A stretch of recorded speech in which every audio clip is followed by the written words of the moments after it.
quiet, normal life. For the next dozen years, Channing would be very far from his dream. The summer after graduating and getting married, he worked at Mainsail Inn again.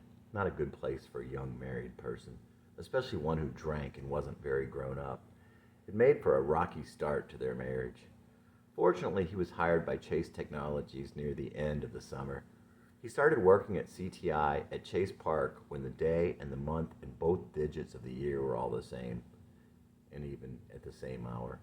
Chase Park was a series of huge manufacturing buildings from the 50s with corrugated aluminum siding.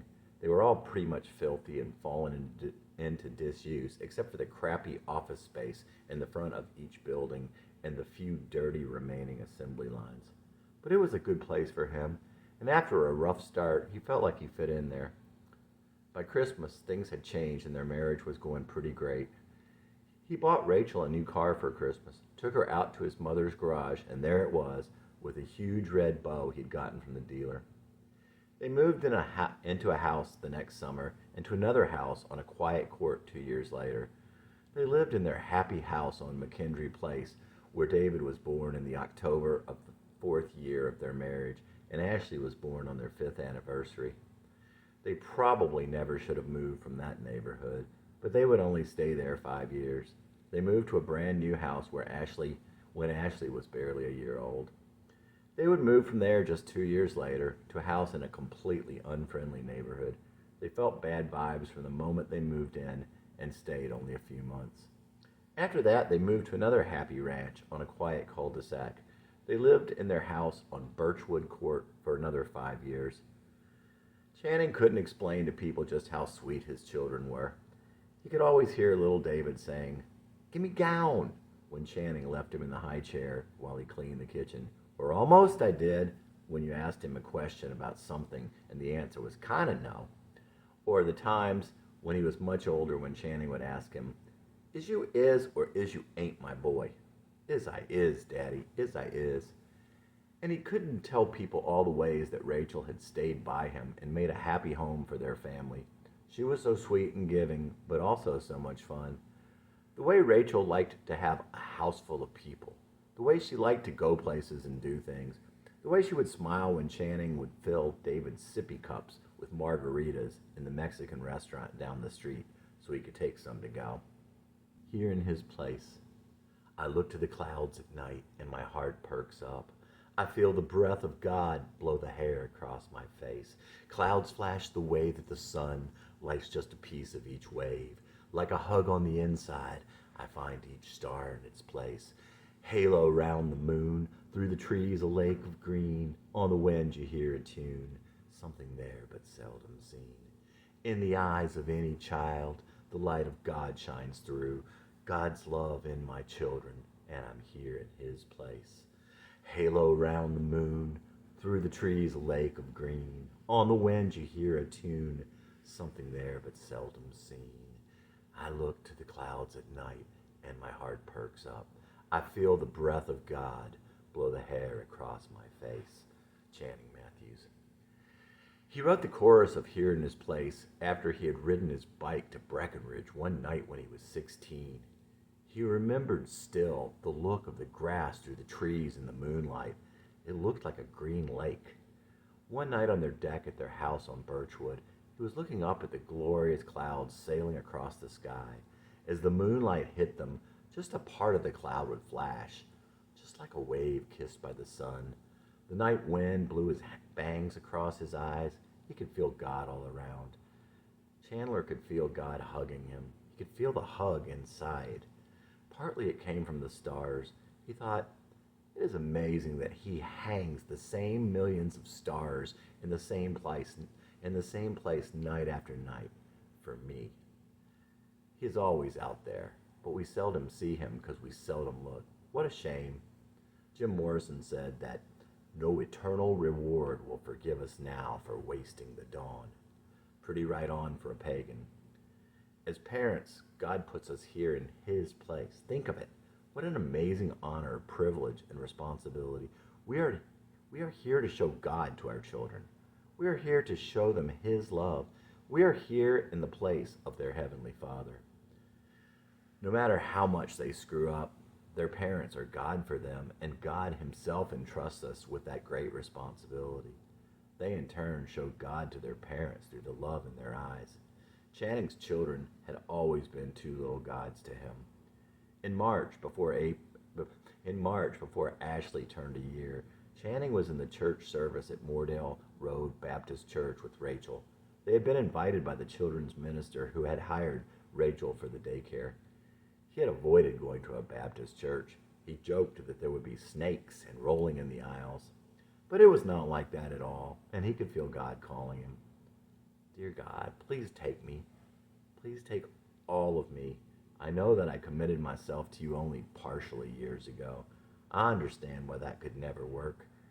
If you want the part of me that wants to be my own, the part of me that wants to be a rock and roll star, please take it. Please help me to follow you and go where you would want me to go. Channing joined the church a few weeks later and was baptized at 34 years old. He did not do a good job following Christ, but many times he did do better than he had done before. In many ways, God had changed him. But still, Channing held back. You cannot really walk with God if you won't walk with God. Snow-covered trees. Driving home in the snow, loving you. Thinking back when I really felt cold. Fences guard the road on either side. They neither keep the wind in nor keep the snow out. I may as well have been on the outside looking in. It looked so chaste and clean, innocent, pristine, like the first time I saw her. But that was summer, and the gold was just sun in her hair and flecks in her eyes, and all we shared was sadness, and melancholy has no place in June. I stopped the car in the middle of the road, got out and looked around, waited out the feeling that I should get back in.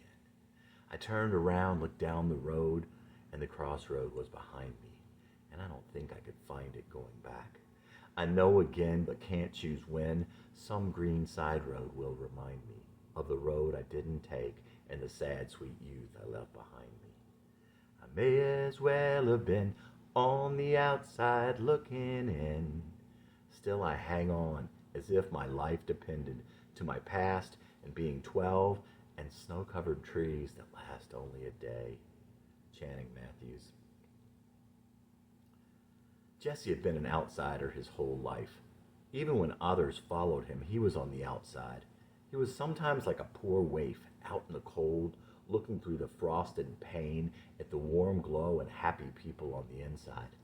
But he wasn't wanting what they had. He was in love with the girl, and he was wondering why he was so different from the others. One night, he drove out to Cloud Canyon. It was the first time in many, many years. He got to the heart of the canyon, and he stopped the car and got out.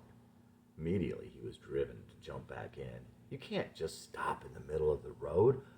What am I doing out here? He waited out that feeling, though. He knew it would go away if he just stood there for a moment. Channing was meeting Jesse. He just didn't know what to call it at the time. He could feel him. He just didn't know who it was at the time. Another time he was driving home from work at CTI. They lived on Birchwood and he was coming down 44. It had snowed that afternoon and the trees were heavy with pure white snow.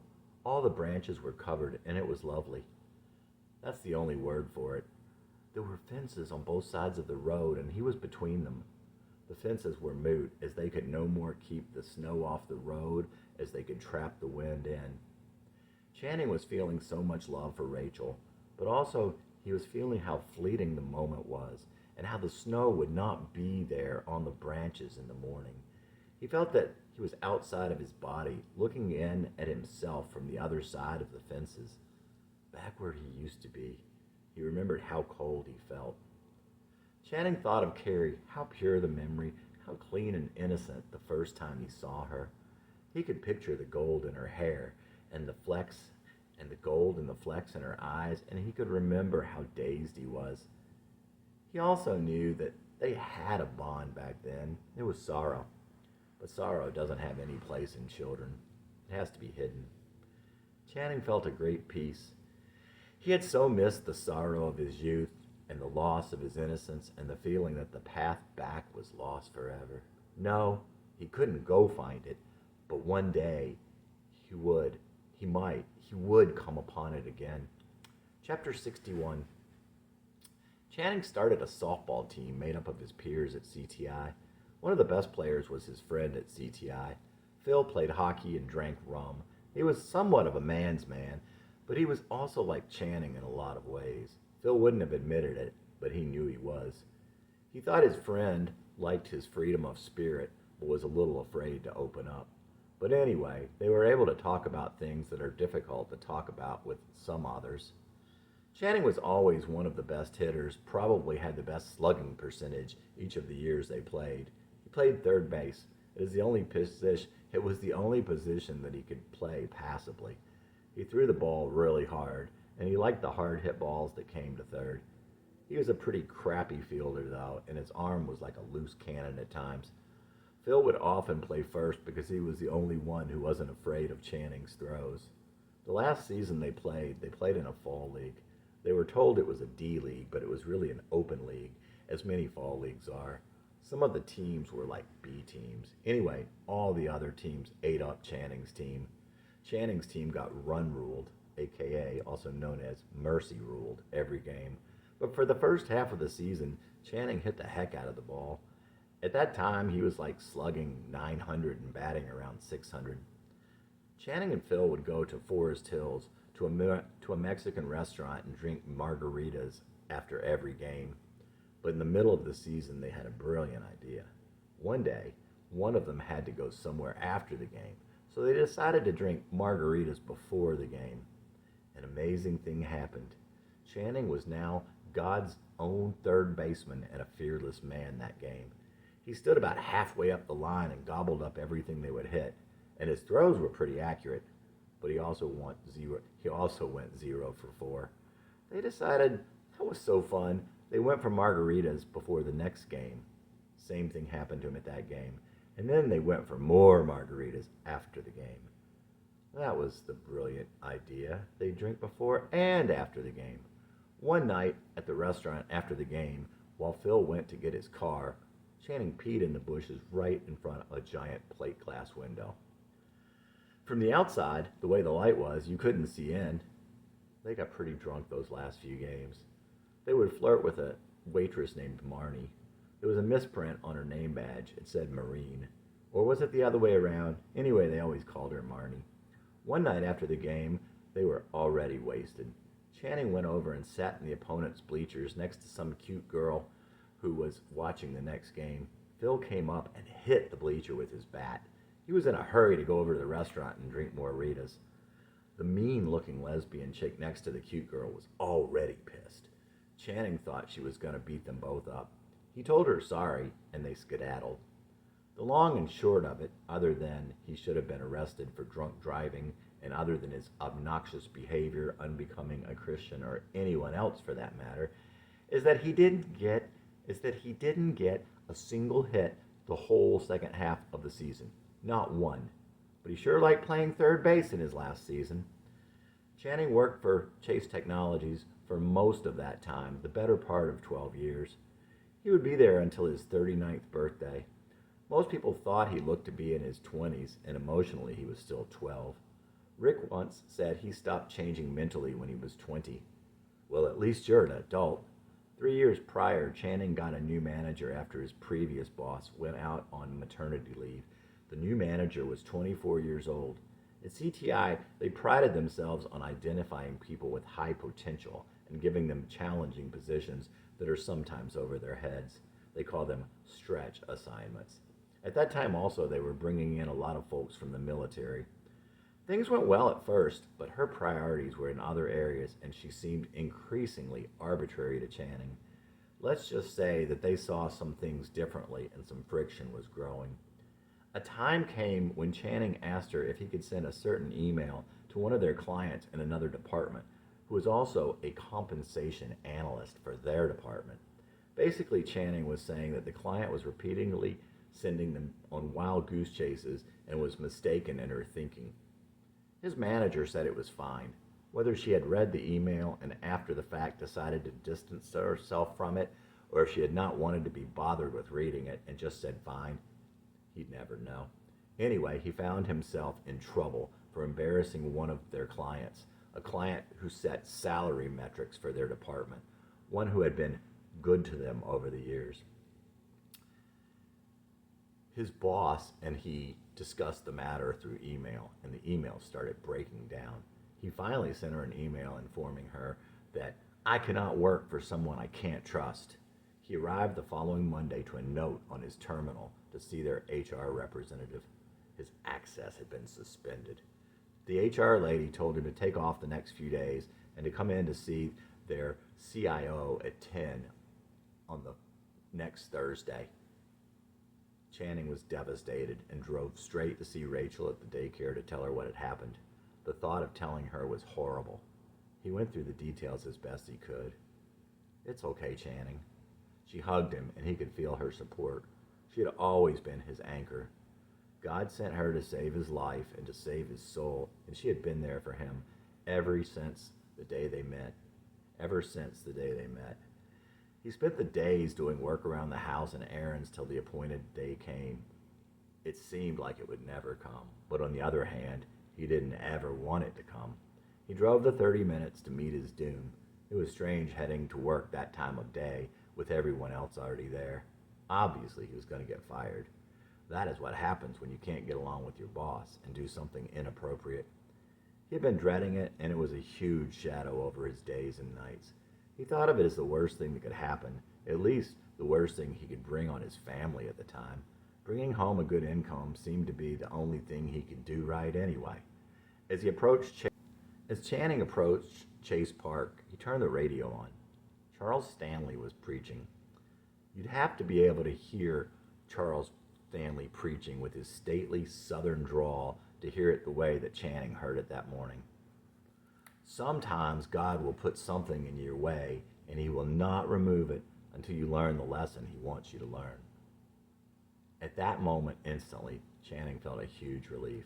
The entire weight of the situation had been removed. Immediately. Completely. Yep, he was going there to get fired. But no, it was not the worst thing in the world. He had God, he had his wife, he had his kids. They had their health and each other and their faith. He no longer cared that he was getting fired. Hi, Karen. I'm here to see Dave. I'll tell him you're here. She came right back and said, you can go in. Please say a prayer for me. Dave was sitting at his desk. He always seemed intelligent and kind. Hi, Channing. Please have a seat. He sat down and he looked at Channing very earnestly. He had some papers in his hands. Channing assumed they were the emails for the most part. When I read these emails, it made my heart hurt. Wow, that was not anything that Chase had expected him to say. He went on to say that Channing had always done a good job. He didn't seem to have a problem with anything Channing had done in this. Channing said, I'm really sorry for causing all this trouble. He pulled up something on his computer screen. It was salary information. Channing had a raise coming up for a reasonable percentage. We can do better than this. He ended up giving Channing a double-figure raise and telling his HR rep to help Channing find a job in a different area. How much you love me. When I wouldn't give you my all, you'd always pick me up when I'd fall. Still, I'd turn my back when you're calling me. But every time I was in a jam, I'd call out to the great I am. You'd reach down and rescue me. Even though it's just me, you'd always come and make me see you love me just the way I am. Ever since my salvation in the Lord, a new creation. How can I live like I lived before? Living in sin and misery. After you paid the price for me, how many times will I crucify my Lord? I was made to love you too, but 7 times 7 I turned on you, and every time you took me back. Ever since my salvation in the Lord, a new creation. How can I live like I lived before? Living in sin and misery. After the price you paid for me, how many times will I crucify my Lord? I was made to love you too, But 7 times 7 I turned on you, and every time you took me back. Channing Matthews. How Much You Love Me was Channing's Tutor Turtle song. Remember the cartoon about the turtle and the wizard? No, Channing didn't know his name was Tutor either. He had to look it up. In each episode, the turtle would ask his friend, the wizard, to send him somewhere in search of a grand adventure. He was a bit of a Ralph Cramden type and would be over his head quickly. When he'd had enough, he'd cry out for Mr. Wizard to save him. You might remember the wizard's incantation. Drizzle, drazzle, drazzle, drone, time for this one to come home. The turtle would promise to be wiser in the future, but of course he never was. God was the wizard and Channing was the turtle. He'd get in a jam due to his sin and stupidity, and God would rescue him over and over. He did this even before Channing gave him all of himself. And once you are saved, the Bible says that continuing in sin is like crucifying Jesus all over again, or a dog returning to its own vomit. 2 years later, Channing had another rookie boss. This time, a man, fairly young, from India.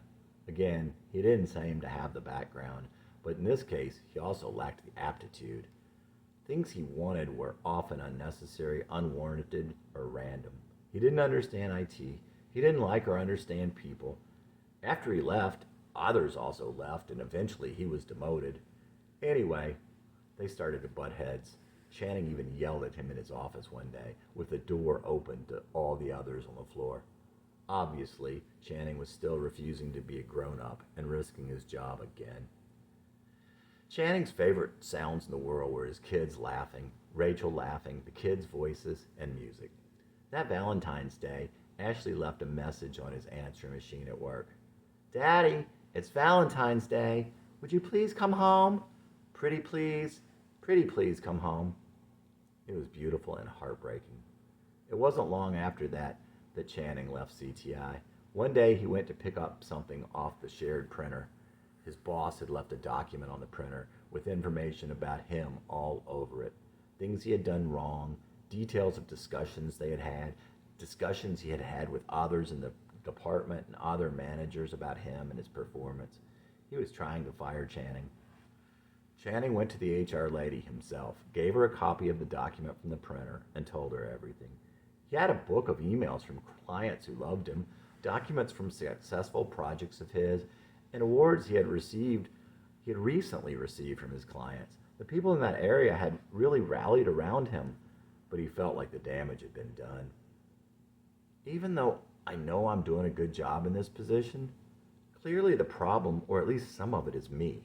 This is 2 managers I have found myself in this position with. Obviously, something is wrong with me. But can you still help me find a position in another area? We can definitely try that, but there's also another option. No one knows this yet, but we're going to have to lay some of our people off. We don't know how many yet, and you cannot tell anyone. But if you are interested, you could volunteer to be laid off. You would get a very good severance package. Channing talked about it with Rachel. He thought about it for a couple of days, and he went on an interview for a job at another company, a big Fortune 500 HMO headquartered in Nashville. After the interview, he knew that he would be offered the job, and that was the final thing he needed. It would be good to leave CTI now. The day after he called and got the paperwork, they had a meeting with a new manager in one of their client areas. The previous manager had offered Channing a great position in that area a few weeks before, but was himself fired shortly afterward. Seemed like God was trying to tell Channing something. Anyway, the new manager of that area walked in. Within a couple of minutes, she was screaming and cussing. She had tears of anger and madness in her eyes. Worst language Channing had ever heard in the corporate world. One of his peers, a guy who had guns and a beard and an attitude, literally left the meeting in tears, and not tears of anger. Channing did all he could do to suppress a slight smirk, a sense of not being able to believe this tirade was actually happening. He had an appointment the following afternoon to turn in the signed paperwork. In the morning, there was a meeting to announce the layoff. Dave made the announcement himself. He saw Channing in the hall as they left the meeting room. Channing, you have always been a trooper. It felt good for him to leave on that positive note. Otherwise, he would have felt like a complete failure. Channing would always love that guy. It was God who made him take up for Channing the first time, but he was obviously a thoughtful and caring person. You did not see many of those at that level of management. But Channing had some wonderful bosses before, and after those two, a lot more good than bad. One time, Channing's friend Garrett was his boss. Garrett had black hair and a big black mustache and glasses. He still lived across the river where he was born and liked to buy land adjacent to the land he would get from his parents' farm. Years later, then, Channing was Garrett's boss. Channing would have worked for him any time again. He, in turn, always tried to talk Channing into taking a position at his company so that he could work for Channing again. Rain. Driving down the highway, crying in the pouring rain, listening to Someday Never Comes, thinking about your brother's father, thinking about your drunken mother, trying to scrunch off the twinge of tears. My heart is hard, my thoughts are evil, my spirit died long ago. Like this rain, I don't cleanse, I just take the filth along with me. Why do I go on? Why do I sing? How else could I sleep? I know the Lord my soul will keep. I'm not looking to give, I take all I can. What can you do for me? I'm lazy and I'm selfish, I'm a coward and I'm spent. I thought I was so smart, but I'm not. This song's about me, aren't they all? Can I get to you if I document my fall? Is there a point to this rant, this cautionary tale? Why does the God of all hang on to those who fail? Why do I go on? Why do I sing? How else could I sleep? I know the Lord my soul will keep. A branch that bears no fruit, the Spirit is not in me. I do that I do not want to do, destined for the fire. Still my God sends his love, his sunshine and his rain. I'm broken and I'm blackened, but by his fire I'll be pure again. The stars in the pitch look down upon just me, 10 trillion personal angels. I'm comforted to know Almighty God would send them all to bring back just one below. Why do I go on? Why do I sing? How else could I sleep? I know the Lord my soul will keep. Channing Matthews. Chapter 62. Channing was driving back up their outer beltway, back toward the interstate to go downtown to his job at Carissa. He had just dropped his kids off at their school, a supposedly Christian school. It was pouring down rain, and it was hard to see from the rain and from the tears in his eyes. He was listening to Creedence Clearwater's song, Someday Never Comes. In the song, a little boy is asking his father why he is leaving. His father says that someday the little boy will understand. Well, someday never comes, and he never does understand. When the little boy grows up, a son is born to him, and he isn't even there when the baby is born. Then he leaves his little boy like his father left him. Well, Channing was thinking of Rachel and her alcoholic mother abandoning her when she was a baby, and how she never came back. Then, when Rachel was a teenager and found her mother, how she only used Rachel. Then he thought about the time when Rachel's precious daddy died, how her brother was so sullen and quiet at the funeral. Channing also remembered being relieved when her dad had died because the false alarms were always so hard for Rachel. Once he died and Channing saw how terrible it was for Rachel, Channing realized how evil and selfish that was of him. Channing went on to think how truly evil he was and how he didn't ever make things better. He just kind of brought the trash that went into him with him as he went, spreading it to others. He asked and answered himself how he could go on, singing even, with this being the case. He thought about Jesus talking about all the branches that bear no fruit, all the Christians who do no good at all, how they will be thrown out. The fire metaphor in that story made Channing think also of the image of the cleansing fire by which God will purify us. Certainly he was destined for the fire. Which one? And he thought how God takes care of us all. He pours out his sunshine and his rain on the bad as well as the good. Channing's last thoughts were peaceful as he thought on how God and his angels were looking down on him, even as he struggled with all this, and how he would send every last one of his angels to bring back just him, just one of his lost, stranded down here. Channing wrote rain on the steering wheel as he drove. Some years back, he'd been in a church seminar. During one of the breakout sessions, the lady who was teaching them told them to picture a peaceful place. Channing pictured his backyard in Rockland. She then told them to picture their Savior there. She said to imagine him saying what they would want him to say to them. Channing heard him telling him, "It's okay, Channing." It would seem there's nothing like that peace and that release that comes from being told by God that it's okay, that you're okay no matter what you've done, that he loves you no matter what. I'm maybe 9 or 10, he's comforting me, telling me it's okay. I can see Jesus in my backyard, up the hill where we used to play. A couple of years later, Channing was driving down River Run on his way to Carissa. He was thinking about George Harrison. George had died recently, and Channing was sad about his death. The river was quite beautiful that day, the palest of blue and white. The sky was that same washed-out color. The trees were bare. It was all very melancholy, but Channing felt also a great joy. Channing wrote this morning about the joy and the beauty of nature, all seasons, rain or sun. It is about the joy of letting go and about the beauty of white. It's also about the beauty of change and the fact that God made all the days, and he made them for us. There was another verse about missing George Harrison and about the dark horse being with the Lord. Eventually it was cut out, as it wasn't really necessary.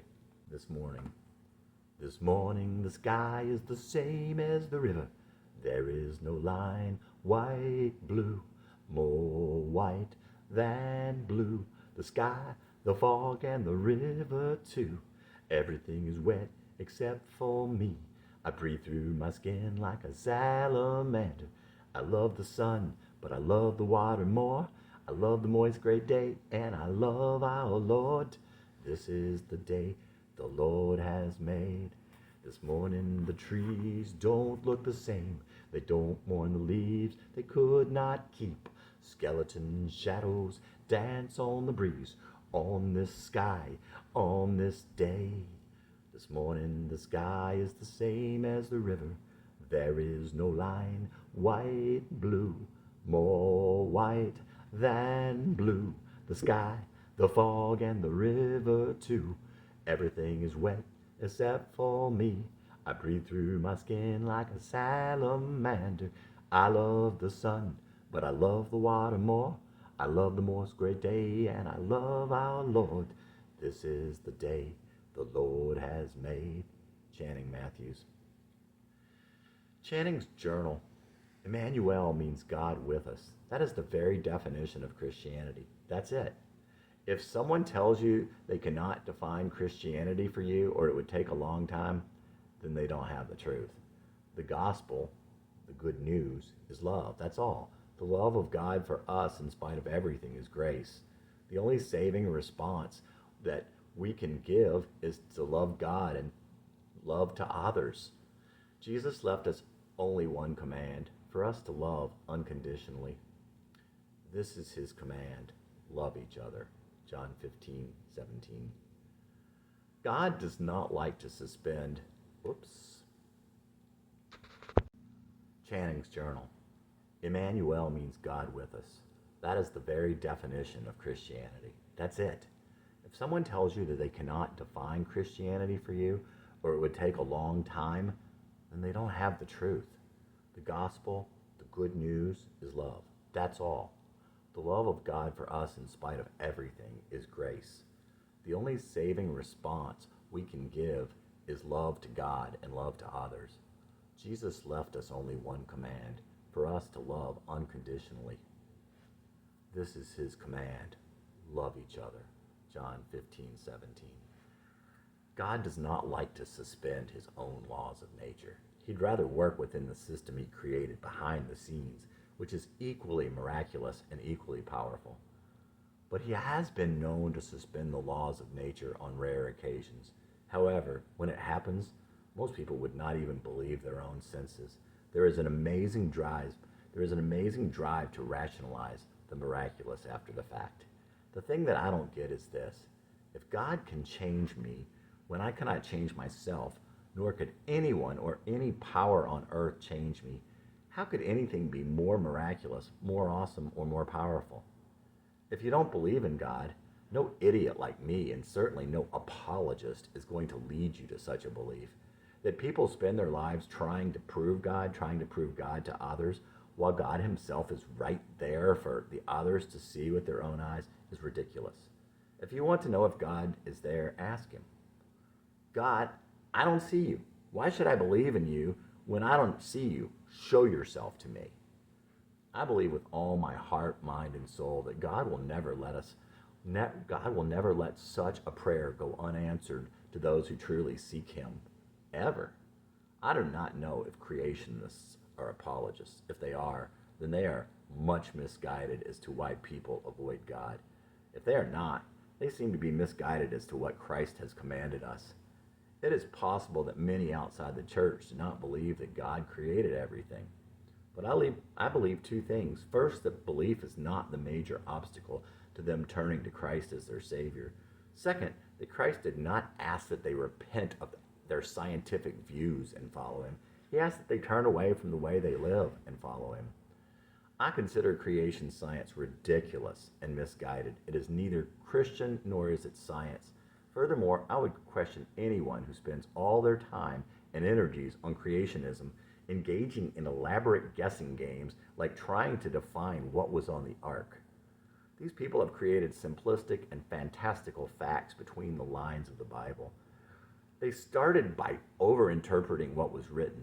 They say that animal must include every species in the animal kingdom, at least land animals, I suppose. Then to explain the existence of billions of species and the existence of gigantic dinosaurs in the light of the stated dimensions of the ark, they say, oh, Noah put dinosaur eggs on the ark. Were there dinosaur eggs on the ark? Or even insects? Or tigers? I doubt it, but I don't know. The Bible does not say. There's no evidence, but it certainly seems unnecessary and far-fetched. It is certainly unnecessary to supporting what the Bible does say. The Bible does not say it never rained before the flood, where the water for the rain came from, or if it covered the entire globe or just the part populated by humans, or those humans. Some of these people have created a whole new genre of science in order to find facts in support of a simple set of statements on creation. Statements designed to tell us about God, the Creator, and his purpose. Words of elegance and beauty never intended to tell us how and when God created it all. These were statements they overinterpret to mean that the earth and everything on it was created in 144 hours that must be equivalent to an hour now. Even taken too literally, how do they know that the earth did not spin very slowly when God first formed it? How dare they limit God to what they can conceive or what they have already seen? I'd put these folks in the same camp as those who spend all their time trying to translate the book of Revelation. You may be a hard-working person. You may think you are sincere. You may be a better person than me, but you are not following Christ, and you are doing much to put a wedge between the kingdom of God and the lost out there. Apologists come with no less folly than agnostics, maybe more. You can come up with the right answer or try to prove the correct answer to be true for all the wrong reasons. Ownership of correct information does not require genius or the ability to defend your belief in the truth. I believe all the words in the Bible. I believe it somewhat literally, but everything in the universe they know was not created in 144 hours. The world is not 6,437 years old, and we don't know how old the earth is, and God is outside of time. The Word did not come to us, neither in Hebrew times nor in the flesh, to explain the science of God to us. That was not his purpose. He explained in Job that he was leaving it a mystery. Duh. Those of you who think that people cannot be a Christian if they do not believe your interpretations of the Bible are the same Pharisees that put Galileo on trial for his life. And Jesus. You are reading between the lines, and it is unnecessary and wrong. Pray to God about your own direction. Don't create your own requirements for salvation. You may one day find Christ saying that he never knew you. I think it is interesting how people who have not read the Bible or have not read the entire Bible have such strong opinions about what the Bible says. Amazingly, this goes for Christians and non-Christians alike. I know that I express my opinions about what the Bible said long before I had read it. With any other piece of literature, people would feel funny about doing such a thing. The only thing I can think is that they either assume there aren't any experts around or they feel entitled to their opinions because it was written to all of us and or because it is part of our shared cultural heritage. And there are those who are sure of what it says who cannot even understand what it says. They are sure of what it says because of what someone told them it says. And there are people who say they believe every word it says, but add to what it says, overinterpret what it says, and read between the lines. Evolutionists, you're not getting off the hook either. I'm not anti-evolution. I cannot even say that I disbelieve evolution. I have no problem with the very remote possibility that God used natural selection to create the diversity of life on Earth. But I cannot imagine why I would have chosen to do so. Natural selection can be and has been observed. Evolution is not. Evolution is not a fact. Those teachers who say it is a fact are not scientists. They are ignorant about science, ignorant about the basic tenets of modern science that every fifth grader knows. A theory is not a fact. A theory will nearly always be replaced by a better theory. A theory is only a model of how something may work. A good theory is testable and can be used to guess at how other things work. This has not been the case for evolution. Evolution is not even by definition a good theory, since it can't be tested. But again, that does not mean that it's not accurate. My greatest argument against the accuracy of the theory of evolution as a model for the genesis, no pun intended, of the current diversity of life on our planet is the wing and the feather. There's no advantage to a lizard to have hollow bones, feathers, or wings. Any evolutionist will tell you that all three of these structures required for flight as they know it did not evolve simultaneously, nor did any two of them.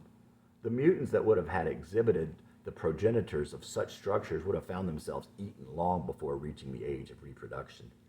One final word on evolutionists, not the theory itself. Evolutionists take evolution entirely on faith. If you ask them why they believe in it so strongly, they will tell you odd things such as, well, I don't know why, because I know it is true. All the scientists say it's true. Everyone knows it's a fact. I just do, and because it's a fact. Oddly, these are things of faith, not science. In fact, they run completely contrary to scientific thought and fly in the face of the scientific method. If only the Christians could have such strong faith. Channing's journal. I think one thing that trips some people up is the question, if God always existed, then why?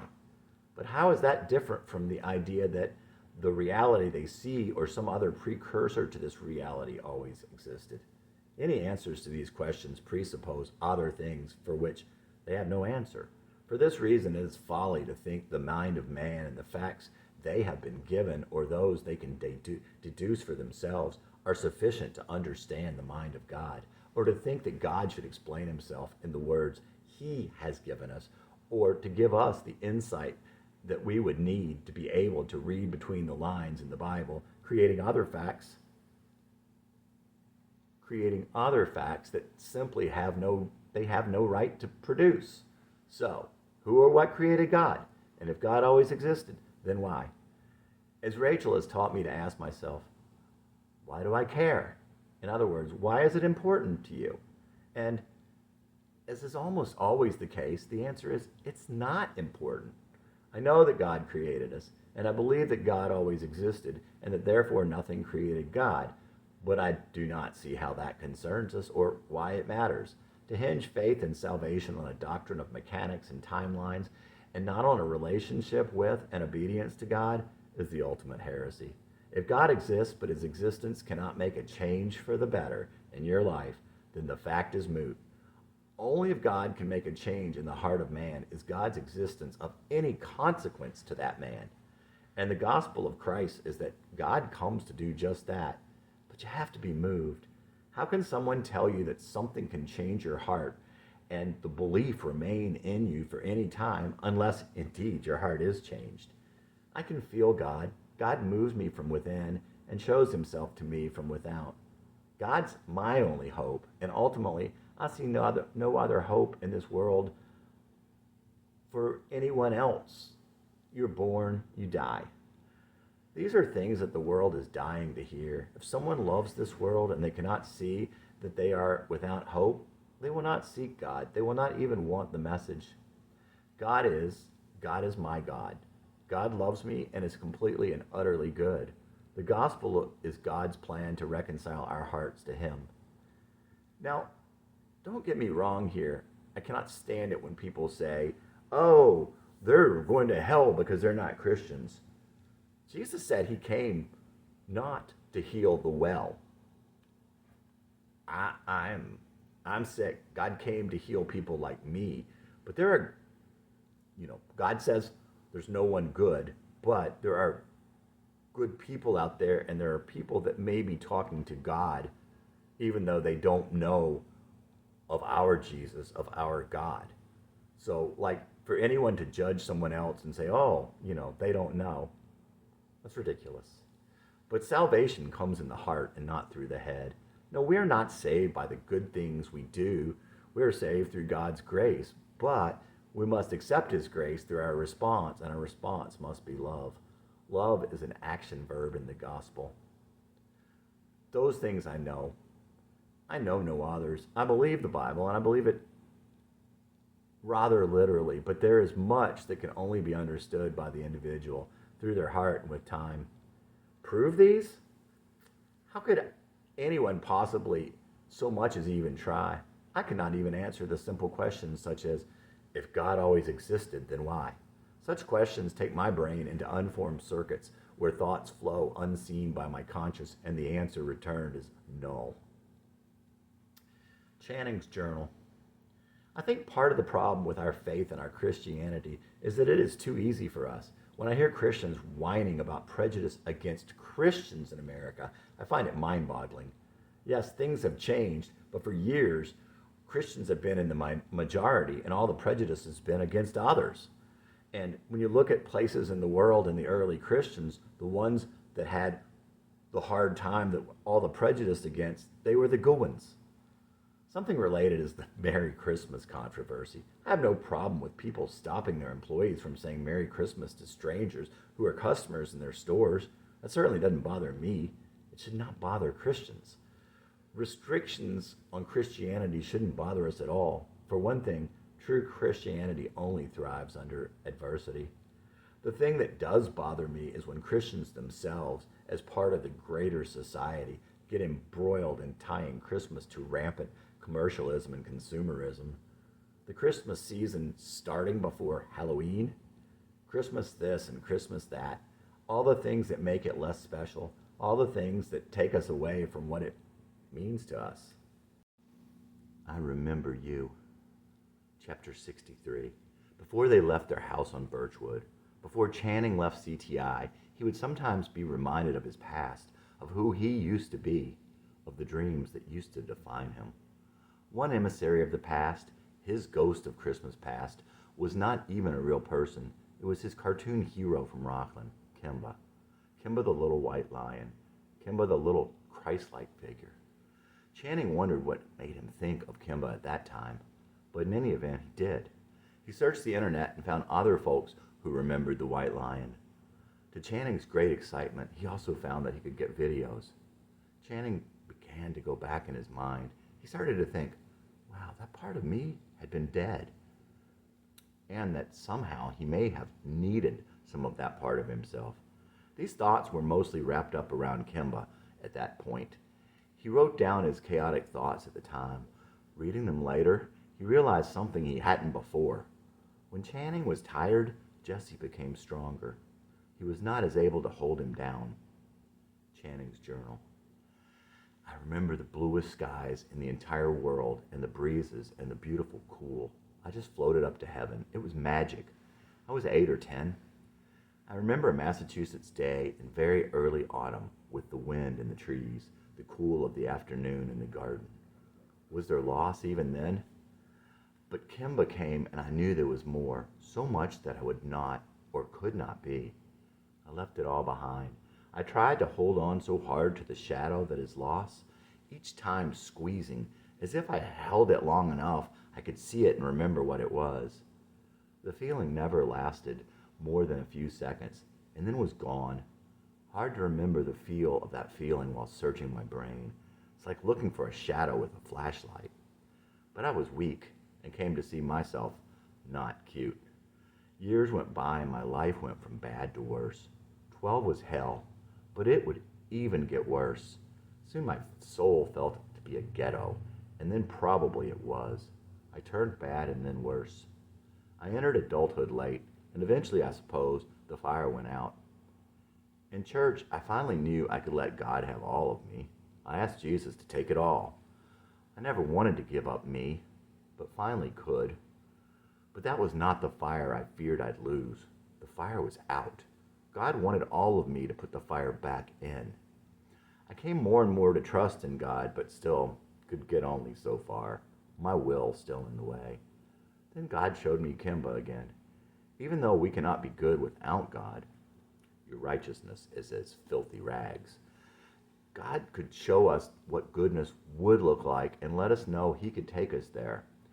Though God is to be our one desire, the all-consuming desire to be good could drive the one fire that will not out, the one that lights the soul to glory.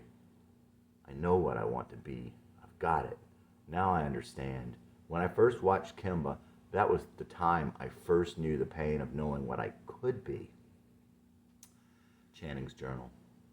I have again that feeling where I can't breathe and I just can't go to sleep. I'm not tired and I must stay up.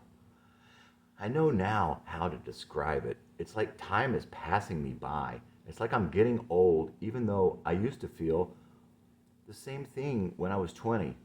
I can't go to sleep. To sleep is to die. And then finally, I'll tire in the middle of the night and sleep all day, afraid to get up because I don't know what to do. All my sureness from the night before, when I didn't have the day to face, is gone. I've not felt just like that so strongly in a long time, but now I'm having that feeling again. Kimba didn't need much sleep, nor would I sleep when there would be important things to do, but sleep I did. A child needs sleep and so do I, but not so much as I always took. But now this time it's different.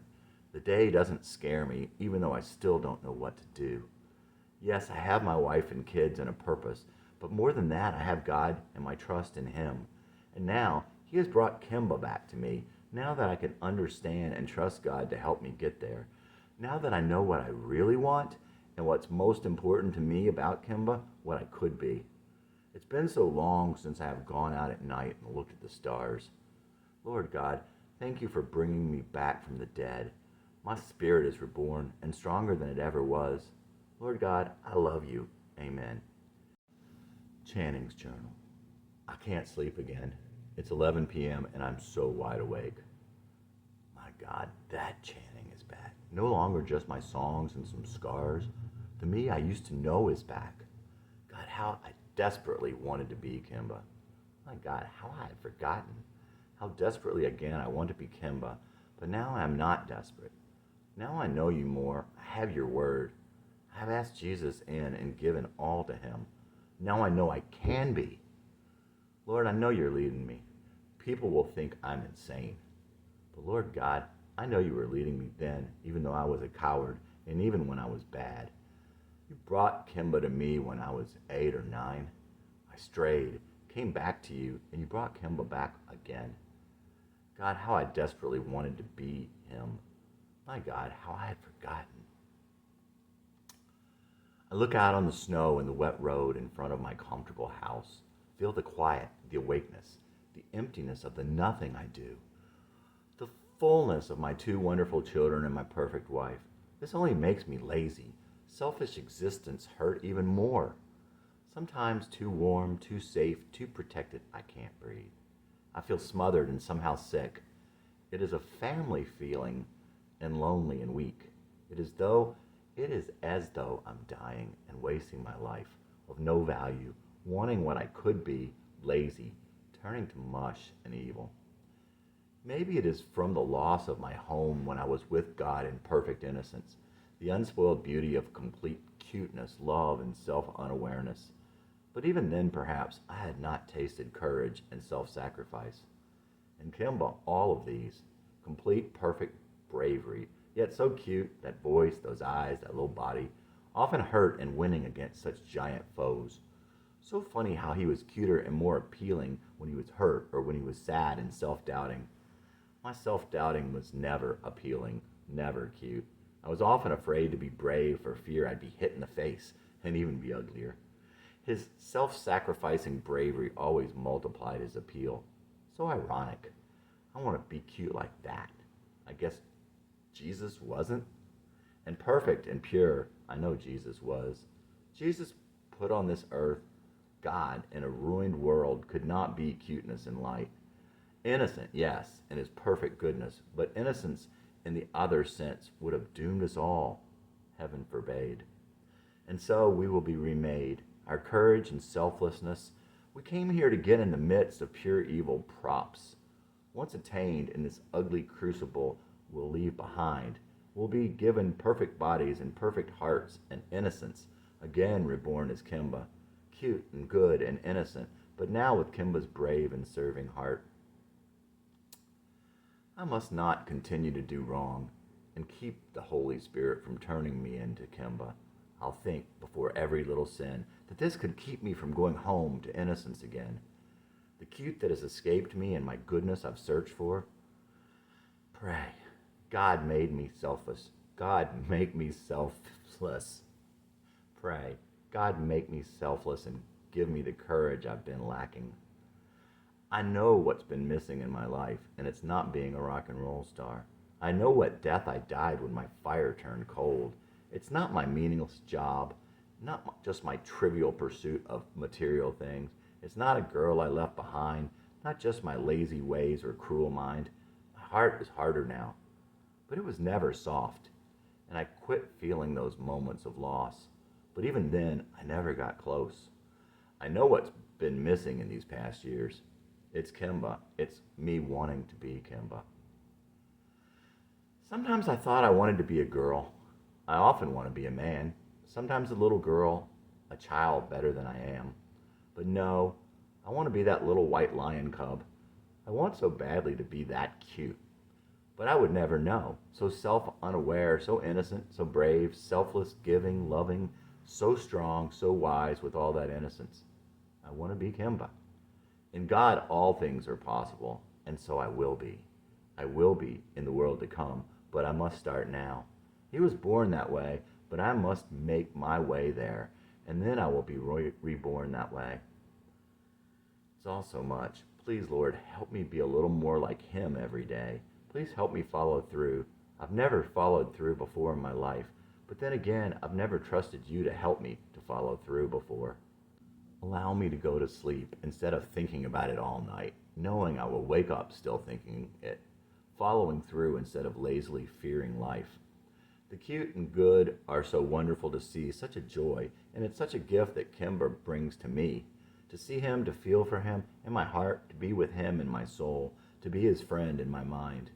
But to truly be him would be not to see myself as I am or feel for myself. Kimba never thought himself good or brave. He never felt sorry for himself. He never saw his own cuteness. He was always unawares, always unself-conscious, never self-aware. But to lose would still be gain. I wanted to be him, but wanted to start with the cuteness. How I wanted to be him, but I know I must start with the good. That God would reward me with even more good, melting my heart and making me brave, helping me to love, truly love even my enemies, and one day, even cuteness and light my reward. Weak and sinful, we must turn to God. But Kimba, how the more he turned to God, meek and self-doubting, the more good and brave one truly is, and the bigger their heart, the more they turn to the source of all goodness. And with modesty always questioning themselves, never arrogant. Why do you call me good? Only the Father is good. Jesus separated from his Father, completely and utterly selfless, the leader who came to serve. He did not have to serve. He did not have to serve the weak or constantly fight the strong for others. He was so strong, so innocent, yet insightful toward good. He enjoyed others, yet never jokingly, even as a child. Life is serious. Too serious for humor whose roots are in evil. Too serious also to not always be happy, cheerful, and enjoying of others. The key is that we cannot be like that at all without God. Don't forget that only God can turn us fully away from evil. And when perfected, still a moment away from God, pridefully doing it on our own, we're on the quick path back to evil. Channing's journal, last entry for a long time. We all want our kids to be what we could not. You would have thought I would push them to be songwriter and artist, but I think it's Kimba I would have them be. We can't all be beautiful and powerful, intelligent and royal born, but these are outward manifestations of what's inside of one who is everything God has asked us to be, as his Son, Jesus Christ, has shown us, and a promise of what he will do. I know what I want to be when I grow up. I know what I want my son to be, and my daughter, and my wife, my mother, and my brother, and all my brothers I can reach. My heart is full, my head is full. I cannot sleep. I need to start right now. This is how I felt so many times, trapped in North Carolina with no job or friends, doing nothing. Times I drank, times I wasted, so many times in my life. Whether this is biochemical or whatever, I know it is time to do something. It has been quite a while since I last felt like this. This time I will sleep and do something tomorrow and for the rest of my days. My heart is full. My head is full. Some part of me says Kimba wouldn't sleep, but no, he would sleep, so he would then not have to sleep when he needed to be awake. Chapter 64. The crazy thoughts about Kimba stayed with him for a while, but gradually dissipated with the worries of the world. He would later think, as Christ said about the seed that takes root where the soil is not good, it is choked out by weeds and trampled by passers-by. But 2 years later, he began feeling strong pangs of nostalgia about the days in Rockland. For several weeks, he thought about Rockland all the time. On the last Friday in September, he surfed over to a website called rockland.net. He found a guest book on the page and left a message in a bottle of sorts. I remember Jimmy, Thomas, and Chris Flannery, and Carolyn, Shelley, and Bridget Edmonds, Vince Long, and Eddie Hart. I remember Carolyn Street and playing street hockey and the beautiful dark blue skies of New England. Channing Matthews. Channing.matthews@cti.com. He wished that someone would see it, but hardly gave it a second thought. Certainly, he didn't remember it that weekend or the following Monday. But that Monday afternoon, he had a strange email in his box from Kathy Coulter. Date, Monday, October 2. Subject, I don't know if you remember me, ... Didn't ring any bells, but curious, he skipped over the usual work emails and double-clicked that message. From Kathy Coulter. But I remember you. I'm Kathy Richards, Coulter now. I lived on the corner of School and Cross Street and went to Brookwood with you. I hung out with the Edmonds and Flannerys for a long time, but I think it was after you moved. What I remember about you was your brains. You were like a genius. And I remember the Doberman pinscher you had. Used to scare me to death. What are you doing in life now? Where are you living? Are you married? I'm living in Southern California. Been here for 13 years now. Married for 17 years to Russ Coulter, also from the East Side, with one son, Kendall, who is like you, a little smarty pants.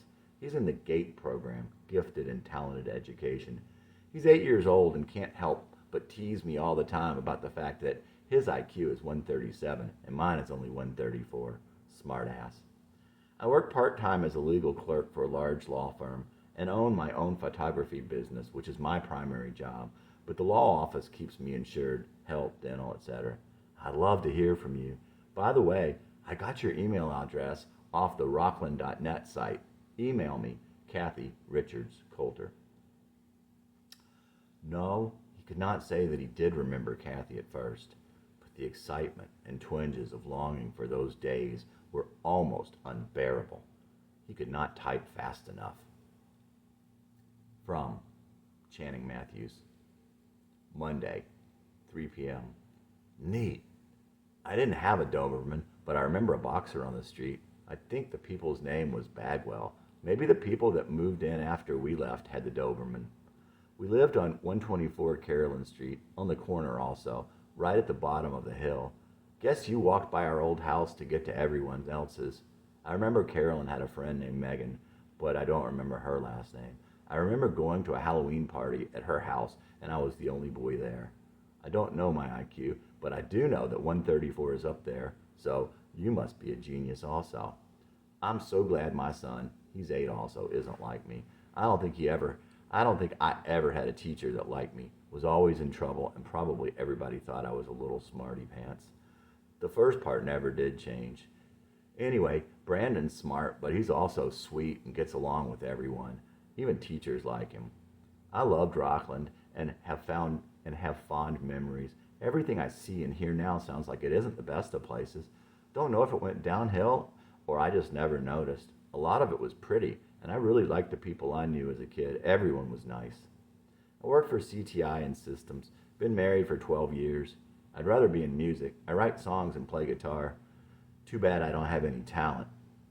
My family moved to Nashville summer after 4th grade. I went from Brookwood to some AP type school after 3rd grade, but hated it. In the middle of the year, transferred over to Spring Lake where all my friends were. I remember everyone putting up a huge fuss when they redistricted us from Brookwood to Sheridan. I saw some stats on Brookwood on that Rockland.net page. They were way behind the average school in the state. I remember a Mrs. Ology and Mrs. Franklin, I think. Were those the classes we were in together? I remember one time someone whistled and I said, maybe it's a bird. So naturally, the teacher thought it was me. I said, I don't even know how to whistle. And she said, well, I'm glad there's something you don't know how to do. It was all downhill from there in school for me. Did you keep up with anyone in Rockland? Did you go to high school there? Glad you emailed me, Channing. From Kathy Coulter, Tuesday. I didn't say it in my first email, but I do remember you getting in trouble all the time. But didn't they figure it out that you were so bored in school because you were so smart, and that's why you were always in trouble? That's why I said I remember you being so smart, because you were always in trouble. And yes, Mrs. Ology and Mrs. Franklin were our teachers. That Doberman, I remember, did belong to the Bagwells, now that you mention it. Carolyn Edmonds used to hang out with Megan. I can't remember her last name either.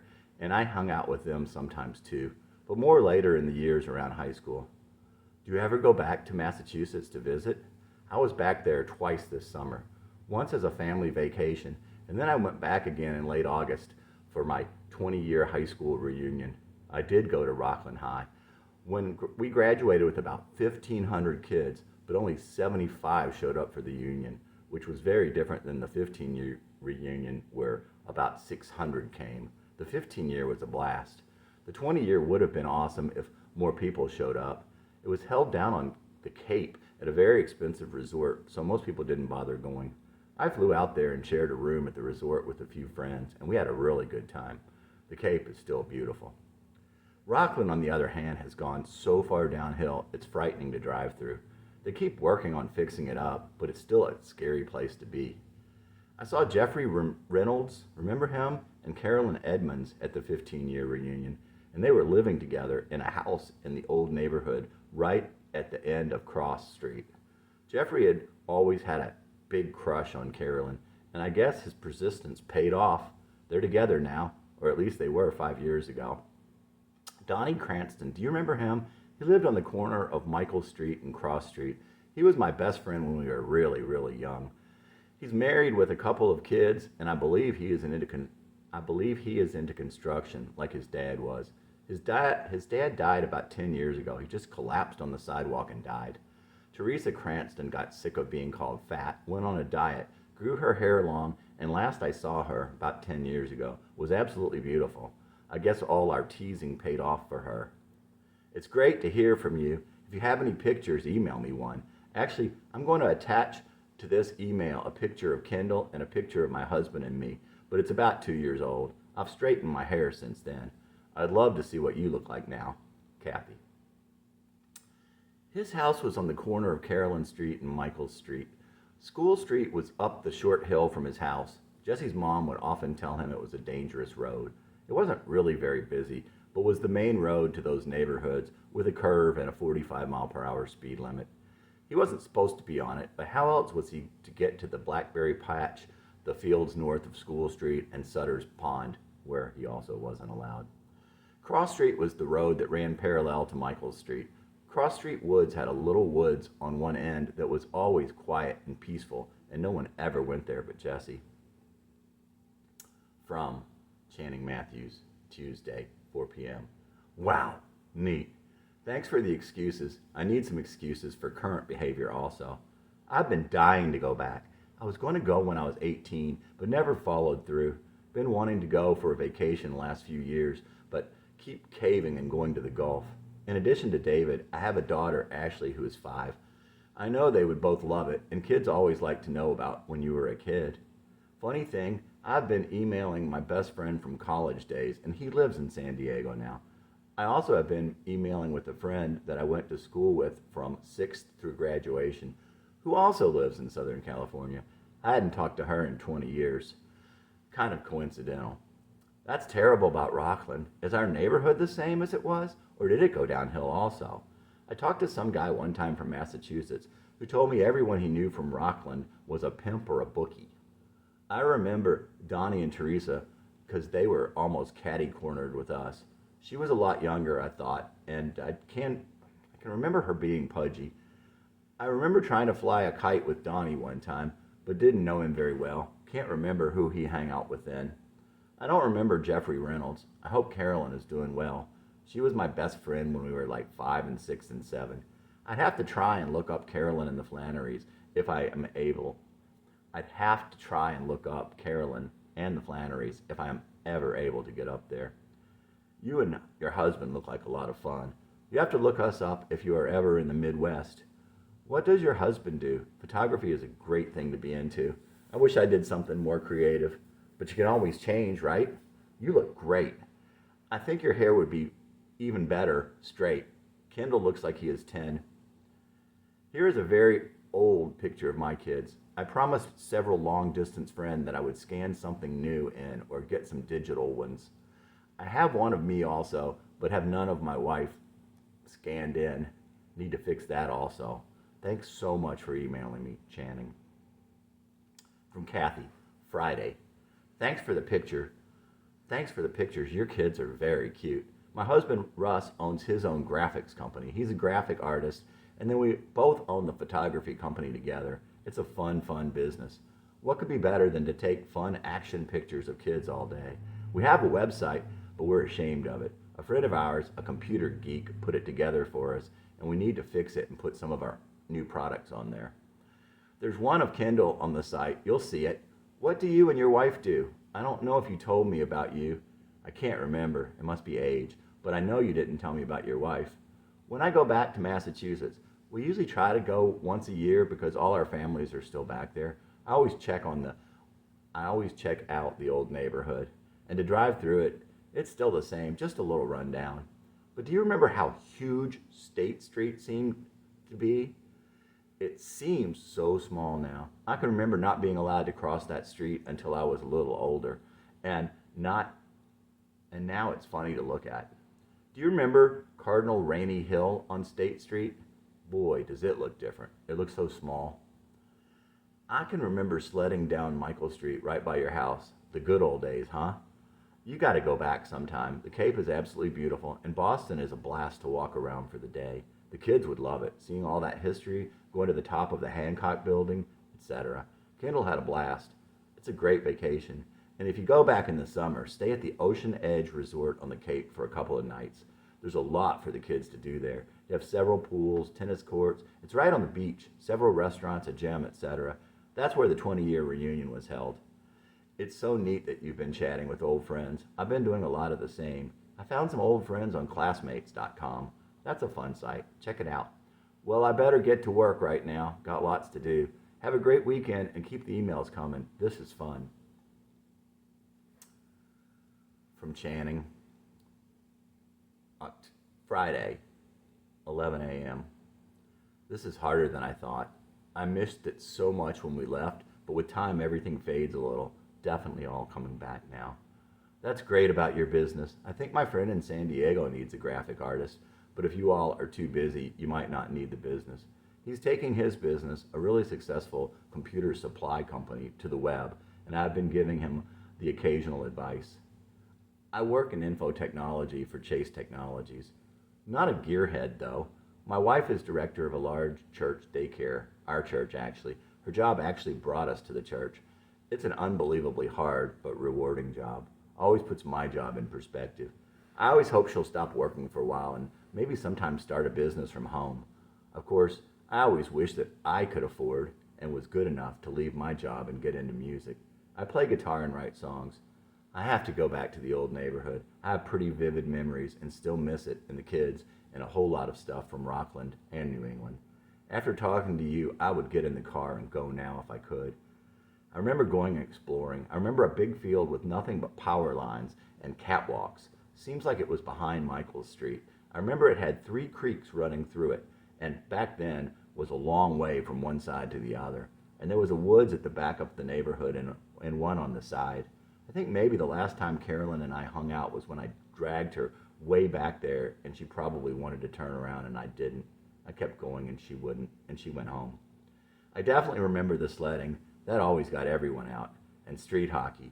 But that must have only appealed to the boys because I don't remember any of the girls playing it, even when we were small. We always played in front of the Flannerys. I guess that probably changed as everyone got older. Some of the streets are confused in my mind, like maybe State and Cross. Was State the street at the top of the hill? I remember the speed limit must have been pretty fast. I remember going down it to get to Sutter's Pond once. I went about waist deep in the mud in one step. Had to hurry home and change so Mom wouldn't know that I went there. Everyone talked about people drowning there. Did you go from Brookwood to Spring Lake? It seems like it was pretty far. Memory dump. I remember before we left, they were building a new high school. Did that become the Rockland High you went to? The old library was there. The old library that was there had pretty yellow trees in the fall. And that park was really pretty. Robert Frost? I remember we used to go to some lake with the woods. Went with Carolyn and her family, and went with the Flannerys. I can't remember where it was though. I remember they had a band there one time. Kind of country rock, which was the first I remember of that. Carolyn's dad was a drummer, and they did a show by their pool one time. I remember saying I didn't like rock and roll. I was always not liking or saying I didn't like things that kids my age liked, like Jiffy Pop popcorn. Remember Jiffy Pop? You put it on the burner, and it poofed out the aluminum foil on the top of the package as the kernels popped. I was overly influenced by my parents at that time, and they'd often make negative comments about things that kids liked. I loved clam bakes. We used to pick them up in Middleborough or Marlborough or something like that, and we would all get together. It was such a friendly neighborhood. Bridget, who was real young to me one time, got her hair run over by the mail truck. She was climbing on the back of it, I think. The Edmonds were the first to introduce me to the concept that all girls have garages full of headless naked dolls.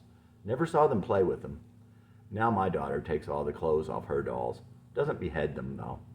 First time I met them was when we moved in and Shelley came to the door with Carolyn next to her and asked my mom, "Do you have any boys?" Quite a few years after we moved there, I heard that Mrs. Flannery got Alzheimer's after we moved here. That was so sad because she was the nicest person. There was a little boy across the street from me, Tim Brown, who played with my little brother. He had a baby sister who died of leukemia, and I remember him talking about it. He was definitely too young to understand. I think also that Mrs. Bagwell's husband died one night suddenly. Something to do with salt? I never have added any salt to anything after that. Between us and the Flannerys were the Cloverfields, and they didn't like kids walking through the yard, but we did anyway. I don't think I ever saw them. And then there were some folks behind us from Brazil who had us to dinner one time. They drank blood. Yuck. I don't know if you knew Vince. He was a couple years older, and I used to get into fights with him, but later we were best friends. Their house was on the right next to Carolyn's. I think they moved right before we did. I also remember a little girl named Anna. She was sweet. I think her mom was Spanish of some sort. I loved our backyard. It was so cool, at least when you were little and it seemed so big. Had a big hill for rolling down in the back, and then like one corner was like a plateau on a hill, and there were tons of perfect climbing trees, and a split rail fence for sitting on and climbing on with your friends, two giant rocks in the ground for playing on. We all had screen doors that were always open when it was nice enough. Well, if you are not in tears from boredom, thanks for the info about where to stay. I really wanted to go in September, but now with kids in school, I guess it would have to be in August instead.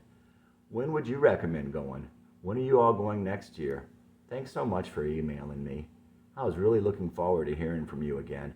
I haven't been able to talk to anyone about this stuff since we were 10. Wow. Please write me back or I will be disappointed on Monday. Channing. From Kathy, noon on Friday. Wow. You seem to remember quite a bit considering you moved at such a young age. I stayed at Brookwood through 6th grade, then went to Rockland Heights Junior High, and then to the new high school, which was on the west side of Rockland. When I was there were 6,000 kids in that school, the biggest high school east of the Mississippi and second biggest in the country. I graduated with 1,500 kids. The school was really nice then, but now they've closed a building or two. The school had been 6 buildings because the enrollment dropped to 3,500 for the entire school from 6,000. I heard at the reunion that it's on its way back up again, but I'm sure it's a lot different than when I went. Did you hear that the Edmonds parents got divorced? They divorced when I was in school. They both were very nice. I'm not sure what happened. My parents divorced when I was 16 too. I hadn't heard about Mrs. Flannery. That's awful. I have a good friend that's a church director too, and you're right, it's a very hard job. She's in charge of all the extra kid activity things. I work out of the house part-time from 7 a.m. till 1 p.m., so I'm home when Kendall gets out of school, which I love. Russ takes him to school in the morning, and then I pick him up. No daycare is awesome. With this photography business getting so big, I'm thinking I'm going to have to cut back even further here. I just need to work 20 hours here so that I can keep the benefits. With both of us being self-employed, if I were to quit altogether, there would be no way for us to get affordable health or dental insurance, so I'm stuck here at least 20 hours a week. Since we moved to California 13 years ago, I've been wanting to go back east every year in the fall to see the foliage, and every year we always say, well, Christmas is just around the corner, we'll go then. Or, my mother is coming out at Christmas. So we either go back in the summer, like this past year, or around Christmas. But I really, really miss the fall. That's the one thing I truly miss, and have yet to see it since we have left. But if you're looking for a time to go, that would certainly be a beautiful time. And summer is nice on the Cape. I used to ice skate and play hockey with the boys all the time down at Sutter's Pond. We lived too close. I remember when Mary Noonan, do you remember her? Beat me up down at the pond for some unknown reason. She used to beat everyone up, but I used to love ice skating down there. You're right about the name of the park, Robert Frost Park. It was on the west side and it's still very nice. We took a ride through there the last time we went home. State Street was the street on the top of Michael Street. That's the street I lived on, right on the corner of State and Cross. Right across the field from the field with the electrical lines that drew lightning in right into our house 4 times. Once it hit my brother Dan. He was 7 years younger than me, so you won't remember him. We had to call the paramedics, but he was fine. Just a minor burn since went through the table before it hit him. I used to hang out over in those fields all the time and catch butterflies with my best friend, Suzanne Ramos. It's all filled in now with this high brush, so you can't even walk in there anymore. I wanted to take Kendall over there to go butterfly catching, but couldn't. To answer your question, I think next year we're not going back for the first time. Every vacation we take, we go back there to visit, so it's not really like a vacation. We decided next year we're going to go out exploring in Canada on our own. I'll miss Massachusetts, though. Well, I better run from now. I'm at work, so have a great weekend, and I'll be looking forward to more emails next week. From Channing, Friday, 2 p.m. I didn't even know there were schools that big. My parents divorced after I moved out, so I guess that was good. My brother was 16 and I was already gone, so I think it was a lot harder on him. It would have been okay with me, though, if my father had moved out earlier. We used to go butterfly catching also. My friend Vince and I, and sometimes Eddie and I think Jimmy. I wonder why there wasn't much brush in there when we were little. Well, I guess I don't have as much to say now after that last time. Please send more. Sorry that you won't be going back this next year. Well, maybe I will email you at the time and you'll change your mind. Too bad about having to work for insurance, but if it makes sense, maybe with your business taking off, those high premiums will be worth it to give you more time for your business and to be at home. We do the same thing except that Rachel leaves around 2:30 to pick them up. It is nice for the kids to come home after school most of the time. Of course, before she just took them to daycare with her. From Kathy, Friday, 11:30 a.m., 11:30 p.m. Don't give up on that music thing. Get into a band. Russ is a drummer and used to play in bands all the time. I was a band widow for years, but when his graphics company got so busy, he had to give it up, and he's missing it something terribly now. I know one day he'll get back into it. He can't help it. It's his obsession. As you can tell from the graphics, the photography, the music, Russ is definitely a right-brained person. Very artsy. If your friends need graphic assistance, if your friend needs graphic assistance, have him call. I'm sure Russ can help him. Have a nice weekend. From Kathy. I gotta make this quick because I'm falling behind in my work, but I wanted to get back to you. Russ is like you. You can never have too much equipment. He's got a regular drum set and an electronic set, not to mention all the other toys that go along with it. For his graphic stuff, he's got 3 printers, 4 computers, 3 scanners, and every imaginable item you can put into or onto a computer. Oh, and he just bought a new 65-inch letterbox TV and stereo system to go with it. Never too many toys, I guess. Let's see. What do I have? Some clothes. What's wrong with this picture? He hasn't played his drums in a while. Too busy. It's killing him, though. He has the same problem you have with your music as far as graphics go. He can't find anyone to help him out that has the same objective, same high standards, so he does everything himself. You must be right-brained, too. You sound very creative, artsy, like Russ. Are you hard to live with? Only kidding. Russ is a great guy, a perfectionist to the max, but a great guy. I'll tell him that your friend might be calling. Thanks for the referral. Oh, and San Diego is only about an hour from us, which isn't bad at all. Well, I'll email you more either over the weekend or on Monday. Gotta run. Have a great one, and I'm glad my emails are keeping you happy. It's great to chat with people from way back in the past. I'm having a great time here, Kathy. From Channing, Friday, 2:10 p.m. Yep, sorry about the long emails. You just need to have more stuff for you instead of less for Russ. Don't tell Russ, I just unplugged all our TVs. I think TV is a bad influence, and I sure don't need any bad influences. Of course, you already said you knew that from when we were 8 or so. I think I'm easy to live with, not a perfectionist because I'm so not perfect. But as for a great guy, you'd have to ask Rachel. Better than I used to be, at least. From Kathy. Friday, 2:40 p.m. No problems for the long emails. I enjoy them. Don't be sorry. Russ is not perfect either, but he expects everything that he touches to be perfect. So if he hires someone else to do a job for him, if it's not perfect and he had to turn it over to a client, he's not happy. So that's why he does everything himself. I guess it's part of being right-brained. It sounds to me as if you've changed a little from what I remember. A little more responsible, but then again, you were only 8. But a very, very smart 8-year-old and bored in school. Since I haven't seen you in about 30 years, I'm convinced you were simply a bored little genius. Have a great weekend. From Channing, Friday, 2:45 p.m. Thanks. I wish I knew you better back then. It was hard being like that, whatever it was that I was back then, but it was worse later. I don't really remember what I did, but I knew I brought it on myself. I do remember things I did when I got older, and I hate to even think about it. I can't really remember school exactly then, but I do remember always being in trouble. I was a lot happier out of school, and that never did change. So what did I do? Don't want to get you any further behind. It's just that if you get a chance to tell me later, what was I like? Well, that's a couple of strange questions to ask someone. Hope you don't mind. I told Jeremy about your husband, and I know if he still needs graphic design work that he will be really excited. I may give him a call tonight. He's been asking me to call him for some time. But when you are busy, email is so much quicker, except when you have a whole lot to say, that is. Have a great weekend. Thanks again for the happy memories and the nice words. Channing. From Kathy, 3 p.m.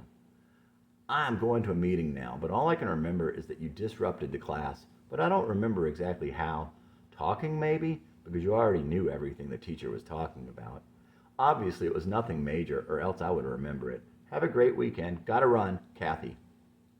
Chapter 65. Channing decided that he would go back to Rockland. He was going to fly up there for a couple of days, just him, and he was heading up there in 2 weeks.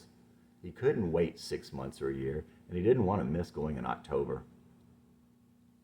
From Kathy Coulter. Subject, Carolyn Edmonds, ? Monday, 11 a.m. Holy cow! I can't believe you are going to go up next weekend. I have an address from 5 years ago for Carolyn. Since you guys were friends, I guess it would be okay for me to give it to you. She was living with Jeff Reynolds. Sending their address and phone number in the next email. Please tell everyone I said hi. I'm insanely jealous. I've been wanting to see the fall since I moved away. I'd love some clam cakes, if you could find them, but by the time they got to me, they would be disgusting. So I guess never mind. Make sure you eat a barroom pizza. Nicolo's or Nantucket Cafe, they're the first things I eat when I get there. Lucky, lucky you. Nicolo's was a dark little restaurant and bar that had been there forever. Pepperoni pizza and Greek salads. His family used to have it for carryout, but if you ate there, you'd find it nicely dark and quiet enough to carry on a conversation, noisy enough that the other tables weren't likely to be listening in. From Kathy Coulter, Wednesday, 9 a.m. Good morning. I can't believe you burned your old class picture. I wish I knew where mine were. I think my mother may have lost them through a couple of moves from here to there. You'll have to let me know how it goes when you call one of the Edmonds. You're going to have so much fun visiting the old neighborhood. And you're right, those last-minute things can be best, and I'm jealous that you'll be eating at Nicolo's barroom pizza and Greek salad soon. Kathy. From Kathy, Thursday, 9 a.m. Well, did you make your reservations? It's funny, even though I haven't seen you in like 30 years, I feel like we've been in contact all this time. I guess it must be all that talking about the old times. Kathy. From Kathy, Thursday, 10 a.m. 30 years ago when we went to school together, who would have thought we'd be emailing each other 20-some years later? The time that Channing had signed that guest book was the only time he had ever gone to that website.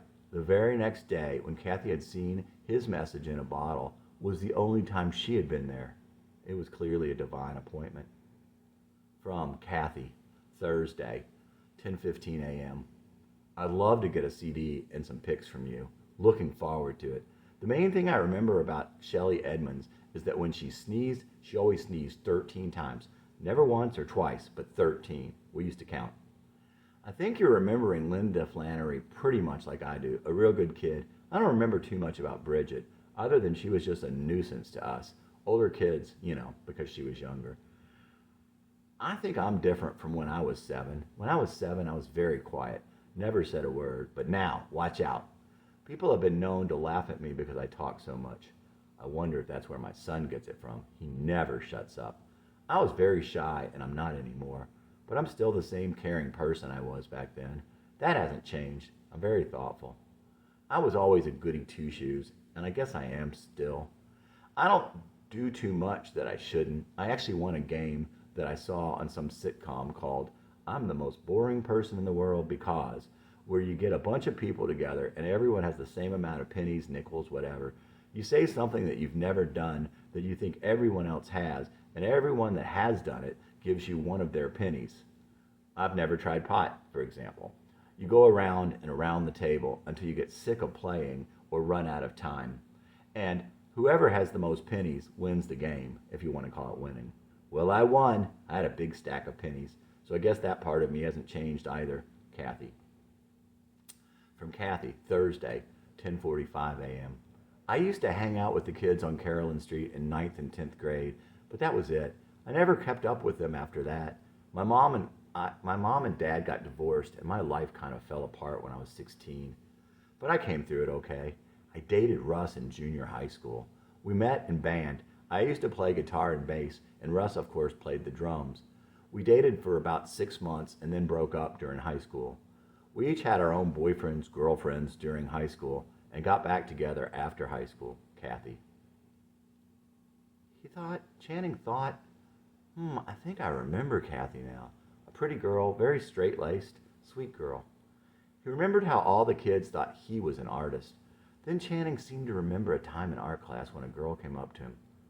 "This isn't any good, is it?" she asked. "No," he said. He hadn't remembered being mean. Arg. From Kathy, Thursday, 11:25 a.m. "You seem like a really nice guy to me. All those bad things you're telling me aren't making any sort of bad impression, but it seems like you feel bad about all those things. I think your story about you and your wife is cute, too. I met Russ in the band when I had to put my foot in front of his bass drum so it wouldn't slide on the floor, on the tile floor.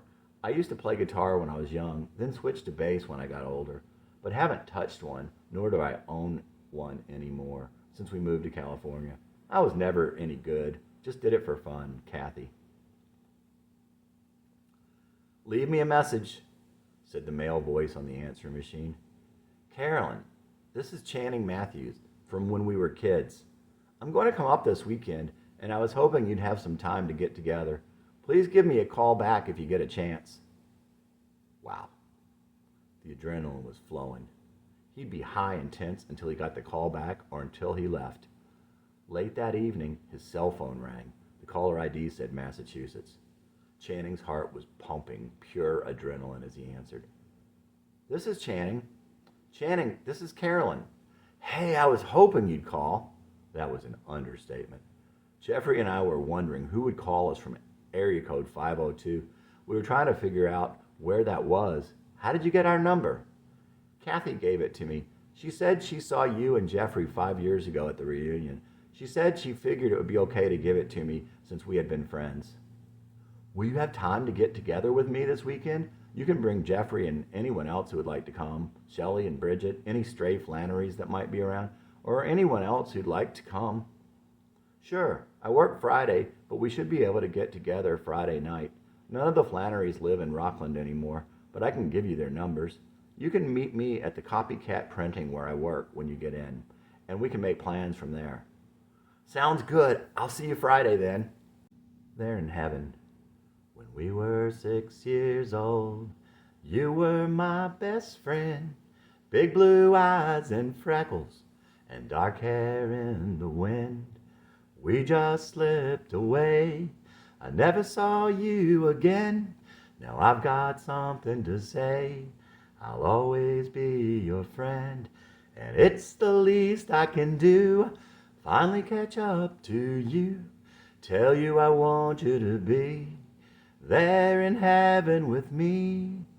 My mom told me way back then, big black marks in a book by my name. I can see that page, black and full, and I felt only shame. But it ain't like that, it ain't like that. There's only one book, it's the book of life. I need to be sure you're in.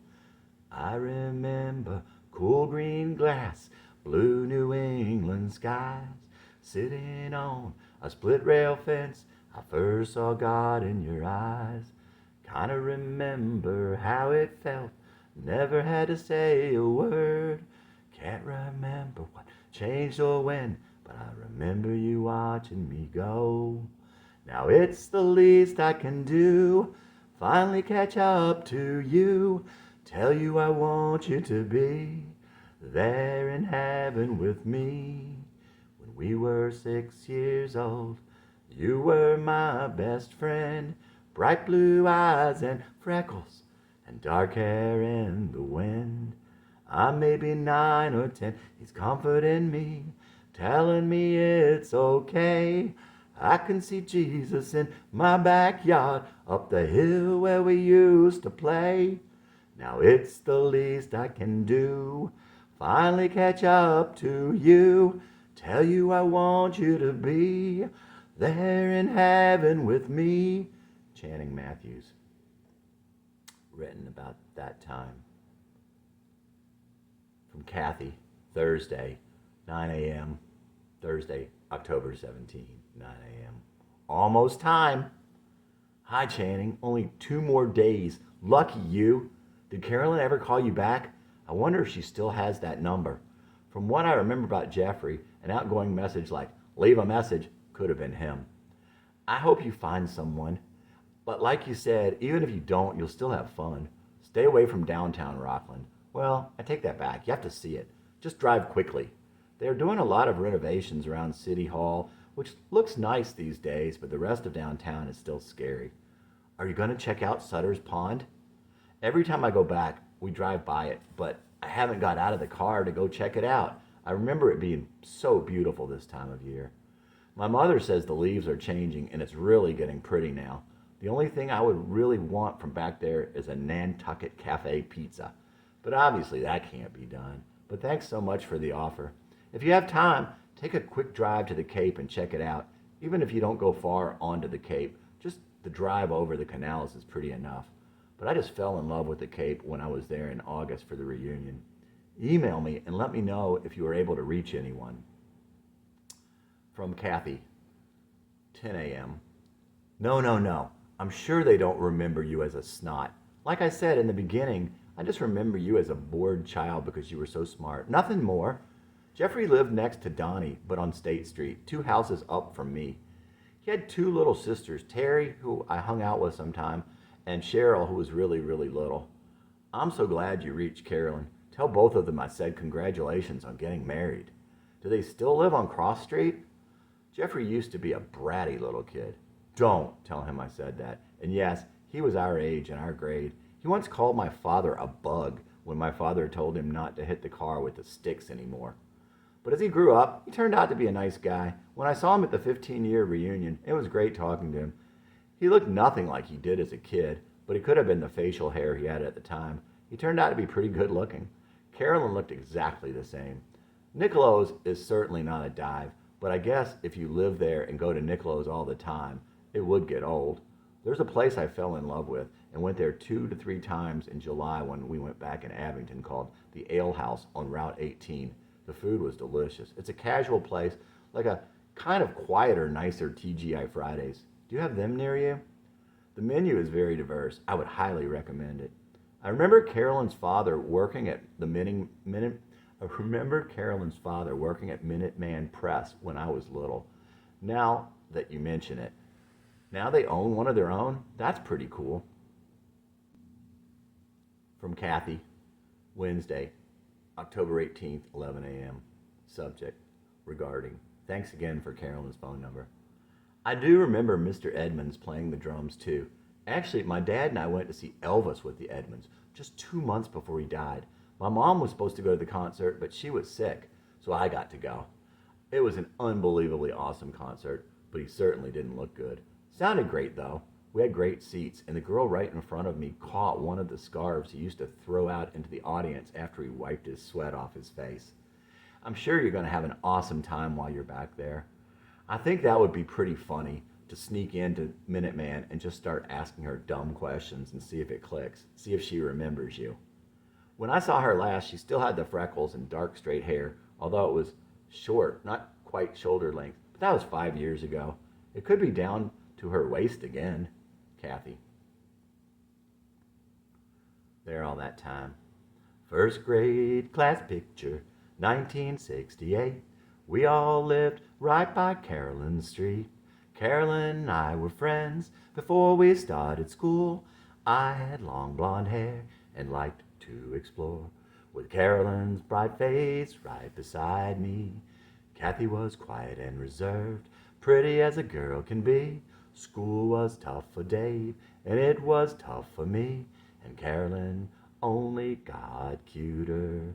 I never knew Dave had a crush on Carolyn too. All this time with one side of the story. I had to go back there to write it. Now I know him 'cause I know that sorrow. There all that time unrequited. Kids, they can be so cruel. What makes you think Carolyn would never want you. I don't think they'd come any sweeter than Kathy, but she said this too. It hurts my heart to think what Dave must have gone through. Those years quickly passed. At 10 I moved away. My life got real bad. I often thought back on that town and how my life would be with Carolyn still around. But all that time, Dave must have carried the flame. I don't know why I'm back in this story. I guess I'm only here to write it. I love him for staying there with my Carolyn. There all that time unrequited. A tragedy with a happy ending. I came all this way just to write it. I love him for taking care of my Carolyn. There all that time unrequited. There all that time unrequited. Channing Matthews. Chapter 66. Late in the summer, before his emails with Kathy, he was taking a shower one morning. He had been thinking again about how selfish he was when he would drink, and how drinking lowered his inhibitions, which was not a good thing for him.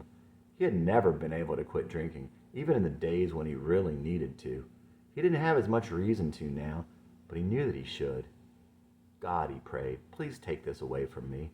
At that moment, he felt the peace and confidence that he felt in the past when God was there. He knew that God had taken alcohol out of his life. He knew with great assurance that drinking would not be a problem for him anymore. Channing had believed since he was young that God would answer prayers. He believed for many years that if you pray for something, and you believe with all your heart that God will do that thing, then he most certainly would. This was easier said than done, though.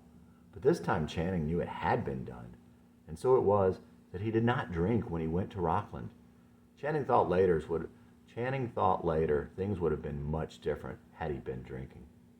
He drove to Nashville International Airport Thursday evening. He had booked a flight to Green Airport in Providence. There was a short layover in Pittsburgh. Channing had a big Mountain Dew and talked with a lady who was on the same flight. She was a young black lady, maybe originally from the Caribbean. She was a single mother from Providence. She said Providence was a very European city. In Providence, he picked up the rental and got on I-95. Green was a 50-minute drive from his hotel in Norwood Center, according to MapQuest. It was a nice, not much traffic, and he could drive fast. He was a late check-in, and there were not many people in the lobby. The people there were very nice. Channing was excited and happy. If he had been drinking, he would have gone down to the bar. But he went up to his room on the top floor. He always had to have the top floor. Channing could not sleep with people walking on top of his head. It would startle the hell out of him when he was dozing. There was a beautiful view of a field with a little orchard of fall trees. Channing was glad he found this place, even if it wasn't that close to Rockland. He was also glad that the leaves were still so pretty there at the end of October. He got up early the next morning. He had slept well and was still excited. It was a completely gorgeous day, exactly as he remembered. Dark blue sky, beautiful sun, clean air. The leaves were beautiful, reds, yellows, oranges. It seemed like a Saturday. The ride over to Rockland was nice. It took maybe 25 minutes. Channing stopped in a convenience store for a Mountain Dew. The guy there was also so nice. People were friendly, just like he remembered. He never bought into that northern people aren't friendly thing. He looked at his MapQuest instructions to try and get to the copycat printing. Seeing Rockland Memorial, he knew he was close, but missed it the first time. Just as well, he needed some time to calm down. When he finally got there, he put on his navy wool blazer, adjusted his sunglasses, and grabbed his CD. As he walked in through the glass front door, he saw a dark-haired young lady talking to a man in the counter. She was pretty chubby and vaguely Mexican-looking, but she could have been Carolyn. How would he know? Well, he would have to assume she might be if he wanted to pull off the ruse. "Can I help you?" "Yes, I would like to have some copies of these made," Channing handed her the CD.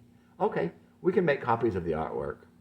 He needed her to commit to being just one of the workers, or to catch out that he was being a little nutty. I need it all copied exactly as it is. I need it copied while within the case." He noticed another young lady watching from the back. "I'll need to ask someone," she said nicely, and walked toward the back. She went over and talked to the other young lady in the back. Carolyn looked up at him as the lady from the counter recounted their discussion. Carolyn. Channing knew it was Carolyn. She was thin, maybe 5'7" and 125 pounds.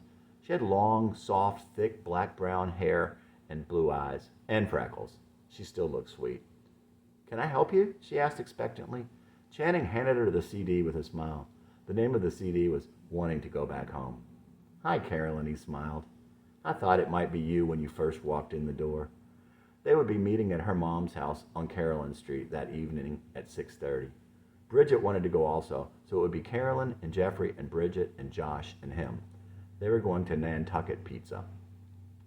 Leaving Carolyn, he drove straight to the old neighborhood. As he pulled on Michael Street, he already realized it was an exact match of his memories.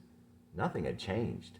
It did not look smaller. It did not look faded. It did not look run down. It didn't look different. Wow. He parked the rental car on the street in front of the first house on the right, the one right on top of their old house, the one where the German folks from Brazil with the pool and the pond used to live, the ones who drank blood. He walked up to the door. Music was playing really loudly inside. A 30-year-old black guy answered the door. He looked like he might have been smoking pot. "Do you mind if I park in front of your house? I used to live in this neighborhood like 30 years ago, and I want to go walking down the street." "Sure." He was really nice, a guy that you would definitely like to listen to music and smoke a joint with. Channing walked back down his walk and down the short hill, snapping mental pictures of his old backyard as he went. He pulled out the camera and took some actual pictures. The split rail fence was just as he remembered it. The old dark blue-gray ranch, the trees, the two giant white rocks coming out of the ground that he used to play on, the hill going up in the very back. The only thing that had changed was the beautiful hill on the other side was gone. In its place, a swimming pool. Yuck. Around front, as he turned the corner, he went back in time 28 years. The look of all the other houses on the street, the yard, the trees, the road, even the bend in the road by the Flannery's house, it was exactly as it had been in his mind, and just as vibrant. The front of his house was the same also, except there was now a big, tall, barn-shaped garage on the side yard that had once just been grass. And the attached garage with the old screen doors was now a room, and there were little horse and carriage retainers on the shutters. All those things took away from it, but it was okay. As he walked that street, he was absolutely high. The Browns' house across the street, Carolyn's house right next to the Browns' house, the Cloverfields next to them, then the Flannerys. Next to Carolyn's was Vince's house, and next to the Flannerys, the Bagwell house. Channing walked on down almost to the end and then back. On the way back, there was an odd-looking woman, maybe late 30s, maybe 40s. In any event, someone who hadn't aged well. She was laying out in the front yard of the Bagwells' old house. She asked him what he was doing. He told her. She asked him about the house she was living in. He told her about the people who had lived there when he was a kid and how the man had died there, the salt thing. She said that made sense. She felt there were ghosts there. She was a weird woman and not really happy. Didn't seem like she got along with her neighbors. Somewhere in their last emails, Kathy had asked Channing to bring her back some fall leaves. He brought a baggie with him. He collected some leaves from the old neighborhood and would send them in the mail when he got back. He walked back to his car. Along the way, he snapped pictures of all the houses he remembered and a couple of street scenes. He looked down Michael Street. That house was the Cranstons. I think that was Anna's. That house was the Cranstons. I think that one was Hannah's. As he climbed back up the hill, got in the car, and drove down Carolyn Street. He climbed back up the hill, got in the car, and drove down Carolyn Street. He drove around the neighborhood, Michael Street and Cross Street by the Cross Street Woods. There was a store at the end of Cross Street. He thought it was there when he lived there. He found the blackberry patch, and on the other side, next to Kathy's and Jeffrey's old houses, the other field that followed the electric lines past the Three Creeks. It had a keep out sign and a little fence now. That wouldn't have bothered him, but for now, he had other places to go. He drove to the places he had been, careful to take pictures of all of them.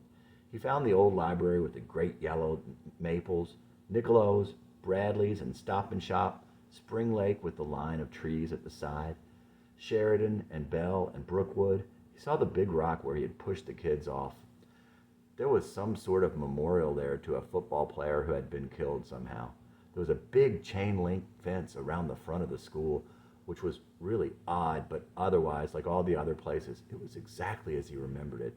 Not smaller, not faded, not changed. Even the neighborhood going into the school was exactly the same. He drove through Robert Frost Park, absolutely beautiful. It surrounded a series of lakes. Channing got out and sat, walked, thought. He watched the ducks and the other birds and the people who had come to the park. He found Rockland High School. It was truly enormous. 6 gigantic buildings, each exactly like the other, and a 7th building that was different. It was bigger looking than Chase Park. Channing could not imagine a school being that big, and it was obviously an ill-conceived idea. The smaller the school, the better. The smaller the school, the smaller the class sizes, the more open it is to parents coming and going, the less it is like a prison. These are things that would make a good school. If Channing had known then what he would come to know 10 or 15 years later, he would have started a school himself. He would have focused on the fact that children learn differently. He would have hired only teachers who loved children, all children. He would have parents sign compacts that they would try and ensure that their kids would be about being good to the other kids and would try to understand each other. He would have encouraged parents to come into the classrooms any time of day. He would have tried cooperative teaching where the parents shared teaching responsibilities. He would have free-flowing subjects, not just traditional ones. He would have it be their goal to teach kids to think, not to imitate. He would make it the teacher's responsibility to know when kids were having any kinds of difficulties. It would also be the school's responsibility and the parents' responsibility. They wouldn't focus on grades. They would focus on learning and progress and love of learning.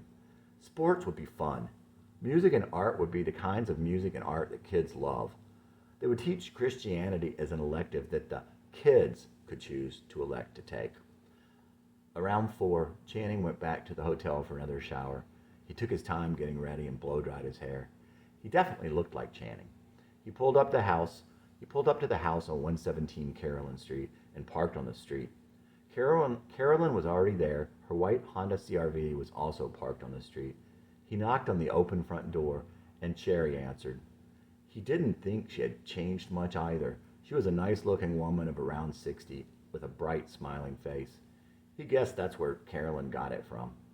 Cherry hugged him and was obviously happy to see him. The whole time he was there, she treated Channing like the boy he had been long ago. It was a good feeling. Carolyn came in the room. "I have to have some pictures. Now get closer," Cherry said. Carolyn and he posed for a couple of pictures. Then they sat down and talked about then and talked about now.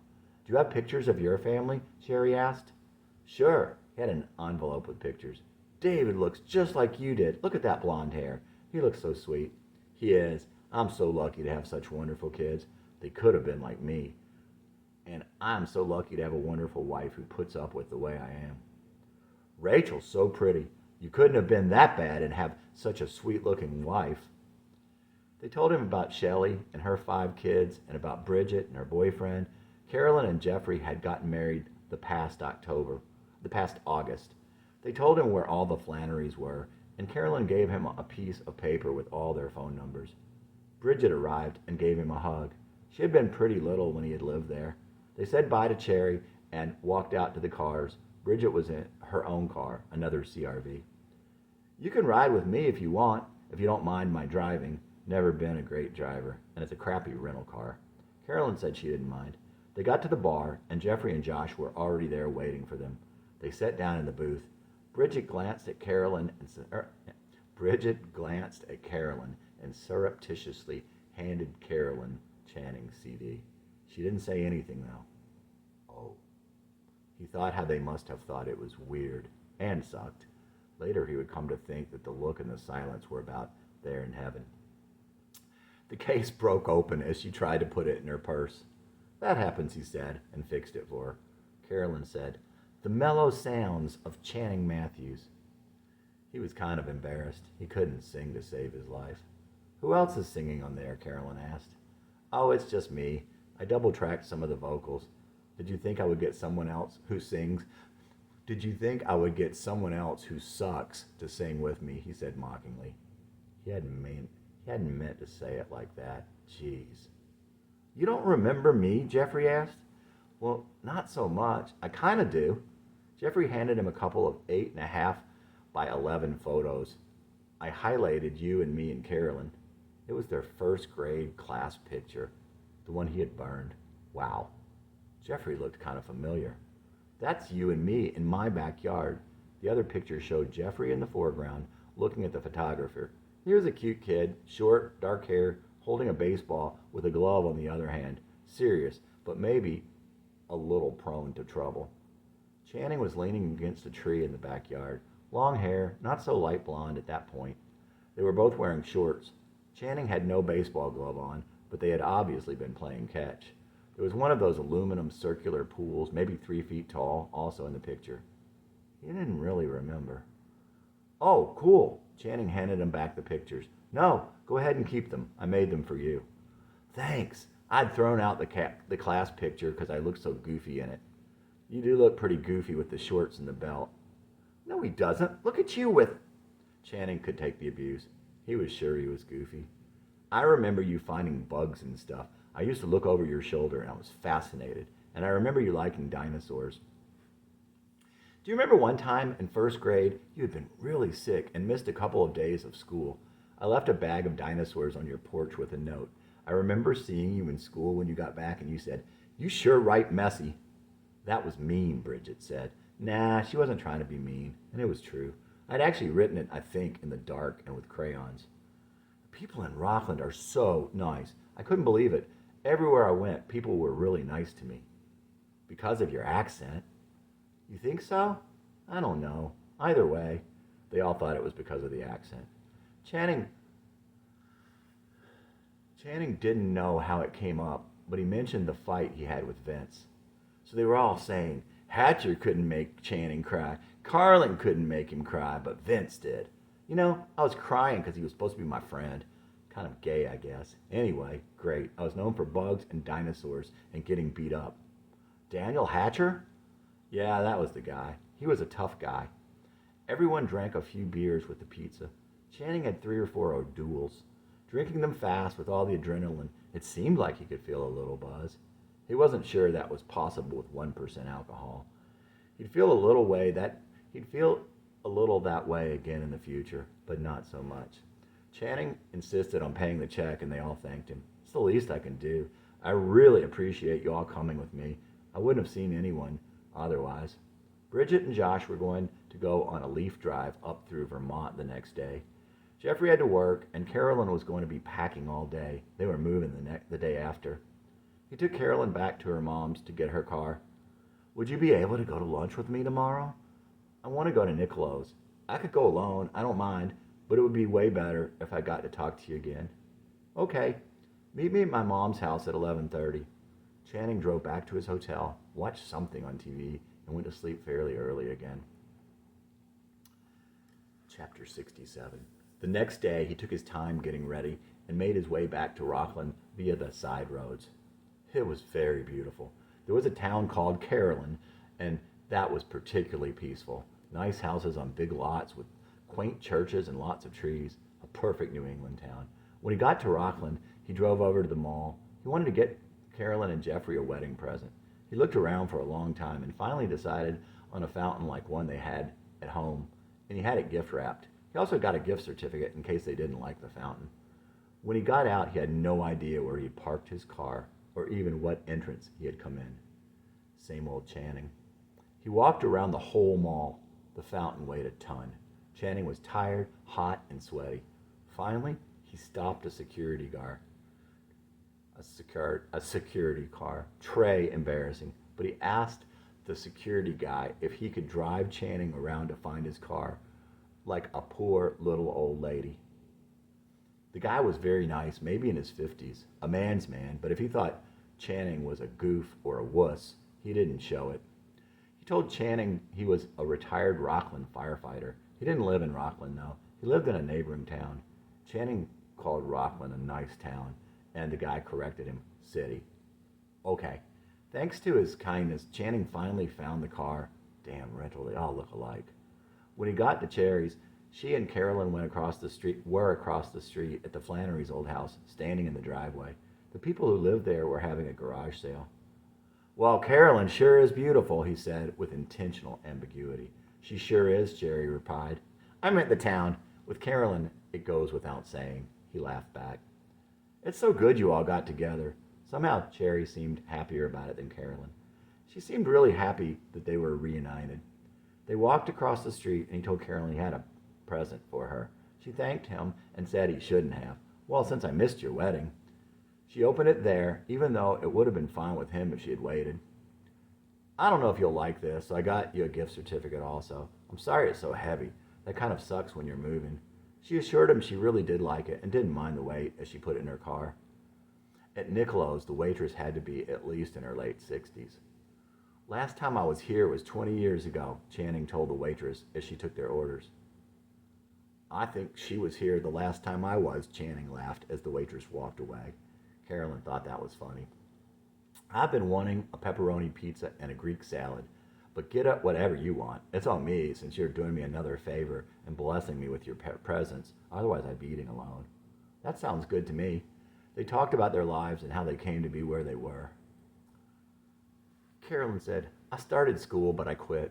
All the girls at school were having sex with guys they didn't even know. I didn't feel like I belonged there.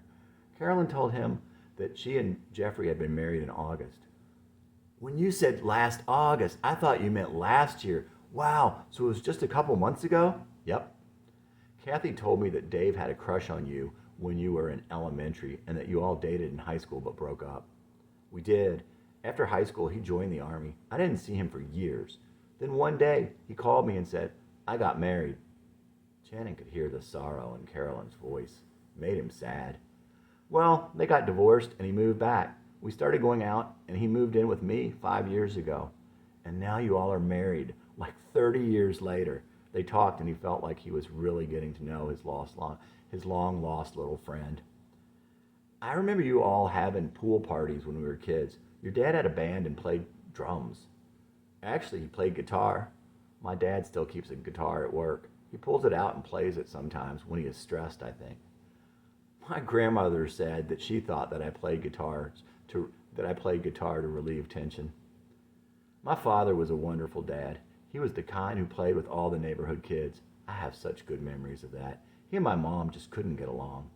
She told Channing how they were planning on starting their own printing company, aside from Copycat. Later, it would remind him of Mandy and her dad. He brought Carolyn back to her house and walked her to the door. It was weird thinking he wouldn't see her again this trip. Jerry came to the door. Now give him a hug. Carolyn hesitated, and that bothered him. It felt good holding Carolyn in his arms after all those years, but something just wasn't right. After he left, he drove around a little more. Carolyn said she was packing some things up that afternoon because they were moving to a place in Holbrook the next day. He decided to go to a liquor store to get Carolyn and Jeffrey a bottle of Behringer White Zinfandel for their move. He didn't have anything else to do. He went back up to the door and rang. When Carolyn opened the door, he quickly handed it to her. This is for you and Dave for moving. Might make it a little better. I hope you like this kind. It's Rachel's favorite. Carolyn thanked him and said she did like the Behringer.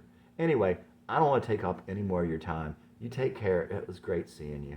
And with that, he headed back to the car and out of town. He decided to drive to Boston just to see it before he left the next morning. On the way, he saw Braintree and the shopping center they used to go to and Jordan Marsh. A cool song played, something about a dime for the phone. Never heard it again. Must have been a local or regional hit.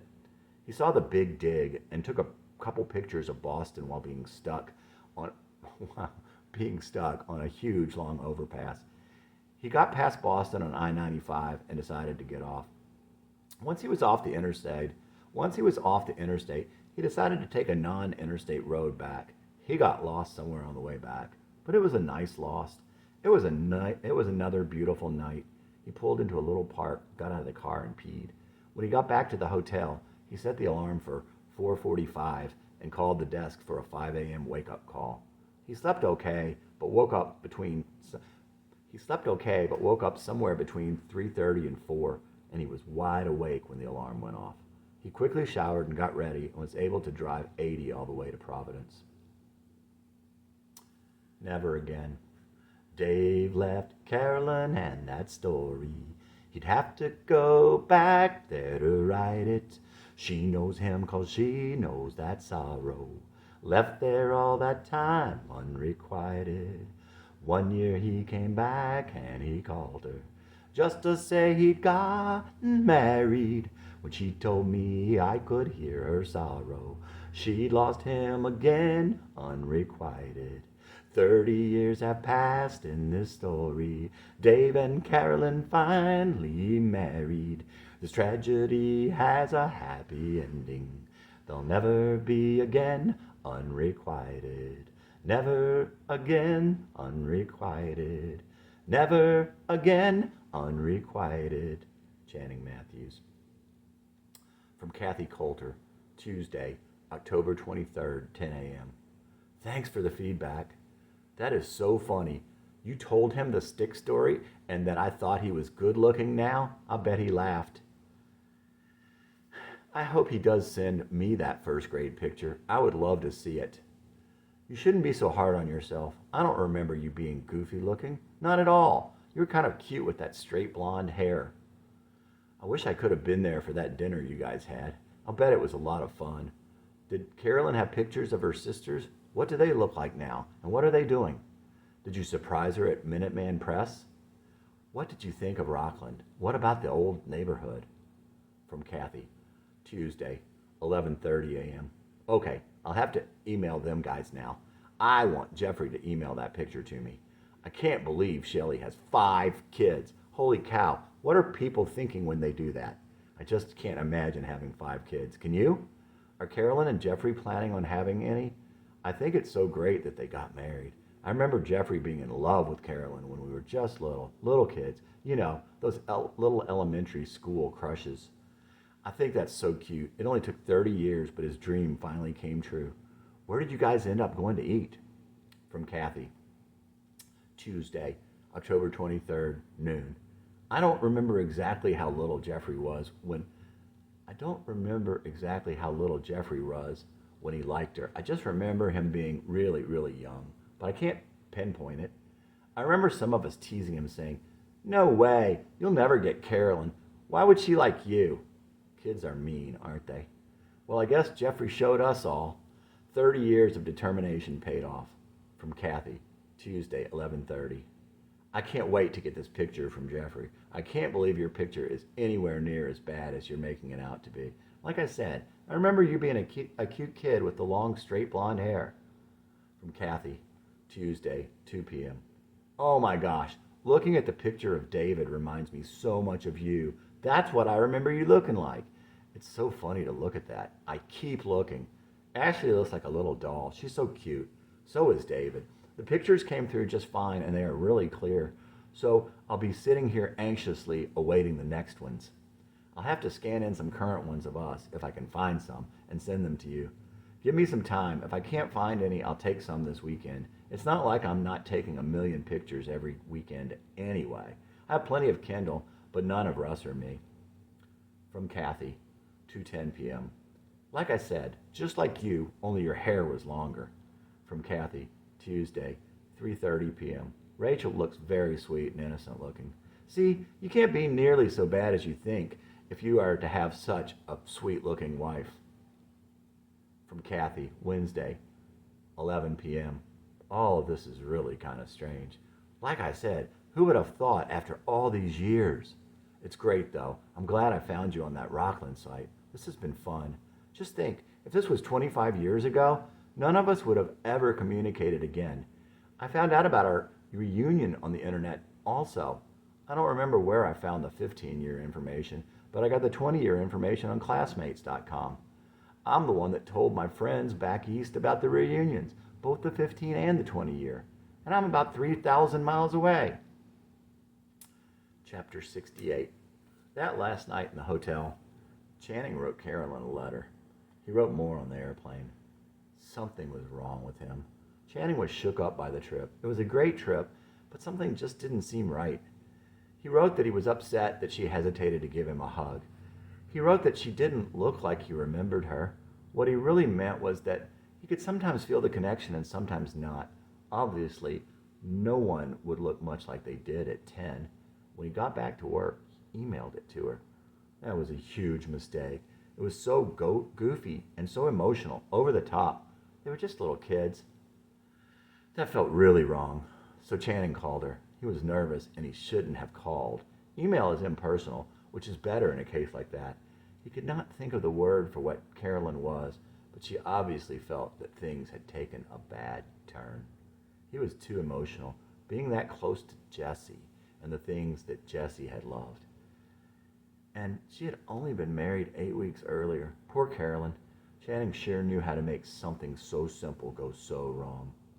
It had been 28 years. It was improbable that they would have ever seen each other again. But there had always been hope.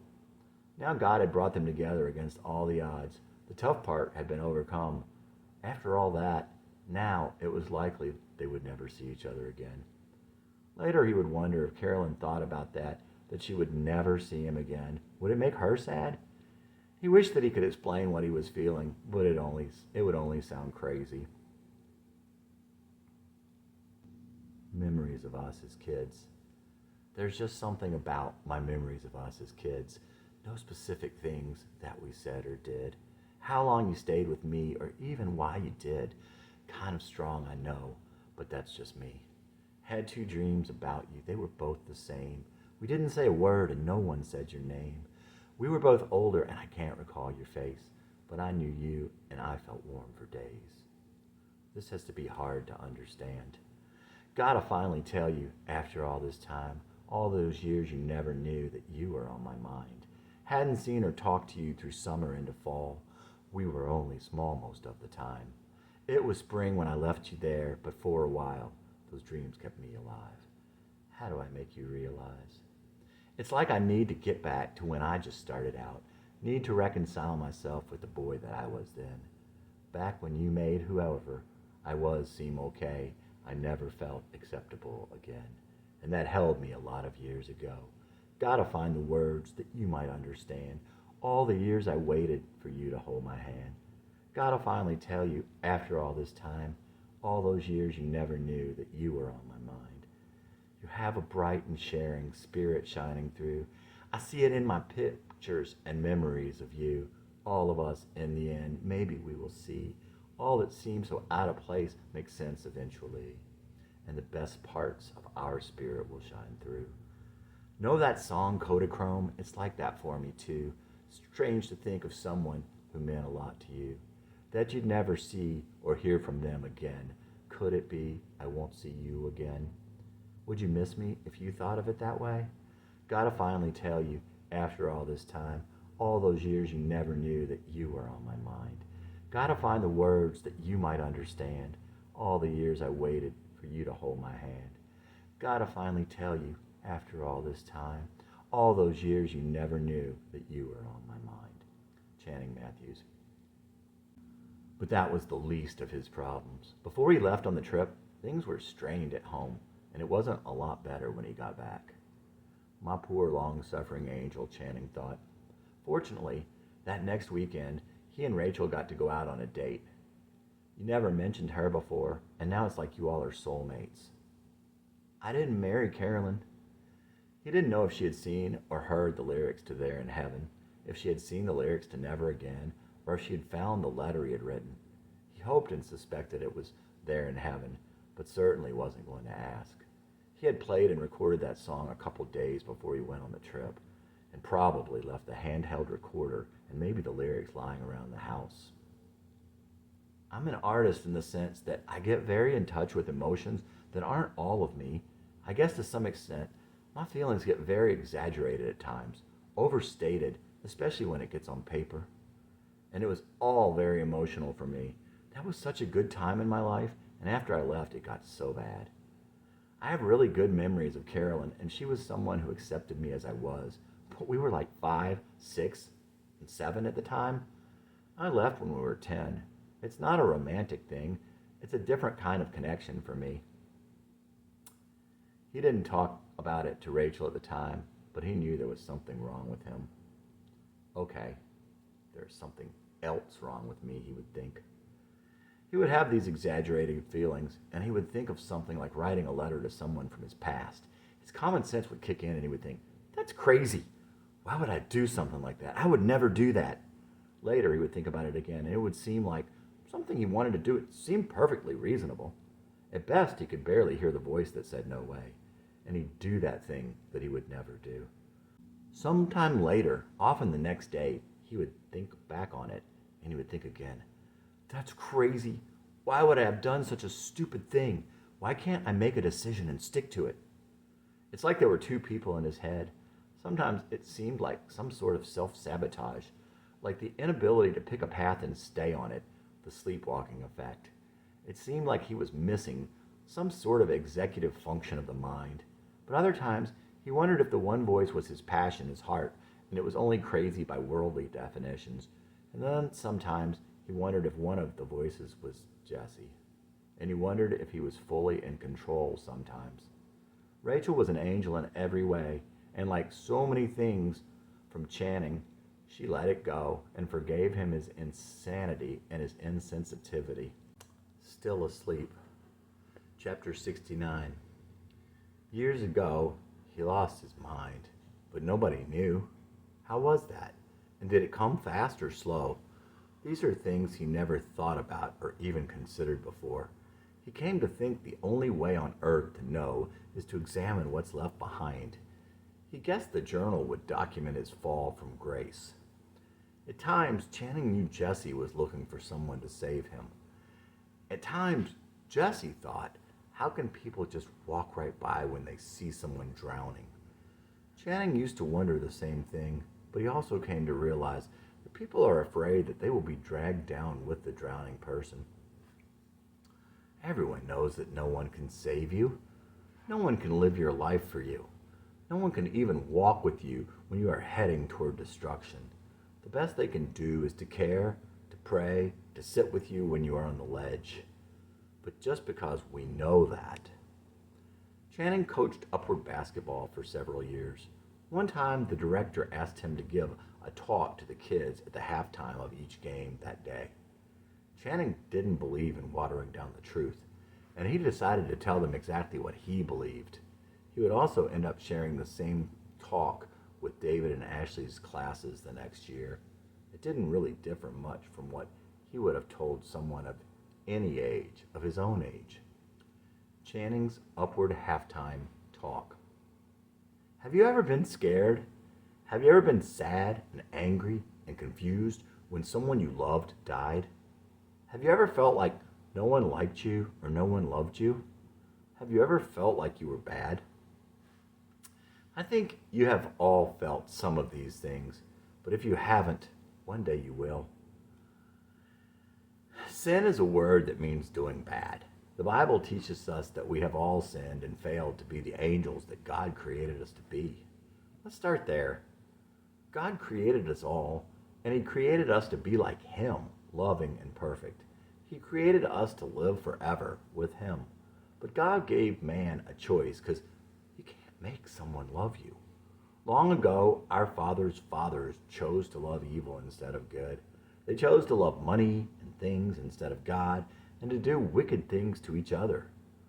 Because of that, God could not let us live forever to grow more and more bad. So now, all of us will die. Even though you are only a child, the years will go by fast. One day you will be grown. You will grow old, and one day you will die. When you die, everything you fought for, tried for, did good or bad things for, will be gone. After your children are gone, no one will even remember you are here. We know a lot about God from His words in the Bible. The other ways that we know about God is how He talks to us in our hearts. More than anything else, God is love, and God loves us more than any person does. God loves you more than your mother and father. He loves you when you fail. He loves you when you do very bad things to His other children. He loves you when you hurt Him. Okay, God can do anything. God loves us completely, and we still die? See, I've left out the most important thing of all. God created us to live a perfect life with no more sin and no more tears. But we have to choose God over evil for Him to bring us home to the forever life He created us for. To bring us back to Him, God sent His Son from heaven to live with us on earth as a regular man and to suffer all the sadness we do, but also to live a perfect life and then to die as a sacrifice for all the bad things that all of us would ever do, so that He could claim us and bring us back to heaven after we die and to live in our hearts while we are alive. He also came to show us how to live this life and how it is that we can follow Him. When we do bad, God speaks to us through our heart. My son would not be mean to anyone. He has God in his heart, and he can hear God better than anyone I know. When someone was mean to him, I told him that they either did not know God at all, or they will one day feel very bad for being mean to him. Have you ever been really mean to someone? I think we all have. I asked David to think of a time when he was mean. I said, "Didn't you feel bad?" He said, "I grieved." The only time we feel worse than we do when someone really hurts us is when we are really mean to someone else. That feeling is God calling you back to Him. We need to hurt inside so we can realize that we need God to save us. I've done really bad things. I still remember them at times, but I know that God has forgiven me, and He helps me try to forgive myself. I've been a real loser, and I've been real bad. I cannot live life by myself without screwing up badly. God has always helped me, even when I didn't follow Him. He helps me all the more since I have told Him that I wanted to follow Him. Still, I often fail to do the right thing. There are evil men who claim to be Christians, but do not love God or follow Christ. And those who have given their lives to Christ are not perfect either. In fact, I have friends who are not Christians who live a much better life than I do. But I continue to be better than I was because I decided to let God into my heart, and God will make me perfect one day. That is one thing that God has promised everyone who asks Him into their hearts, and it is a beautiful promise. God wants us to know that we cannot do it on our own. He doesn't want us to suffer, but it is in our nature, the very way we are, that makes us try to do all things on our own and turn our back on God until we realize that we cannot do it on our own. Jesus tells us that we all have to be like a child to enter God's kingdom. What we need to do is think about how bad we feel sometimes, how we would rather be good, and how we wish there was someone who would love us no matter what we do or how badly we screw up. Asking God to come into your heart and telling Him that you want to follow Jesus is definitely a way to heaven. No one can make this decision for you, and everyone has to decide if they want to follow God or if they instead want to do their own thing, no matter how much bad they do, or they may do. Prayer is where you talk to God in your heart and your mind. If you want to tell God that you know you are a sinner and that you accept God's gift of saving you by sending His Son to die for you, and you want to follow this Jesus, all you have to do is to pray that prayer to God. Being saved by the love of God only requires you to open your heart and promise God your life. That guarantees that God will never leave you and you will live forever. But that is just a start in following Jesus and having a life here that God wants you to have. Channing believed that once a person had crossed a certain line, once they had treated another human being as an object, there was no going back. Like alcoholics, it didn't matter that they were sick and or couldn't help it. Those who dehumanized others were a danger to innocence, and they would never be okay. Psychologists, judges, and parole officers were enemy of society when they let those people out or argued that they could be rehabilitated. The rate of recidivism for rape, sexual abuse, and other violent crimes was always extraordinarily high, and the figures that were used just counted the ones who got out and were caught again. Sometimes Channing wondered if people who seemed to have become monsters were more of props than human beings, but at that point he thought, well, now I am dehumanizing them. And Channing worried that that was a slippery slope. Jesse sometimes pretended to be apathetic. Channing didn't think he was ever apathetic. Defeated sometimes was more like it. Jesse pretended to be apathetic to spare himself the embarrassment of trying and failing again. An example of this was the way he would hit the ball to the fence and then jog to first or second base. His teammates would think he was lazy or didn't care, but in reality, he didn't want to fail to get where he was going. He didn't want everyone to see he was a slow runner. If he went full out and failed, people would know, and he would be a failure. Jesse once heard someone on TV say, "You don't grow unless you have courage enough to be bad." He wrote it down immediately. It was on his mirror for years. Jesse was wide awake but pretended sometimes to be asleep. Channing, on the other hand, had been asleep. He had spent his days asleep, not just in the days before he went back to Rockland and came back, not just before he started writing songs again.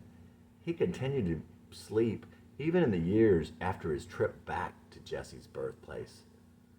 Channing had only written a couple of songs in the many years since Rachel and he were married.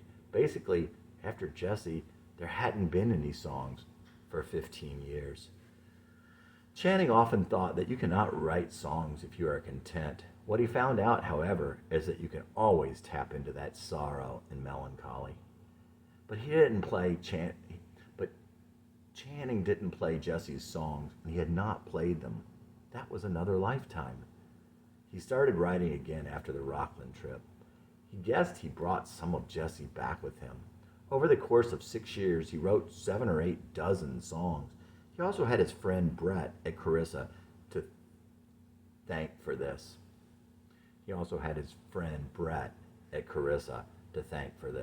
Brett was an earnest and deep-thinking young guy. When Channing met him, Brett was 26 years old and married to Samantha, whom he loved very much. Since that time, he had had 2 kids. Brett wanted to be a rock and roll star, but he was afraid. Unlike Channing thought, Brett had talent. He had the talent he needed. He was a great singer, guitarist, and songwriter. He had it all. He was so quiet and reserved at work, but he had unbelievable passion and energy when he was playing and singing on stage. Brett was totally without artifice. The first time Channing saw him play live, Brett was wearing shorts and black dress shoes with dark knee socks. Brett said it was a joke, but Channing wouldn't have been caught dead like that. Brett had a band called Going Back Home. Channing got to fill in for his bass player at a gig they did at a pig roast one year. It was outside on a brisk October night, way out in the country. Channing had a blast. Brett's songs with GBH were pretty heavy and were definitely fun to play. Brett doesn't mention the name Going Back Home anymore without adding R.I.P. One time, Channing added a lead guitar to 2 of the GBH songs Brett had given him on a CD. The one lead stood to that day as the only thing Channing felt that he had ever done right in his life. Brett didn't like it, and he said that he considered those songs complete. Channing felt terrible about it. Everyone he had played them for loved the songs and loved his leads. He begged Brett to play them for his wife Samantha and for his old bandmates. But that wasn't fair to Brett, his wife, or his bandmates. Didn't matter anyway. If you wrote the song, no one else's opinion counts. Brett totally got Channing. Brett told Channing that he was his biggest fan, so when Channing would write a lyric, he knew Brett would read it. When he went to record it, he knew Brett would listen. And Channing always had good things to say, and Brett always had good things to say about Channing's songs. When he would feel doubt, Brett kept him going. Channing tried to do the same for Brett. Brett wanted to get off easy, but he was not going to get that from Channing. It would have been a shame for him to waste what he had been given, but later Channing didn't think that was going to happen. At some point, Brett came to realize that it was his destiny. If you looked on his MySpace page, you would have seen the words, "I am rock and roll." Once Brett told Channing that he should sing his own songs. That idea seemed so strange to him. Channing could not sing. You mean 'cause someone else singing your songs would be like acting? No, I think someone else singing your songs would be like stealing. Channing at this time had also made a friend of a talented young singer who had been singing with her boyfriend on street corners downtown near his office. Hannah was of medium height and somewhat big boned, with great locks of flowing, wavy red hair. Back then, she sang him a song of hers about getting pushed around, and he felt a connection. Later, she sometimes seemed like an only child, somewhat always in the center of things. When she was like that, she was brusque and pushy and superstitious and not so attractive. But once he saw her somewhat drunk in a soft sweat dress, and she looked small and seemed soft, especially when she hugged him. Sam was scrawny but not short, had a lot of acne, and had scruffy, not thick 2 or 3 day growth. He seemed unclean, but Channing kind of doubted he was.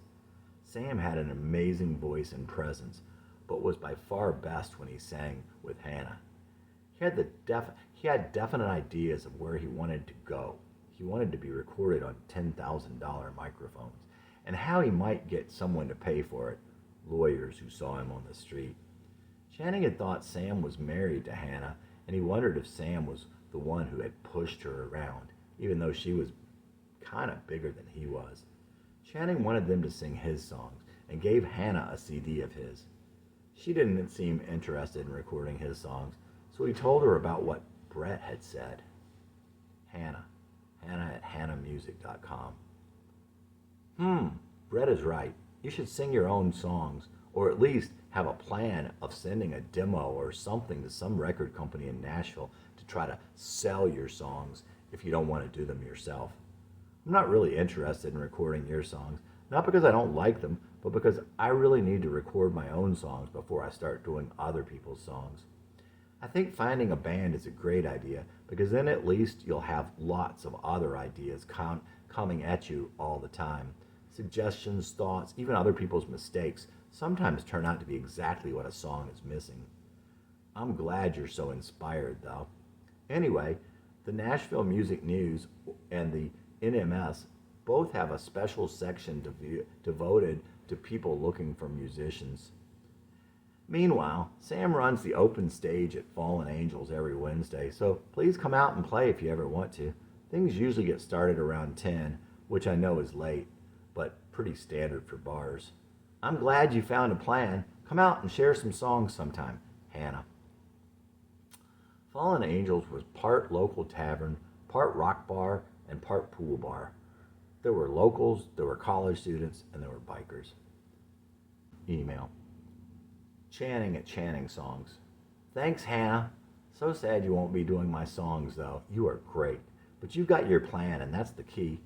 Nah, no Nashville. I'd rather kill myself trying to give away 10 CDs that are mine than get royalties on 10 million units of someone else.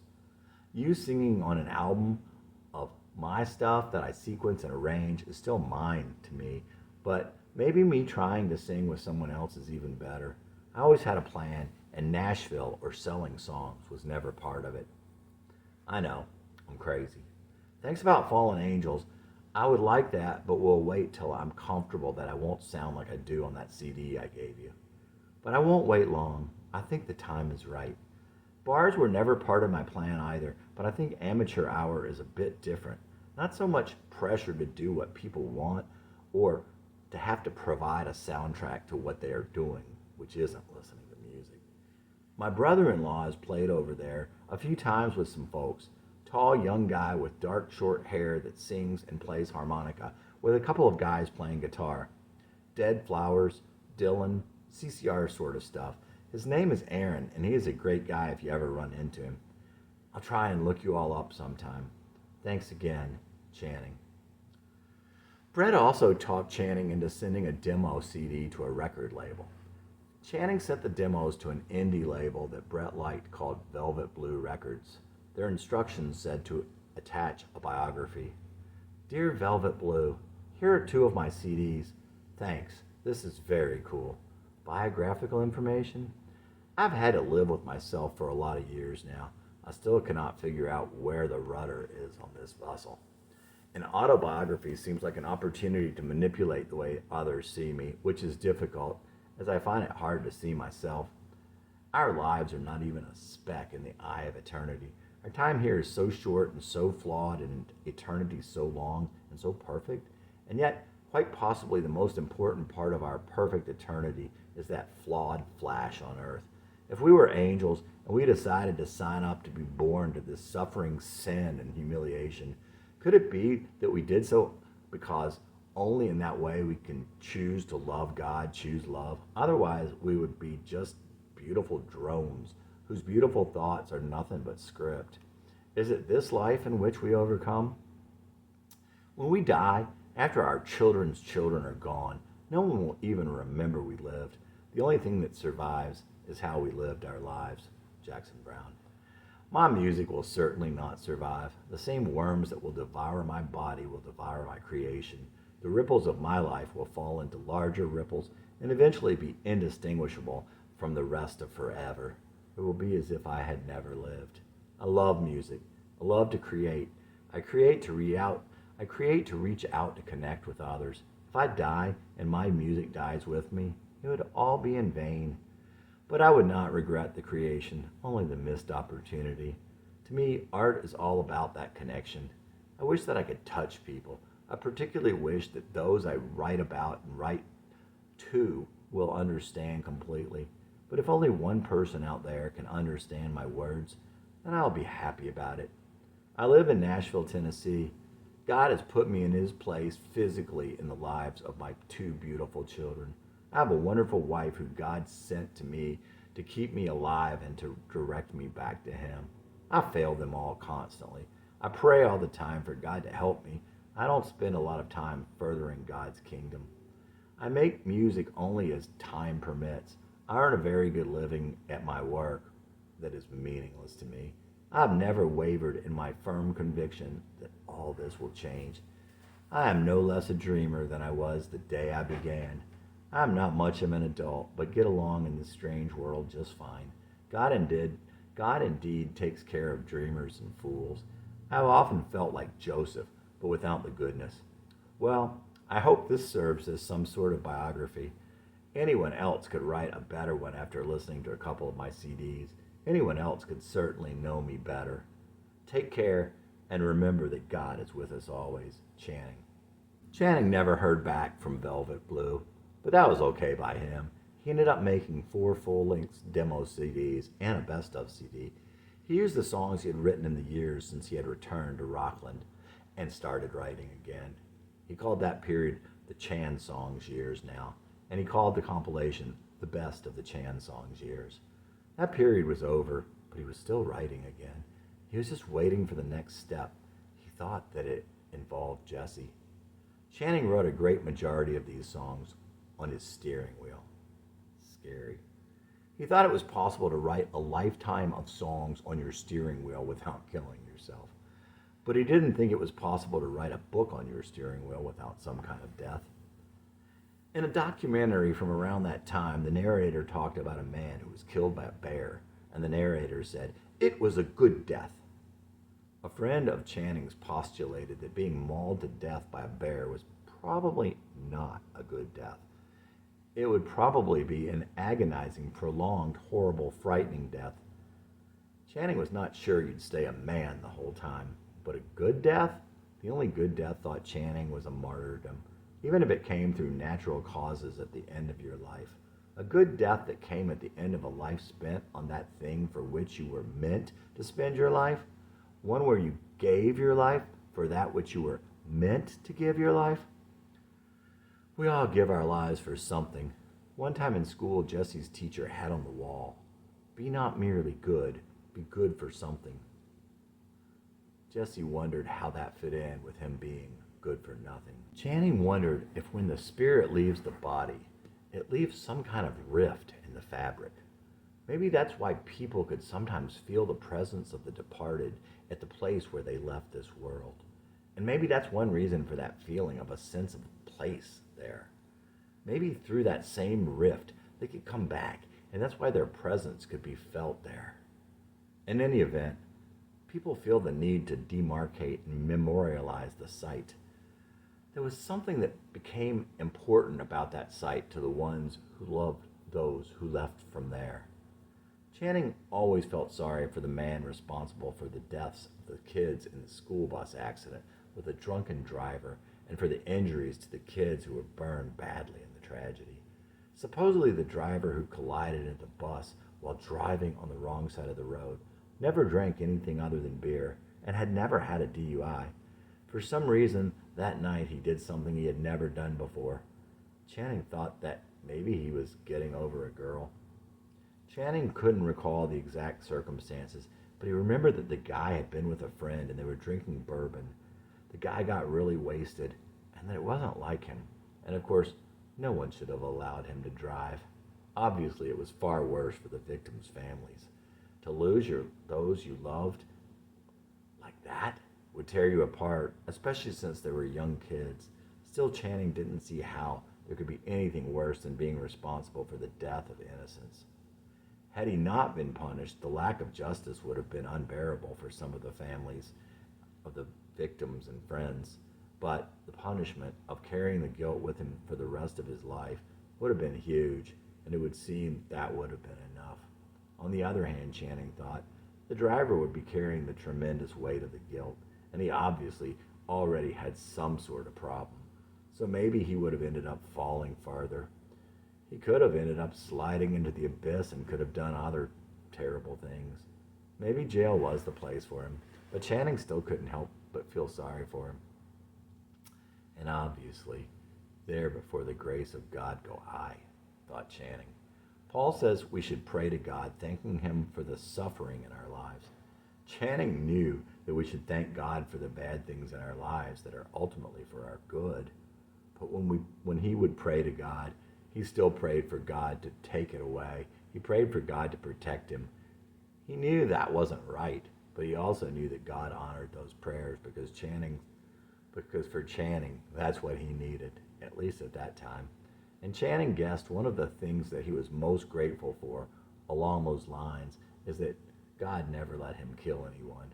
Channing remembered one night in bed thinking about that. Oh my God, all those times I could have killed someone, you protected me from that. Channing remembered telling David and his upward basketball team that but for the grace of God, he would have killed someone, and for them to heed caution when they got of that age, because it may be for their ultimate good that they are one of those people that go too far and kill someone. For their good. Channing worried sometimes that his prayers for protection were counter to what he should be praying, counter to the growth that he needed, and that they were in the way of God doing his business. Not in the way such that his prayers actually stopped God's work, more that his lack of desire got in the way of him being able to move forward and follow God where God would lead him. Like Channing may have needed to want those things for it to be time for God to make those things happen. But he was where he was. Channing had so much shame and embarrassment looking back, and so many regrets. It was a huge load, an unbroken stream from when he was little till then. But as he had said many times, he wouldn't change a thing. Everything that had happened and everything he had done had led him to where he was. Channing played bass guitar in his church's praise band for 7 years, every Sunday. Eventually he quit as he was burned out and wanted to go in new directions. During one of those years, a young keyboard player named Bryce was playing with him. Bryce was a music nerd, and his parents let him do and say pretty much whatever he wanted. One Sunday morning, it was a bit rough, but kind of rocking. Well, that was ragged but right, Channing commented to Bryce as they walked off the stage. If it's ragged, it's never right. They could not be farther apart musically. If you felt like Bryce did, you should have never listened to a CD Channing played on. One time, it all kind of fell apart at the end of the last song. Their rhythm guitarist, Glenn, had played all types of music for a lot of years. As they walked off, he said they just went a bar too far. Sounded like the story of Jesse's life. Channing went home and wrote a song about it, about a bar too far. Glenn had a head full of wavy white hair, glasses, and was nice to everyone. He probably didn't know what to make of Channing. Glenn came up to him once and told him, "The youth band idolizes you. Did you know that?" Another lady in the church told him, "My boys think you are so cool." Here's why all of that was too funny to Channing. He had never been cool. In fact, he would never be cool. But one day, he might be blazing hot. Jesse had always seen his life as a shooting star blazing across the sky. This world is not your home. Matthew, I'm writing these words to you, 'cause I don't know what else to do. I've been trying for a long time to find a way to get through. I loved you more than a brother, but that was so long ago. There wasn't enough love in me, so I just let you go. You felt so alone, but you never were on your own. This world is not our home, and we are not our own. Matthew, what I'm trying to say, we can't make it by our own will. It's the only good news in a fallen world. The Lord is God and be still. Matthew, the Lord is over your shoulder. Why'd you think you'd only fallen so far? I promise you he'll give you his peace if you let him into your heart. I know you want to go home and never be alone. This world is not your home, and you are not your own. Channing Matthews. Chapter 70. Matthew, Channing's adored little brother. Channing abandoned him when Matthew needed him most. When Channing got married, he left Matthew and his mother alone. A man is supposed to leave his mother and start a new family. It has to be that way. It's the only fair thing. But Channing barely had love enough for one. There was no love left for Matthew. Rachel and Channing used to play games with Matthew and his girlfriend Jennifer. Channing made it a competition, trying to help his wife win. Then Matthew moved to Indianapolis, and soon afterward, he and Jen, his girlfriend from that time, were married. Matthew always loved sports. He always wanted to do the right thing also. And he was the best friend a person could have. He always wanted to be in love. He'd treat girls like princesses, which totally took a lot of them by surprise. But later he would tend to sap all the energy out of them and could be quite demanding. After high school, Matthew tended to make friends with losers.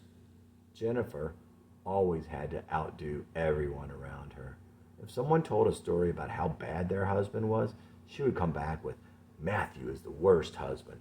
If someone would say, "My husband is so good to me," she'd immediately come back with, "Matthew is the greatest husband." Jen was the epitome of the only child. It was always all about her.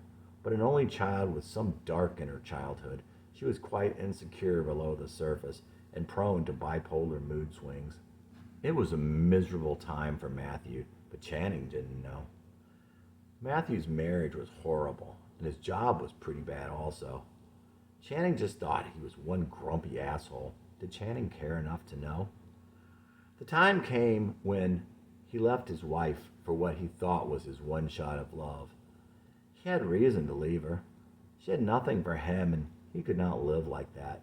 Not to say she deserved it, just that it was what it was. But it meant that Matthew was leaving his two precious little boys 6 hours away. Everyone knows that's wrong. And Channing told him. He wasn't being judgmental, but Channing wasn't being supportive either. And that's not what love is. Later, Channing came to find out the things he didn't know, and he was very sorry. But even at the time, Channing could feel Matthew's loneliness. Matthew felt alienated and isolated and homeless. He missed his boys and felt such guilt, and there would be years he could never get back. Channing wanted to tell Matthew that God was right there. He hadn't really fallen so far, and that none of us can make it on our own. Winter in Wisconsin. Another winter in Wisconsin where it gets too cold to snow, and the clouds won't break till June now. Been here long enough to know. My two boys are back in Indy. They're still living with their mom and a man they call Terry, but at least it isn't Dad. Got a lot of miles on a leased car and no money in the bank. With my home in Tennessee, not much to show for 15 years. Another weekend in Wisconsin with my kids in Indiana. 3 more weeks until I see them. Another month we'll never have. 6 long hours down to Indy, another 2 to Tennessee. Awfully tired when we get there to turn around the next day. So we get a night and morning 13 times a year. It's hard to be a dad just part-time if you can't be here. Another year up in Wisconsin, another year of love they've missed, another ring around my heart, another year I'll soon forget. Another winter in Wisconsin where it gets too cold to snow, and the clouds won't break till June now. Been here long enough to know. Channing Matthews. When they lived on McKendree, Ashley was going to be the princess of McKendree Place.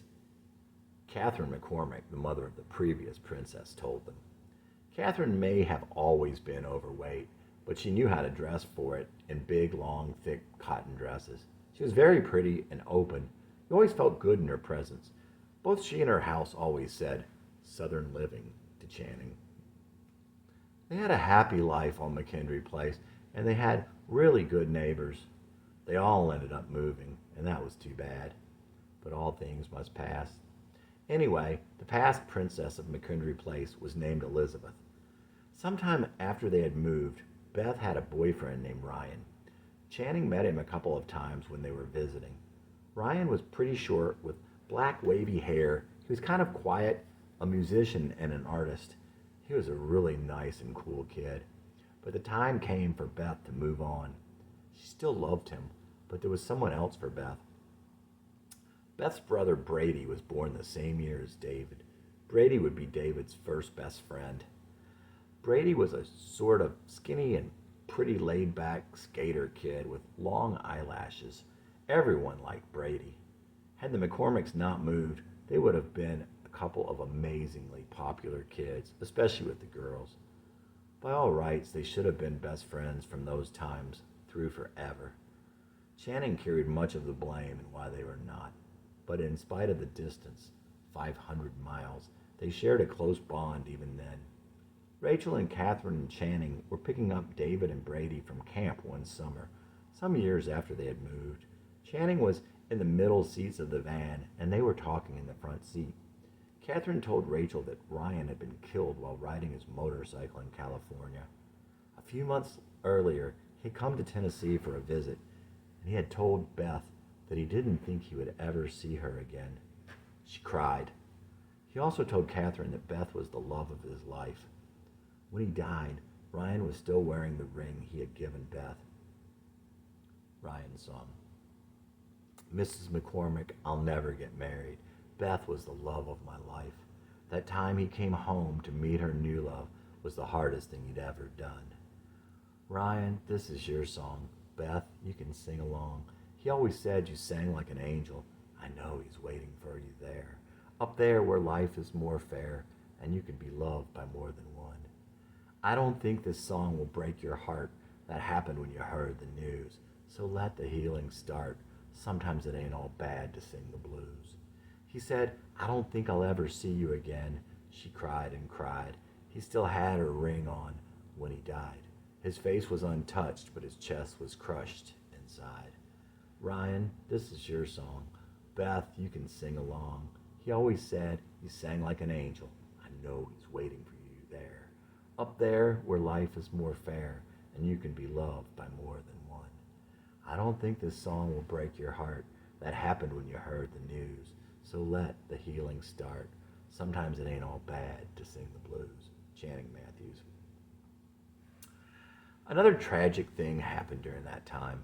Their pastor, Tom, the one who was preaching when Channing came to accept his Christ, and Ellen, Rachel's best friend at the time, had an affair. Ellen was mousy but cute with small breasts, wide hips, really pale white skin, and somewhat thin but pretty brown hair. She had saddlebags at an age she shouldn't have. She seemed sweet with those big soft brown eyes, pretty face, and childlike voice. No wonder Chris was screwed. Kind of reminded Channing of Summer in a way. Tom's wife was bipolar, and he probably had affairs before this one. Tom was 10 years older than Channing, a little chubby, but not so much so. Not real tall, but he had a presence. He was clearly of Irish descent, was a control freak, and apparently had other affairs in the past. Channing liked Tom, and he, and Tom also seemed to like Channing, and he was probably attracted to Rachel. Tom was a hard worker and was into everything. People thought his sermons were directed straight to them till that last year. Maybe it was because of what he was doing, but they did not resonate with Channing the whole last year. It was not just any affair. And I will hide this affair but continue an affair. And I will threaten his sheep, her loving husband affair. And I will move in with her when his life at the church comes down around my feet affair. And I will abandon my wife of 30 years affair. And finally, and I will marry her and have her loving husband's children half the time at least affair. That caused a bit of a crisis of faith for some people in their church. Channing worried about Rachel and David. Channing worried about Rachel, and David was sad because Tom had baptized him. To Channing, it just shows that a Christian can turn their back on God. The Bible says returning to your life of sin is like a dog returning to its own vomit and eating it, of course. It makes it clear that it is unlikely you will ever return to the fold, but it does not seem to say that it is impossible. At the time, before he knew exactly what had been happening, Channing thought maybe they had an inappropriate relationship of some sorts, not a sexual relationship. Channing was going to talk to them, but like the letter to his grandfather, he dropped that. It was not because he considered either of them Satan, nor his grandfather either. In this case, it was because of his motivation. Channing thought he could get through to people. He felt that he really knew people, and he could connect with them and understand them and communicate with them. Like music, the very things that Jesse was worst at became strengths. Jesse had been pretty much socially retarded, but that meant it was to feed Channing's own ego. Yes, he cared about them, but if his primary motivation was to feed his own ego, he needed to leave it alone. If it was meant to be, God would send someone better for the job. Channing believed that Ellen would be unbelievably sad one day. Yes, Tom would cheat on her, but much, much, much worse. She had the greatest guy ever, and he truly and deeply loved her, not to mention needing to return to God, but Channing thought, I'm there also. Darkest hour. This is crazy. You're throwing it all away.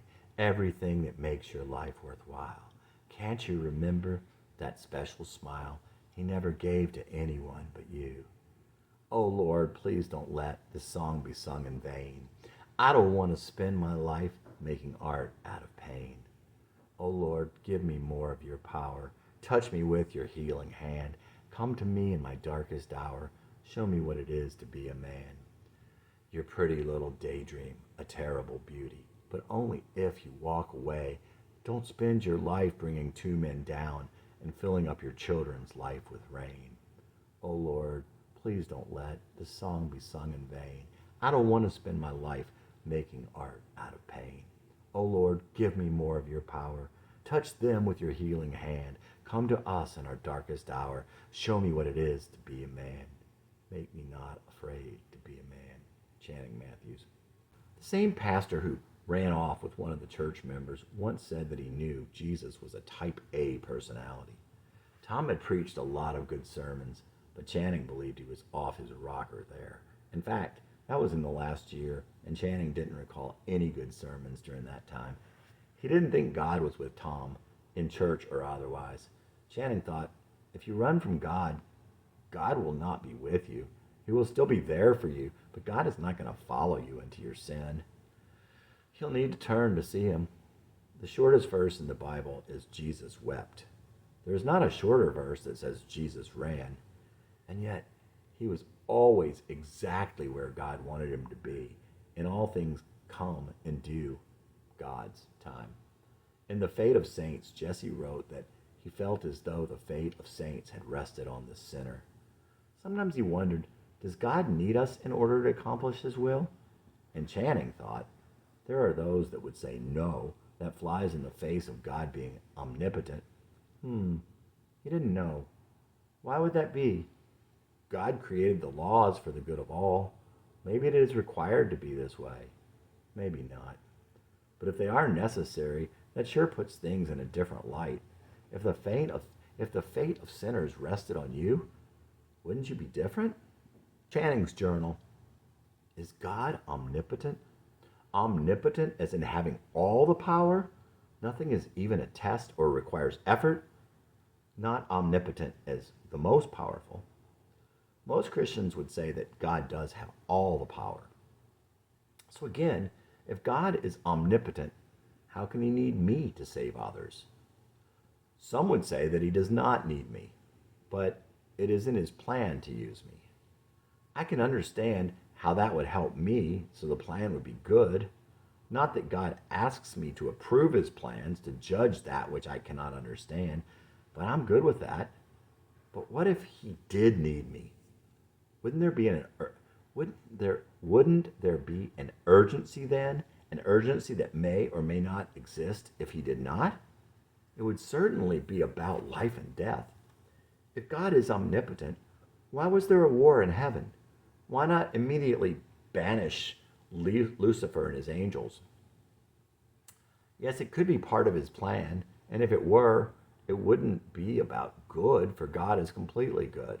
Of that I have no doubt, but as regards omnipotence, I have no answer. I suppose it only matters in that constantly stating that God is omnipotent has certainly taken away people's sense of urgency. The message that they are the only ones that can save the lost could restore that urgency, but it never plays quite as loud as the message of omnipotence. Both messages may be true. They could possibly both be true, but that which is most important should be emphasized. The flip side is that God is not going to let us all go down in flames because I did not do what I was supposed to do. I wrote a song after I watched the animated movie Sinbad, Legend of the Seven Seas with my family. I never saw a sea captain in that light. What heroism and responsibility. After seeing this and coming to this understanding, I came to see God as my captain. But what a merciful captain. I have wasted 40-some years, and yet he still waits for me to fulfill my destiny, and he gives me peace about the waste. All things in good time, all things in God's time. You should feel good about that. Trying to find my place. Father, you have given me a lot of time, but I'm still trying to find my place. For decades, I have squandered what you have given me, and I'm still trying to find my place. You're my captain, I'm a beginner. Sometimes I felt the fate of saints rest upon this sinner. Father, you have given me a lot of time, but I'm still trying to find my place. Never once was it said Jesus ran, but he was always in your place and time. You were his captain, he a beginner. You not let the fate of saints rest upon a sinner. Father, you have given me a lot of time. Channing Matthews. Chapter 71, Channing's Journal. Do you believe in an afterlife? Before you answer that, I want to ask you another question. If you don't know how the soul was created, what makes you think you know what kills it and when? I want to talk about two parables of Jesus in relation to my own distance from God, what it means to be saved, and what it means to be a Christian. I think these parables also make it clear how the Southern Baptist Convention misses the boat. Well, not to mention the political crap. I go to a Baptist church. Guess we'll see what happens when some folks read my journal. On the subject of the political crap, I'll sidetrack a moment to talk about abortion and homosexuality. Abortion is never mentioned in the Bible, except in the case where a man kicks another man's wife in the stomach and kills the baby. So, my good Christians, you believe that God is omnipotent, and yet you are saying that when God creates a soul, places the soul in a cluster of cells, and even though no one knows this soul, when there is an abortion, the soul is never born and will subsequently never be born. The baby has been killed. God has been thwarted by a man. That soul never gets a chance to live. Really? You believe this? Homosexuality was never mentioned by Jesus. Jesus focused on many sins and sin as a separation from God.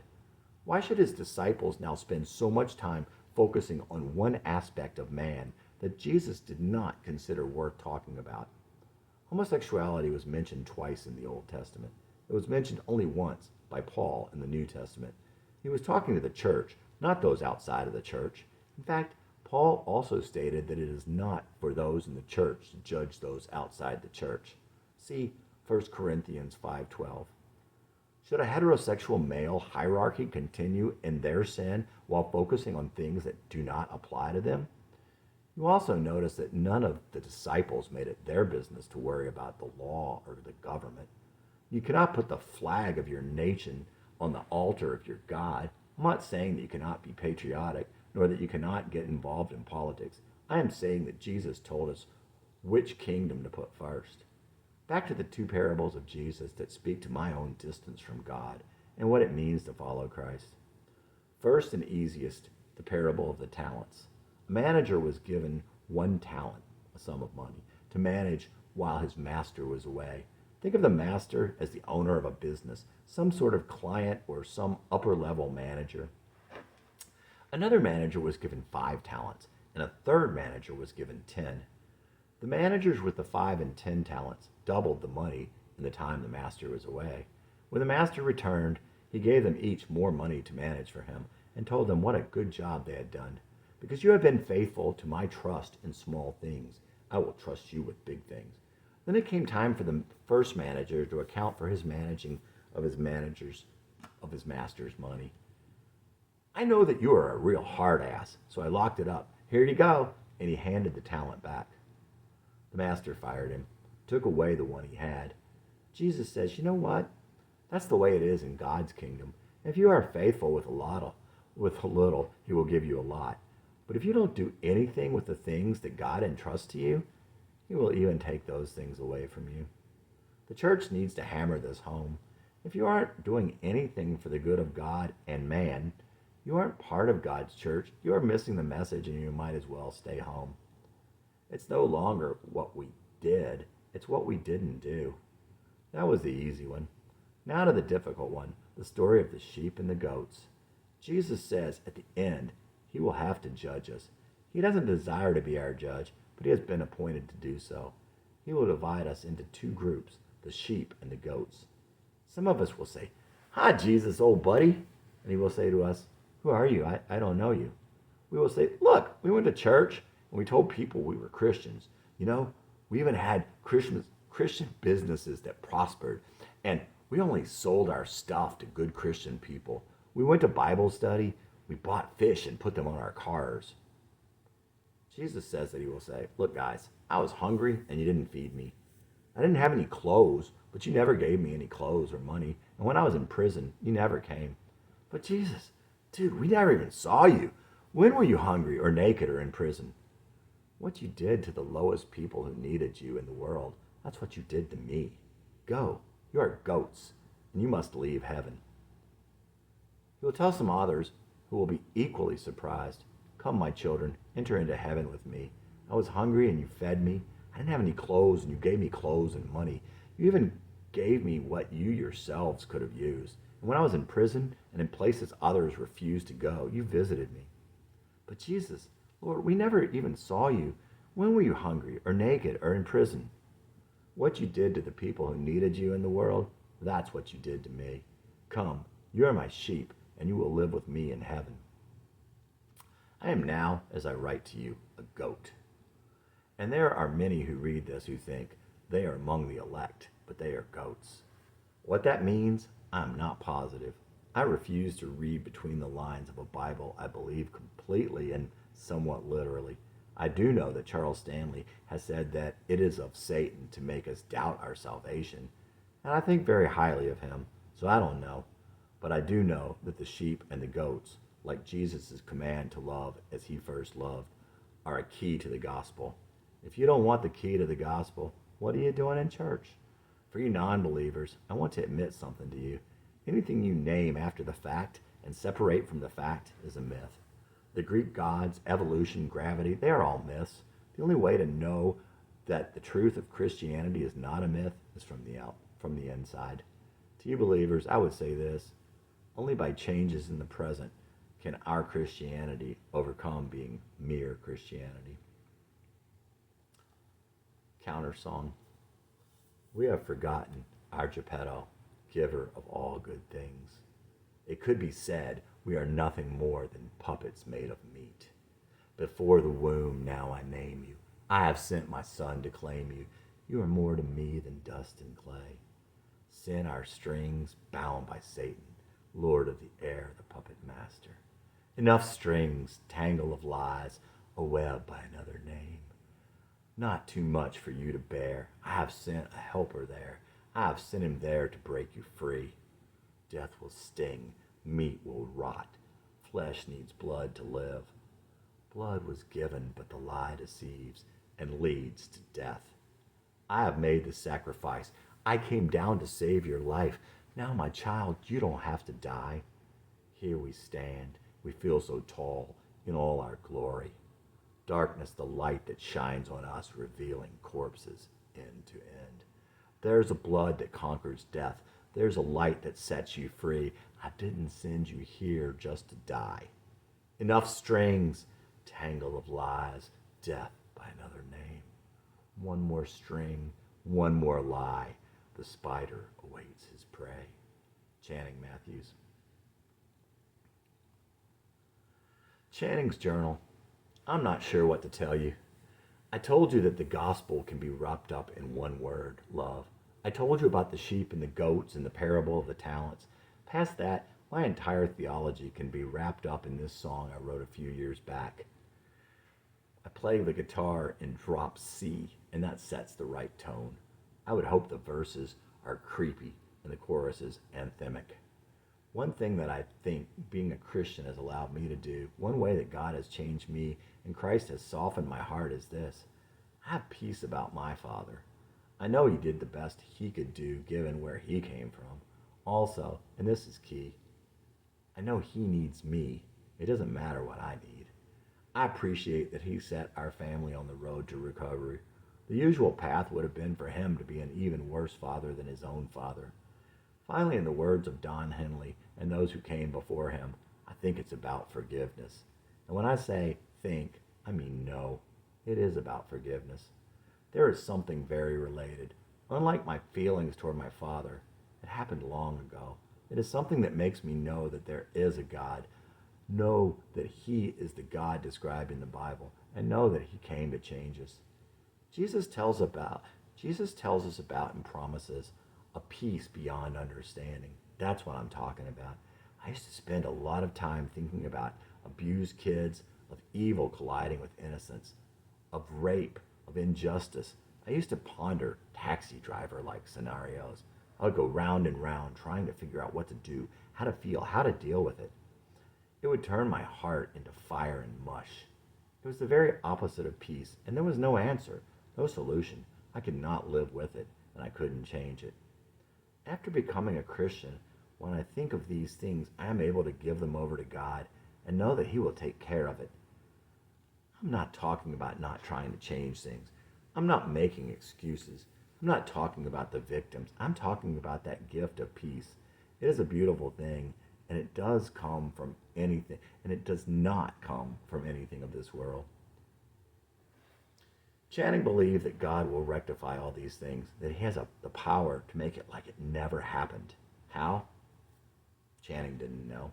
Why does God allow them to happen at all? Channing didn't know that either. But Channing did know this. The mind of God is not like ours. It is better than ours. But more importantly, it is more complex, and we cannot understand these things, but that is okay. Channing also wasn't sure that allow was the right word. He would think, I do not know what God's omnipotent.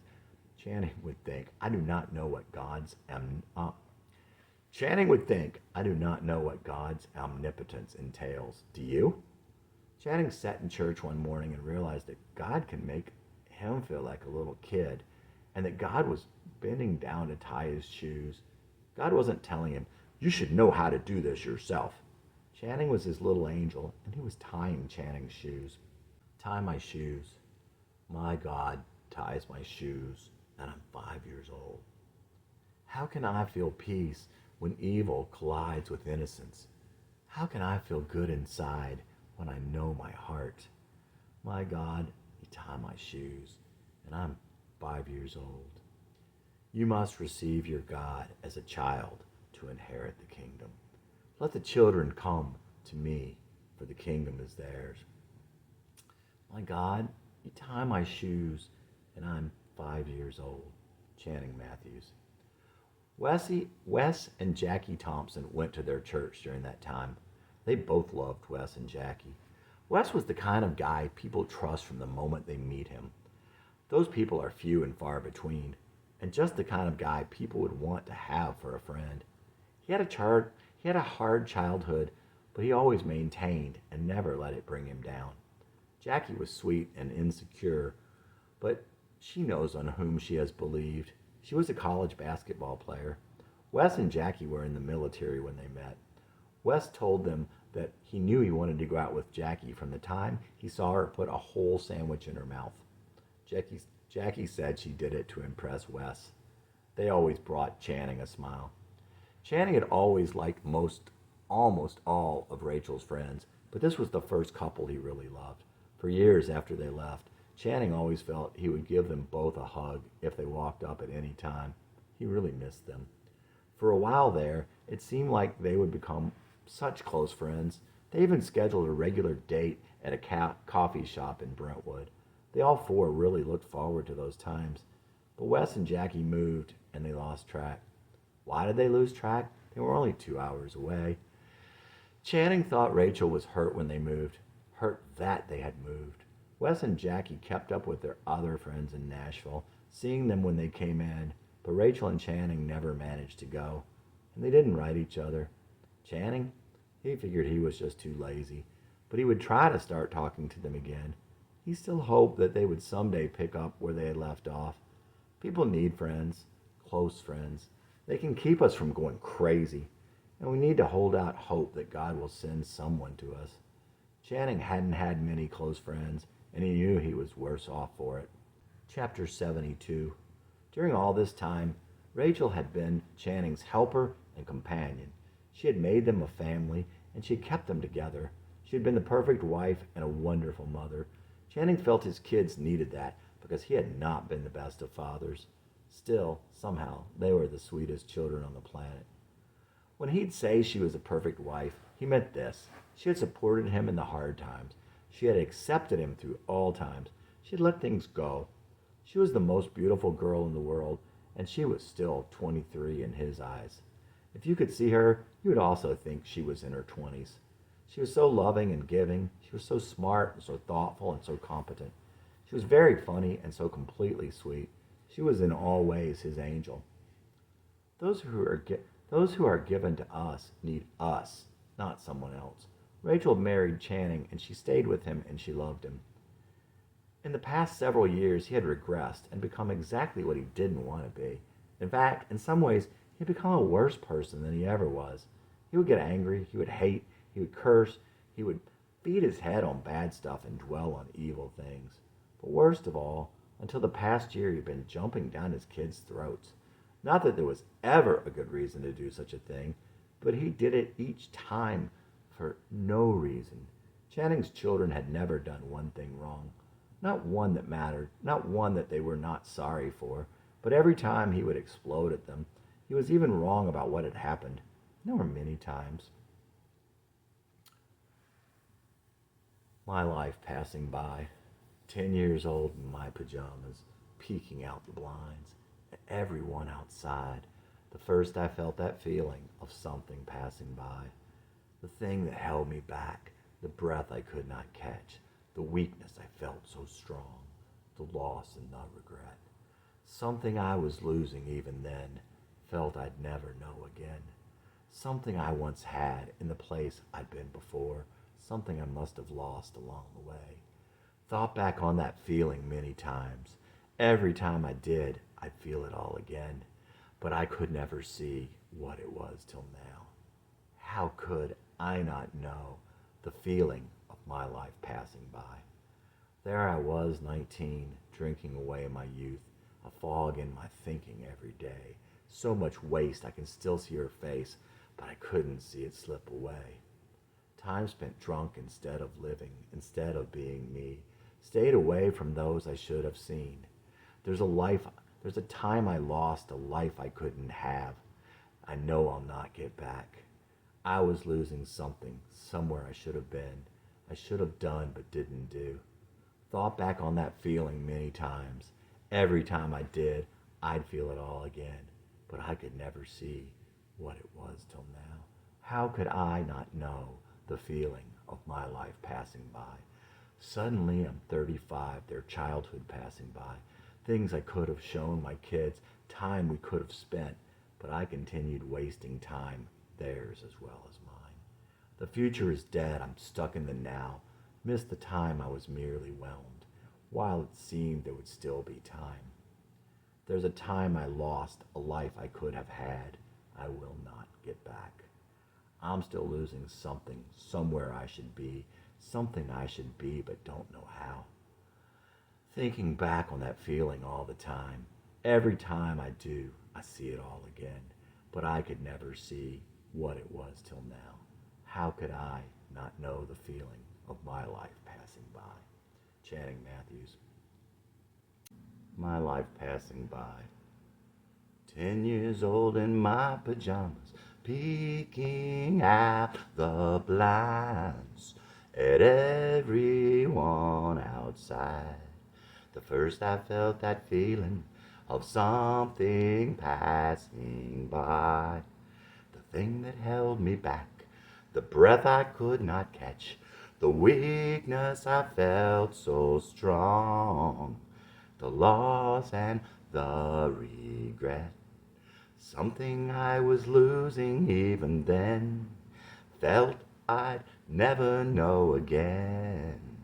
Something I once had in the place I'd been before, something I must have lost along the way.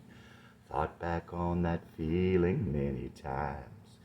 Every time I did, I'd feel it all again. But I could never see what it was till now.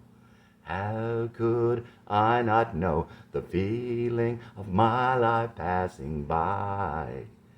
There I was 19, drinking away my youth. A fog in my thinking every day. So much waste, I can still see her face, but I couldn't see it slip away.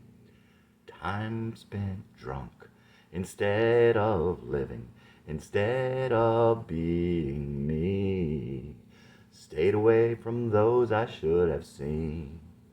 There's a time I lost, a life I could have had. I know I'll not get back. I was losing something, somewhere I should have been. I should have done but didn't do.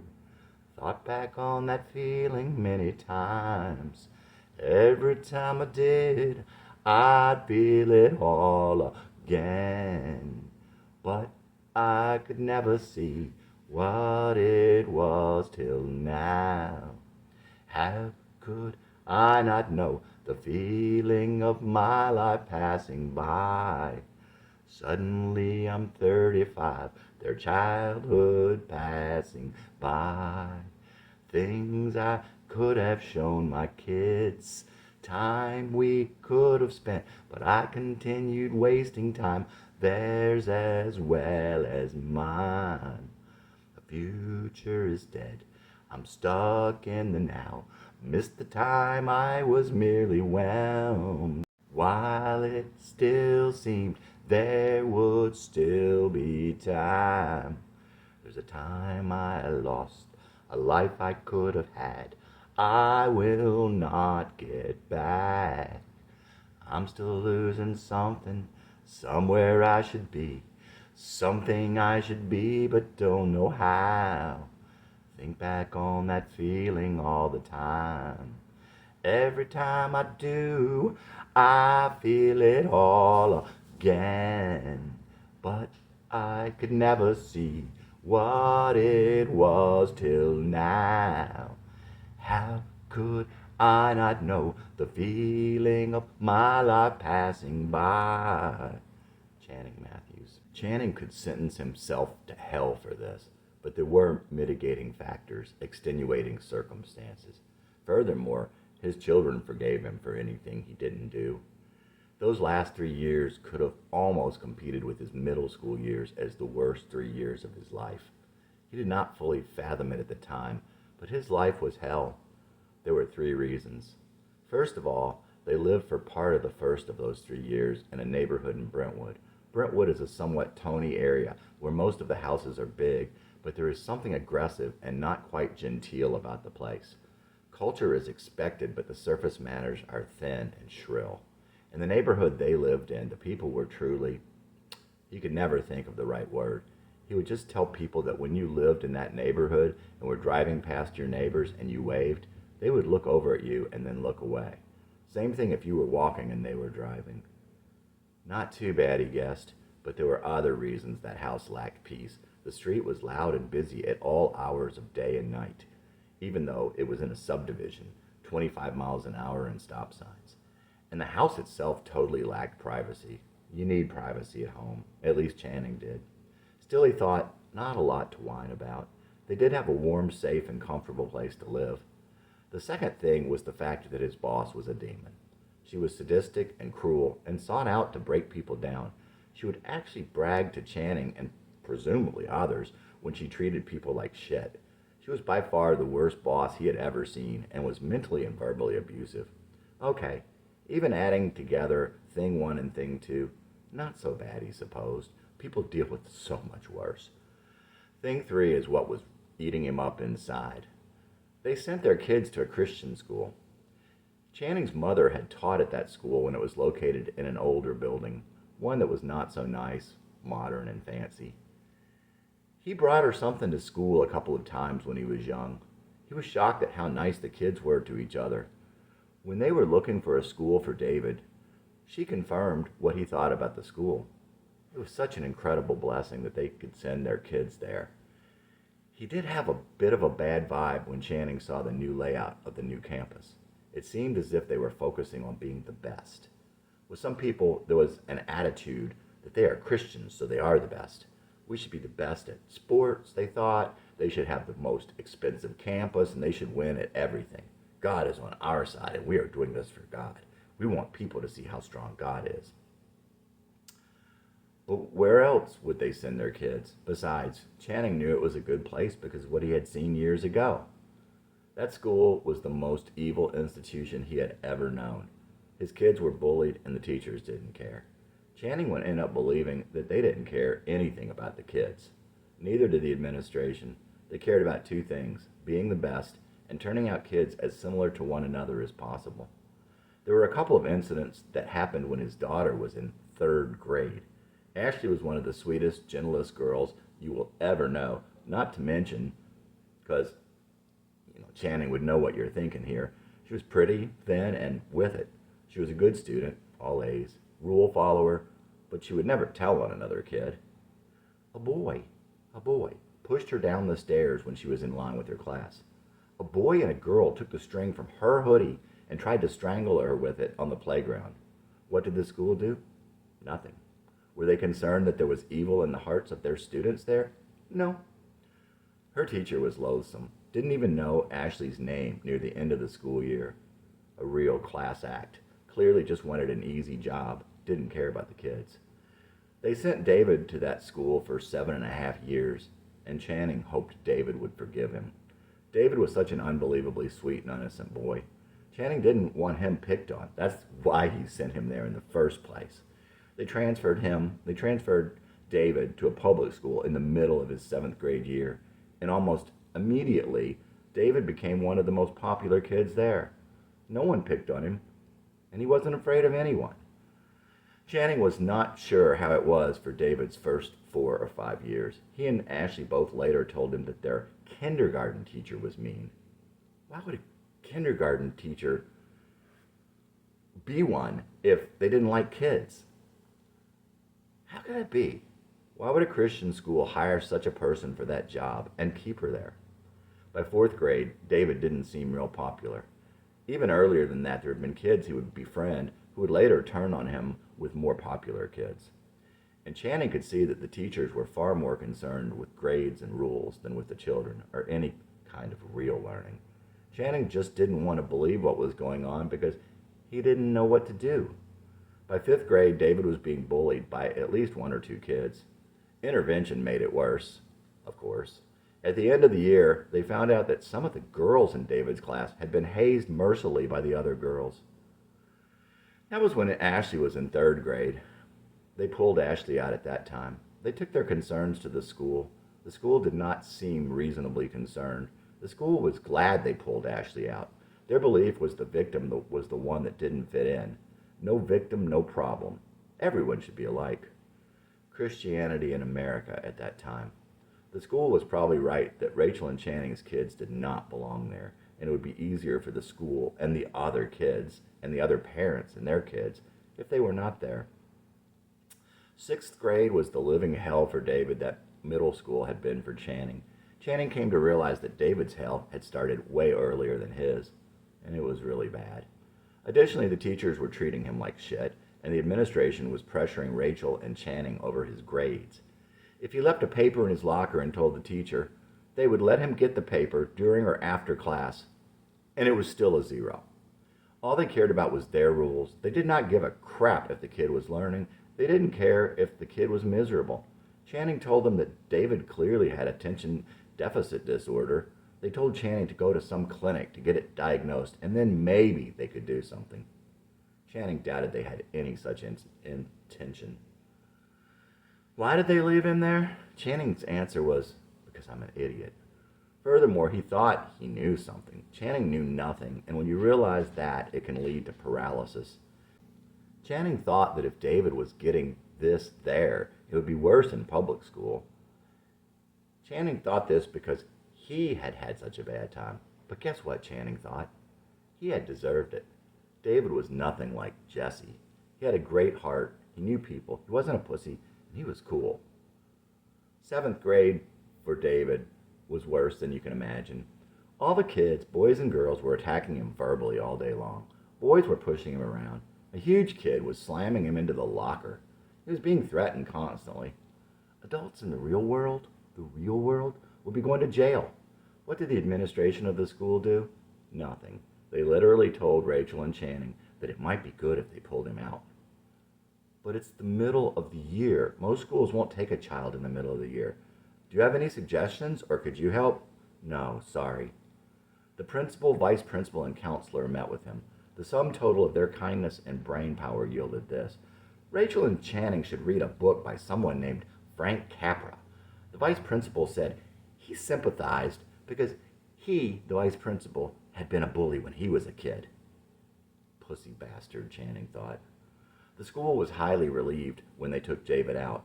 Rachel and Channing took a tour of Jefferson School, a progressive public school downtown.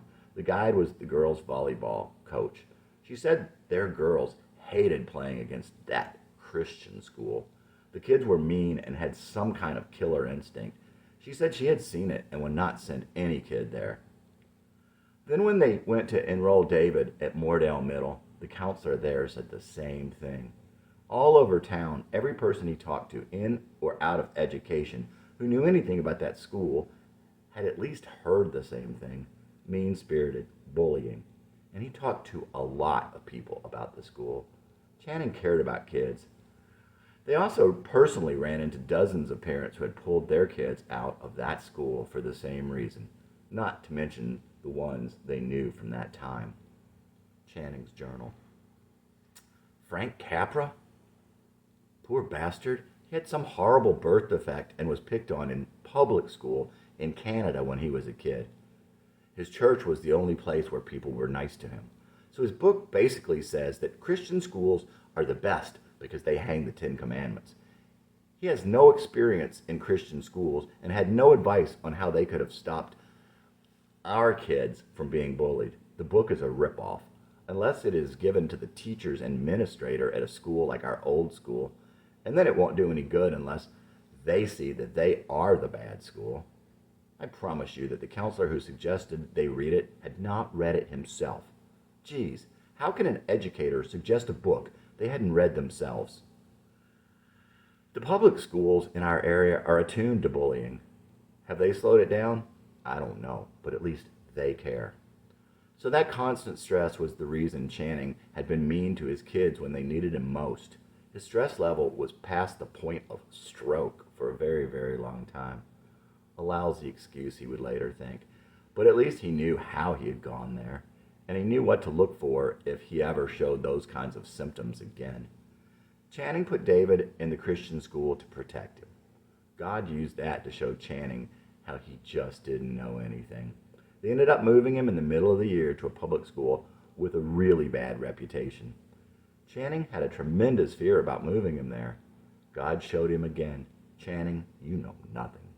David fit in so well. Then when he started high school, again David worried. David had a great time. That was the final proof. Picking on my kids.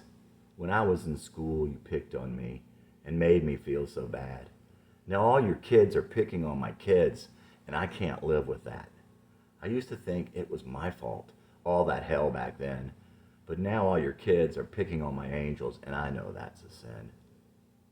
It isn't your fault I made you this way. God has a plan for you, and different is okay. I used to think I deserved what I got, but it lasted so long. Now all your brats are picking on my kids, and I know something's wrong. When I was in school, you picked on me and made me feel so bad.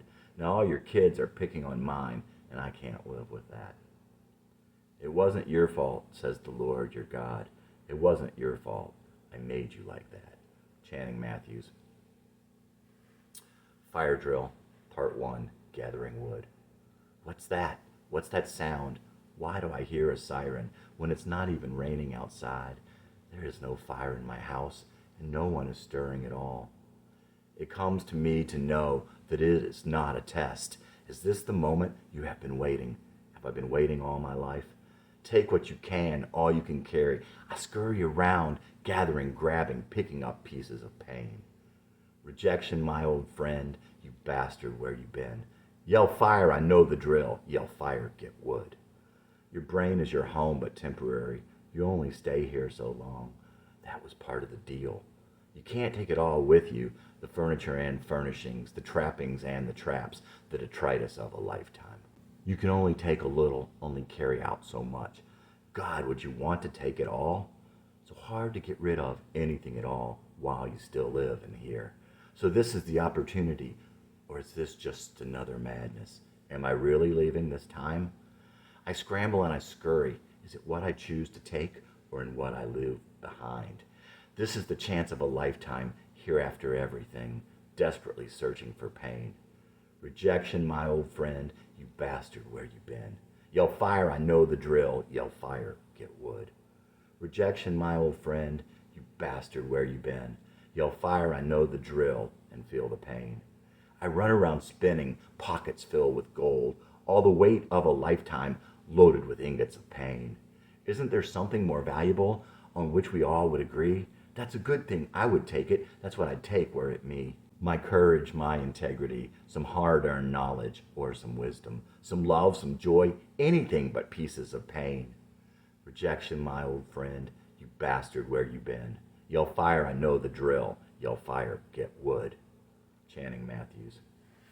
Chapter 73. Brett told Channing that rejection, his old friend, you bastard, how you been, was one of Brett's favorite lyrics of all time.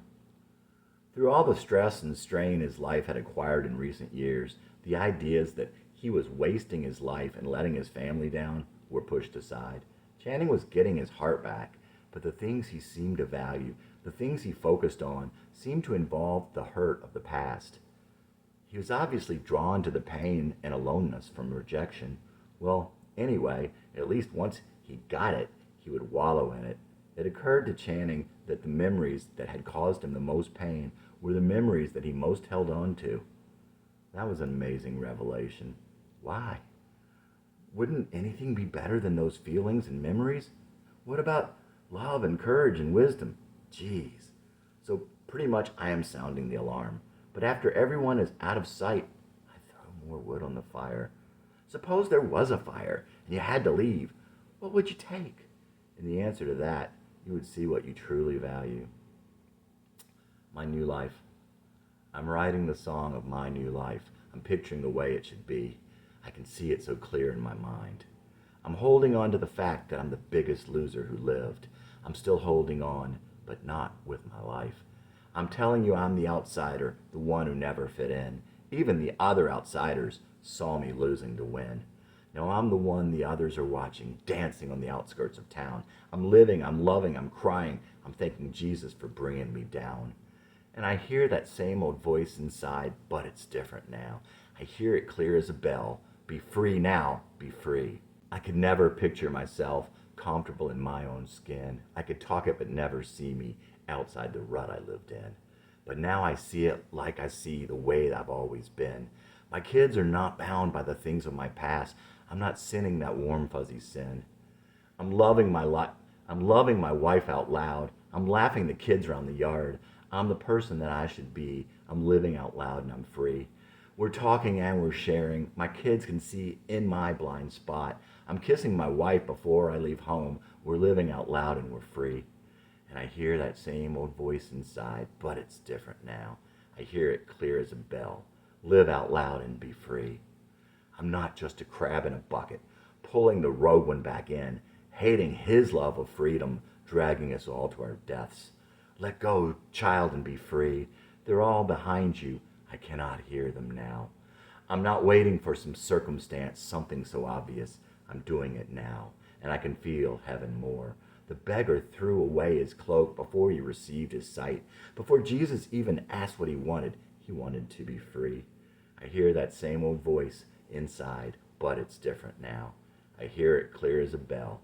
Break out of your shell and be free. Channing Matthews. The voice in My New Life was the voice Channing wanted to hear. He had always heard the voices of doubt and despair. He wanted to hear the voice tell him, "You can do it. Let go. Break out and burn bright." Yeah, he thought, I'd still hold on to that past, but I wouldn't hold on to it like I do now, holding on to it with my life. Channing wanted to free his kids from being bound by the things of his past. He wanted them to see the things that he could not see, the ones that held him down. He wanted to give up those warm, fuzzy, comfortable habits that held him down.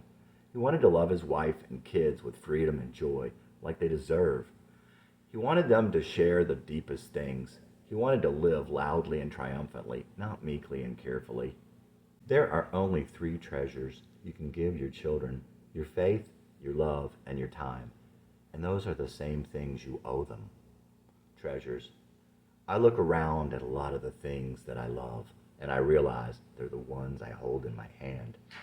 And I think of all the time I spend on those things, and I can't take them with me.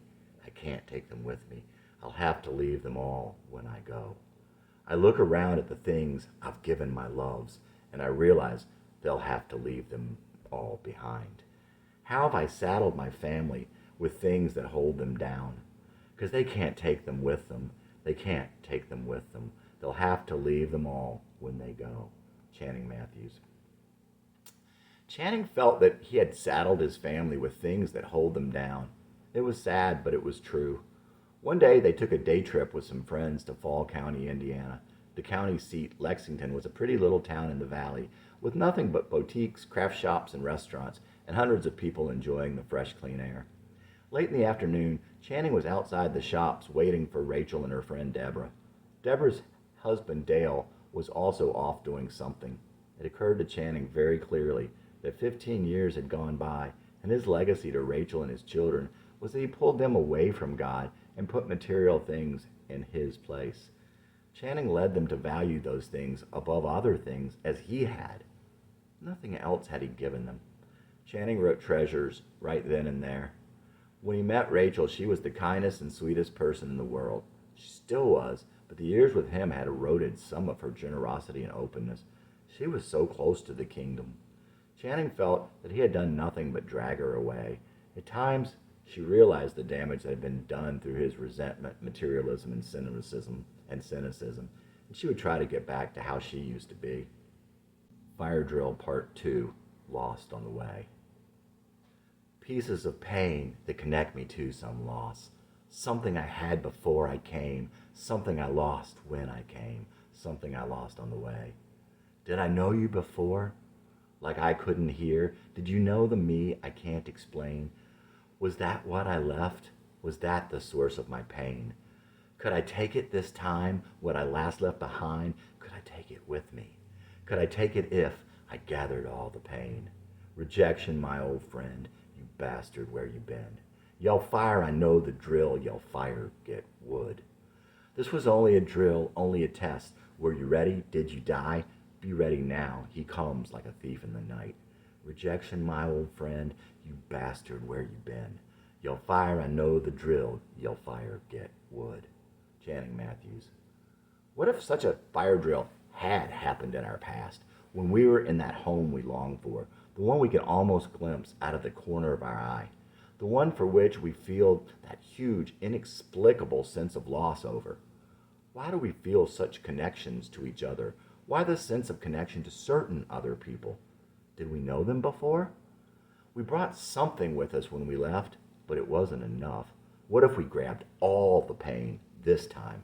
Would that be enough? Would we remember our home next time? In August, they went to San Diego for Channing's cousin's wedding. Jeremy wouldn't be able to see them there as he was out of town, but Kathy and her family set aside a day to take off and run around with Rachel and Channing, showing them the sights. Kathy took them to Newport and Balboa Island on a harbor tour and to the mall. Rachel and Channing had a great time. Kathy told Channing during their stay that she had heard from her mother that Carolyn's father had died recently. Sometime after they returned, Channing wrote a letter to Carolyn. He hoped that her family was doing well and that she and Jeffrey were happy. He also hoped that she had kids. She would be a good mom. But he didn't ask her anything about kids, though, in case that was a hurtful subject. Dear Carolyn, I'm so sorry to hear about your dad. From what you told me back when I was up there, I have wished that I were more like him. There's not a whole lot in life that's more important than for a man to be a good father. I know it has to be very hard for you. Rachel was very close to her dad, and she still has a lot of sorrow about losing him, and that was 12 years ago. We saw Kathy and Russ and their son Kendall last year in August. We were in San Diego for my cousin's wedding. I don't think I'd want to live there, but it was a really fun trip. The highlight for me was spending the day with them. We went to Balboa Island and Newport Beach. Maybe you and Jeffrey could get out there sometime. I usually like to just stay at home, but I think it's good for people to get away sometimes. I really am sorry for anything and everything I said that bothered you. I don't communicate so well sometimes, and I'm definitely a little nuts. I always like to think I am so cool and so normal, but I'm not. I say things too colorfully and too strongly. I hate to think I made you wish I had not looked you up. It's kind of strange to think that someone could mean something to you and you'd never see them again in this life. Of course, it's strange, too, that Kathy found me out of the blue. I know that God had to be in that. What are the odds? There was just something for me about the memories I have of you and me as kids. You made it okay that I was the way I was. It would have to be hard for someone else to understand what I'm saying here. I guess it has to do with things I went through later and how I take things. I think of my kids and their friends when they were that little and find it hard to believe they'd ever attach so much importance to those times. Doesn't seem like something an adult would think about, but I'm not much of an adult, I guess. It's hard to believe it's going on 6 years now. Somehow you really shared a lot with me that one day, not on purpose, I think, but you just did. I think you have a very sharing and bright spirit, even though you have a quiet personality. All is going pretty well with us these days. David's 12, almost 13, and going into 7th grade. He has a lot of friends and a girlfriend and is a happy kid now. Ashley is 10. She's so organized and in charge. She's more emotional than David and has a harder time. She has some really good friends, but didn't have friends in her class at school. At least that's the way she sees it. I think some of the issues that we went through in middle school years, kids go through earlier these days. Mom and Matthew are also doing a lot better. Matthew got to move back to Indianapolis and gets to see his boys a lot more, so that's really great. It happened just before Thanksgiving. Mom seems to be doing a lot better these days. She had been kind of depressed, I think, for years, and a lot more so since her mother died a few years back. She is taking Paxil or one of those things, and it has helped so much, I think. I still think I'll make records someday. I think I'll be getting younger or talented or something. I have not written or recorded anything this past year, too preoccupied, I guess, but I wrote and recorded a couple CDs worth of songs over the course of the previous 2 years. I have 2 CDs of stuff I really like, the concept, the flow, the songs. I'd still love to record them with a band and a good singer, but I like at least having the demos as they are now. If you ever want, of course, I'd love to send them to you. I do think one day I'll do something with it. I've always been a dreamer. Guess that's not too hard to see. If you get a chance, please say hi to your sisters and any Flannerys you may see. Also tell your mom that it was so nice seeing her and talking to her when I was up there. She really made me feel at home and like she cares. I hope you and your mom and sisters are able to stay close. I know you need each other very much now. Take care of yourself, Carolyn. Love, Channing. He would not hear back from Carolyn. Channing found an email address for Carrie's sister Becca later that year. It was one of those classmate and reunion websites. Like the fool he was and would be all the days of his life, he sent her an email. In the message, he just said hi and asked her if she had a sister named Carrie. She emailed Channing back that she did, and she said his name sounded familiar. Becca wanted to know if she had gone to school with him. He sent back a long email explaining things. Hi, Becca. You only knew me from one time coming to the door and you telling me to leave your sister alone, if I remember correctly. Carrie and I were in 6th or 7th grade, and I had come over along with another creepy friend, probably a couple of times. I was definitely a creep. You were a good sister to tell us to get lost. Carrie was very sweet about it all the whole time we were in school together. Sorry I wasn't someone you knew. It's cool to get that kind of email. I got one a few years back from a girl I went to elementary school with in Massachusetts. Our families got together for a day when we were out in California for my cousin's wedding this summer. It was very cool. I saw your name on one of those high school reunion type websites and I thought I remembered that you were Carrie's sister. I hope everything is going great for you. Sounds like it is from what you had written on that site. And for Carrie. If you get a chance, please tell her that I'm grateful for how she was to me back then and that I think she is such a neat person. I'm still sorry for how I acted toward her. I regret that more than all the embarrassing things I was back then, and that says a lot. It's hard to believe that I got from there to here, but I'm so blessed now. I've been married for 16 years and have a son who is 12 and a daughter who is 9. They are the most wonderful kids in the world. I deserve to have kids like I was instead of angels, but God gives us blessings we don't deserve. I can't believe Rachel has put up with me all these years, but she is the best. I have a CD with a song about Carrie on it. It's kind of a sorry and thank you. If she would like to hear it, I could mail you a copy. It's a homemade thing. I'm not a singer or much of a musician, but it's what I like to do. Take care of yourself, Channing. He never heard back from Becca either. Sometime later, he sent her another one and a couple of his first demo CDs. He would send the other CDs as they became ready. Eventually, he would even put a note to Carrie in with the last CDs. He would never hear from Carrie either, of course, but he really didn't expect to. Channing sometimes wondered, though, if Carrie ever listened to those CDs. Like Mandy, with Tom the dog, maybe Carrie reluctantly pulled the old picture and the CDs out of the closet. He had hoped that they were also just too cute to leave in the closet. Hi, Becca. Hope you don't mind that I'm writing you again. I coach something called Upward Basketball and have also done devotionals in my kids' classes at school. Every year, one of the things I tell the kids is that the only thing that feels worse than someone doing something really wrong to you is when you do something really wrong to someone else. This year, I told the kids on my team about a time I was their age and had a huge crush on a girl who didn't like me. I told them how one time she brought cookies to school and how I loudly said, "These cookies are burnt." I told them how I can remember doing that 30 years later and how I still feel bad about it. And it really doesn't matter if you apologize for something like that. If you say things that make someone feel bad about themselves, apologizing that you said them cannot change it. A couple of years after that incident, Carrie came back to town and visited Moordale. It was really weird. The night before, I had a dream about her, even though I hadn't seen her in a year. Anyway, while she was there, she turned and looked at me. She looked at me with a lot of empathy, and it even seemed as if she wished it had been different for me and different between us. Could have been I was just seeing what I wanted to see, but not many people in that class ever intentionally looked at me, and not with any kind of empathy. Not saying I deserved any. Like I said in the last email, I'm really grateful for how she was to me back then, and I hope she knows that she is a good and special person. Being on the outside back then gave me a lot of time to watch and to know these things. Anyway, I'd still like to mail you a CD for you to give to Carrie sometime. It just might I just might do it if I don't hear back from you. I'm pretty busy these days, and it's a rather goofy thing to want to do, so I'm sure it would probably be a while if I did. Obviously, if you email me back, don't mail me any CDs. I won't. One last thing.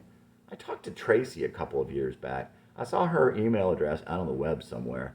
She was one of the very few of those AP kids who were ever nice to me, so I told her I was grateful to her also. I told her, too, that I was sorry about how I acted toward Carrie. I told her that one time Carrie had signed my yearbook. "You are a creep." Tracy told me she was sorry that Carrie ruined my yearbook. I let her know that that wasn't the case. My creepy friend and I blackmailed Carrie to get her to sign the books. All she did was state the obvious. Anyway, Tracy told me about how she and Carrie had fallen out. I'm not sure they were ever close friends, etc., but I don't think that was really the point. Tracy was very hurt that Carrie had hung out with some kids that made fun of Tracy, physically even. Well, I'm thinking that Carrie probably never realized that Tracy was getting hurt. Anyway, and this is more meddling about things from when we were 12, from someone who isn't much of an adult, I suppose. I think that if Carrie wrote her, it would mean a lot. It's funny about the scars that we have from when we were kids. Obviously, I'm not painting a picture of the neat, cool guy I have turned into. Anyway, take care, and thanks for listening. Nothing that we were. I'll not see you now, not in waking hours, not anyhow. But where's the loss? I'm the last one you'd see again. And so I'll keep your memory lost in time. Pictures and imaginings from that fall. Innocence awakening in my mind. Everything I thought you were and not at all. So now you're dead to me, but I can't be that mean. That line I never crossed, though it's one I've sometimes seen. And so I'll keep your memory lost in time. Pictures and imaginings from that spring. Innocence awakening in my mind. Everything I thought you were, not anything. I'll not see you. I'll not see you. Everything I thought you were, not at all. Everything I thought that was, not at all. Channing Matthews. Chapter 74. One frigid day that winter, Channing was walking toward the building where he worked downtown. He was thinking how great the sun felt on his back and his face. It was making him high and making him think of Rachel's love and God's love. He thought about how he was certainly moving backward toward childhood, and how he wasn't just one person. Certainly inside of him, along the person he had always wanted to be, was this stranger who always came along, raping all that was good. Channing thought of how desire ruled his life and how it consumes us. Consumed. So much my life has been in stress. I agreed, but under duress. Now you see me, tell me I am regressing. Do you not know me yet? Why do you find it depressing? There are two people inside my mind. I thought there only was one. One is deceitful, the other one kind. I never understood. Who is the stranger that comes along, ravaging my goodness and grace? I thought he went by will, but his name is Desire. I see it all over his face. Desire, a fire we consume, and by which we are consumed. Some days my soul sees not the sunshine through the endless gray, but your eyes burn through, and your smile it warms me like the sun on my back and my face. On a bitter day, and a nameless joy always follows. There are two people inside my head. I thought there only was one. One is deceitful, the other one kind. I never understood. Who is this stranger that comes alone, ravaging goodness and grace. I thought he went by Will, but his name is Desire. I see it all over his face. Desire, a fire we consume, and by which we are consumed. Channing Matthews. Another cold day in February, he was making the same walk towards his office. Again, he could feel the sun on his back and his face. As he so often would do, he thought of his dreams of making music and leaving the life he had behind. He was thinking also of getting a Mountain Dew out of the vending machine when he got there. Damn things, $1.10. Couldn't they just take up a collection to cover the dimes and charge $1 even? He hated carrying change. I'd need to find a dime on the way if I were to get one before going up to my floor. Channing scanned the ground in front of him. All of a sudden he thought, God, if I'm to be a rock and roll star, please let me find a dime. That's a small thing for the Lord of all creation, the creator of all good things. And he certainly believed that God talks to us like that. He certainly believed that God had talked to him in that way before, and he knew he would do so again when Channing was listening anyway. After a block or so, he thought, wow, if the answer were to be no, how will I know? I left it totally open-ended. Lord, if I am not to be in music, if no one is to hear my songs, show me a quarter. That felt better, except, of course, for the worry that any moment he could find a quarter. He did not find a dime on his way in, and was a little disappointed. God had never told him that he was going to be a rock and roll star, but hope springs eternal. He'd find change all the time. Channing wouldn't pick up the pennies because they're worthless. Well, maybe a face-up penny, because face down is supposed to be bad luck, so face-up must be good luck, right? But he would pick up dimes and quarters. He did not find a dime or a quarter on the way in. In fact, he did not find a dime or a quarter for 6 weeks, or even a nickel. Statistically impossible. Channing was getting a little frustrated. Certainly, though, God was talking to him. It meant something that he had found no change at all. God definitely had his attention. God seemed to be answering him, but as he often did, not on command, not as we expect him to answer us. One day, Channing arrived early for a meeting in the corporate tower. He walked over to the room alone, but caught up with his friend Mike. He walked in first, and they sat down in the empty room at the large table. Sometime later, some others came in. After the meeting started, someone across from Channing looked down on the ground. He picked something up and placed it on the table. A dime. Okay. 2 or 3 minutes later, someone had walked over to that end of the room to write on the whiteboard. They hesitated, looked down, and bent over to pick something up. They placed it on the table next to the dime. A second dime. Wow. Channing looked under the table then, but saw nothing. The meeting went on, droned on as those things do in corporate America. After the meeting was over, everyone walked out. The 2 dimes were still on the table. They weren't his dimes. He didn't find them. He left them there. A couple of days later, Channing was at a Subway with his good friend and lunch partner, Garrett. Garrett waited at a table while Channing went through the line to get a sandwich. At the end of the line, Channing paid and headed toward the drink machine. There it was, on the floor between the legs of the lady who was in line, behind him, at her feet. Yep, he saw it, a quarter. Channing got his drink, looked back, and saw it was still there. No one was standing over it now. He thought, it's mine. Otherwise, someone else would have seen it and picked it up. Anyway, he knew it was there for him as soon as he first saw it. He walked back to the counter and picked it up and pocketed the evil quarter. When he got back to work, he emailed Brett and told him the whole story. Obviously, I got my answer. I was not supposed to do this. Brett emailed him back and said, I'm not so sure I believe that. What? You mean that you don't believe God talks to us like that? What about Gideon? Remember, he asked God for a sign. God, if you want me to take on the Midianites, make dew on the floor overnight. But don't let there be any dew on this scrap of burlap. Sure enough, in the morning, it was so. So Gideon asked God for another sign the next night. God, I need to make sure I'm hearing you correctly. Tonight, make dew on the burlap, but none on the rest of the floor. And sure enough, in the morning, it was so. He had his answer. Brett definitely understood what he was saying. No, I'm not saying that God doesn't talk to people like that, or that he wouldn't talk to you. I'm saying that I'm not sure it was a fair question you asked. What about Gideon's question? I'm not sure that was fair either. I'll have to think on it. Several days later, as Channing continued to mope on it, Brett emailed him back. Okay, God put not one, but 2 dimes in front of you. No one else took them. Purposely, they picked them up and then they set them in front of you and left them there for you. You went out of your way not to take them. Then you went out of your way to take the quarter. You had to actually go back for it. I think God answered you, but not as you thought. He is saying, it is there for you to take. Furthermore, he gave you twice as much as you needed.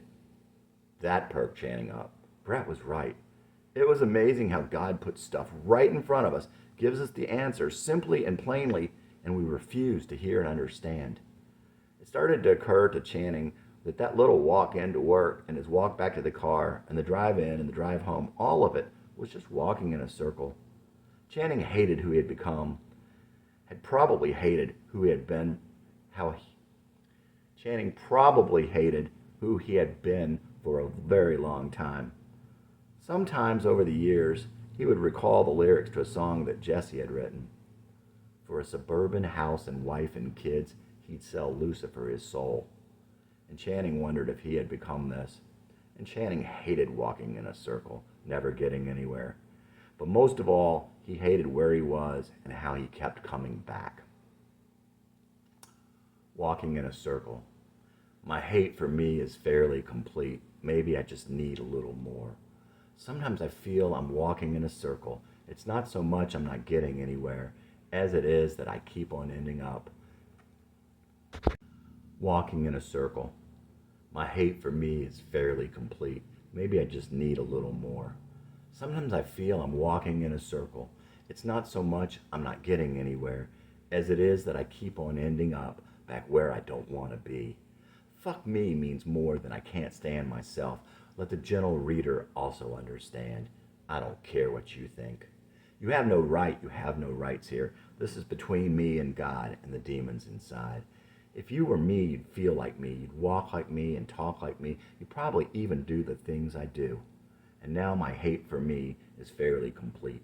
Maybe I just need a little more. Sometimes I feel I'm walking in a circle. It's not so much I'm not getting anywhere, as it is that I keep on ending up back where I don't want to be. Sometimes I feel I'm walking in a circle. Channing Matthews.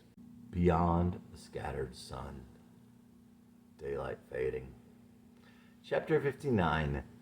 20 years on, Channing and Rachel had the most wonderful children in the world. David turned 15, and like Jesse, he marched to his own drummer, but he always did so with confidence and with a heart as big as the sky. He was the deepest theological thinker that Channing had ever known. He understood people. Like the biblical David, his David had the heart of God. At that time, Ashley was 12 and a half. She was beautiful, intelligent, funny, considerate, and sympathetic. She was just good. She had several really close friends, but she was artistic like her father, and social situations tended to wear her out. She had taken Jesse's place in jail, but Channing and her mother were trying to get her out. They thought of homeschooling. God sent Rachel to save Channing's life and save his soul, to sweep up the mess that Jesse had left. She was the most beautiful girl that Channing had ever seen. To him, she was still 24. Her smile, her eyes, she was smart and funny, and she had always been what he had needed. There could have been no better wife and mother. There could have been no one in this world better for Channing. He'd often think, she's more than just close enough to perfect. Dropping leaves. It must be a dream. In my mind, we're growing older. I see your smile, your eyes. To me, you're 24. And each day I'm awake is a day I love you more. It seems the years I passed asleep, dropping leaves like nothing follows fall. A cool and gentle autumn breezed through the screen, a childhood dream, it would never end. In the spring it seemed we'd live forever.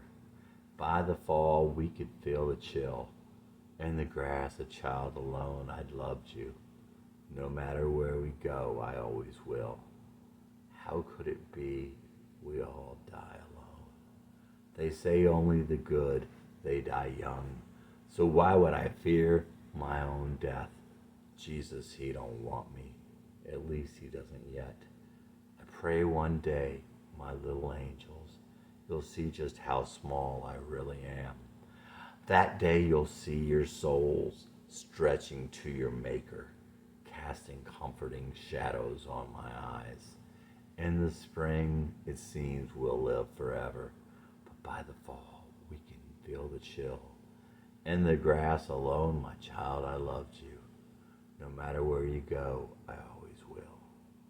It must be a dream. In my mind, we're growing old. Channing Matthews. Rachel missed Jesse. She'd never heard of Jesse, of course, but she missed someone, something. She would just tell you that Channing could go for long periods of time, cold and distant. And she knew that's not how he wanted to be. Channing's life grew full of the details of the American life in the 20th century. Those details crowded out any thoughts he would have of Jesse, of the boy that he was. For years, he didn't write songs. That part of him just went away when Jesse left. Those thoughts that Jesse had didn't pop into his head very often, just every once in a while when he was alone. He still liked to be alone. Well, he didn't know if still liked to be alone was true. He liked to be alone. Maybe part of him wanted to feel Jesse's presence. For the most part, though, he knew it was in his best interest, that part of him was gone. Dead? That might not be the best word, but it wouldn't seem that you could go back and bring back a part of you. And Channing always assumed that he was better off. Better off if Jesse would have just left him to his new life. If Jesse had died, he would have died, and his death would have been real. His death wouldn't be just a death of some part of him. Maybe that's it. Maybe killing the soul is a lot more dramatic, a lot worse than killing the body, taking a life. It doesn't sound normal, it doesn't sound right. It's not something we think of, but perhaps it is. But anyway, Channing didn't go after Jesse, that's for sure. Maybe he didn't realize that Jesse was gone. Obviously, he hadn't given Jesse a name and hadn't even thought, oh, I've changed. I'm a different person now. But he tried hard to be that different person, tried hard to keep Jesse down, and for the most part, he'd succeeded. Jesse didn't die all at once. He definitely didn't die all at once that day at the laundromat. That statement, I'm not afraid of anyone, was key. It was like Jesse was trying to come back in a way. But he died a little all those times. He was probably dying a little from the moment he was born, to borrow a cliche. He'd look at all those times that things were so hard, he wished he was dead. He didn't want to go through them, the embarrassment, the shame, the heartbreak. Perhaps each of those times he started feeling more, I don't want this. I'd rather be someone else than this. And those feelings started to add up. So eventually, Channing set out saying he was going to bring Jesse back, or at least bring back his body. And he still intended to do that. He thought by bringing back the memories and the feelings of who he was, that would be a start. In a way, that was at least bringing back the body. Did he want to bring Jesse back? He didn't really know. He didn't know if he was better off with Jesse dead or better off with him back, or if he had to bring Jesse back. Did he have to meld Jesse into his self to go on to bring back his heart? That he didn't know either. Channing did realize where he would have to go next. He needed to look in the place where Jesse started to come back, where Channing had started to want to bring him back, when Jesse started being bigger inside of Channing's spirit. And Channing knew when that was. There was a specific day and a specific moment when it happened, but that will come in time. There are a few stories to relate first, to explain how Channing happened to be where he found himself at that time. Where was he? He was stuck. He had gone as far as he could go as Channing as he came to know himself. His personality, his self, the way he thought, his thought patterns, his heart. He could not get to where he wanted to go. And he didn't think he could just be someone else again. He tried, as stupid as that might have been. He tried and he failed. So that lonely left him with the option of finding out where he came from in order to move forward. That left him with no choice but going back to get Jesse. And then to walk forward with him, to let him come back to bury the body. Channing just didn't know. He thought Rachel would like Jesse better than him. He thought how there were glimpses of Jesse when she met him, and that's part of why she came to love him. Definitely, the cold and distant Channing was not enough for her. But the laundromat was the last time anyone saw Jesse in public. It was the last time he appeared to another human being. Somewhere down inside, well, the scars will never heal, but that's okay, 'cause I pick them still.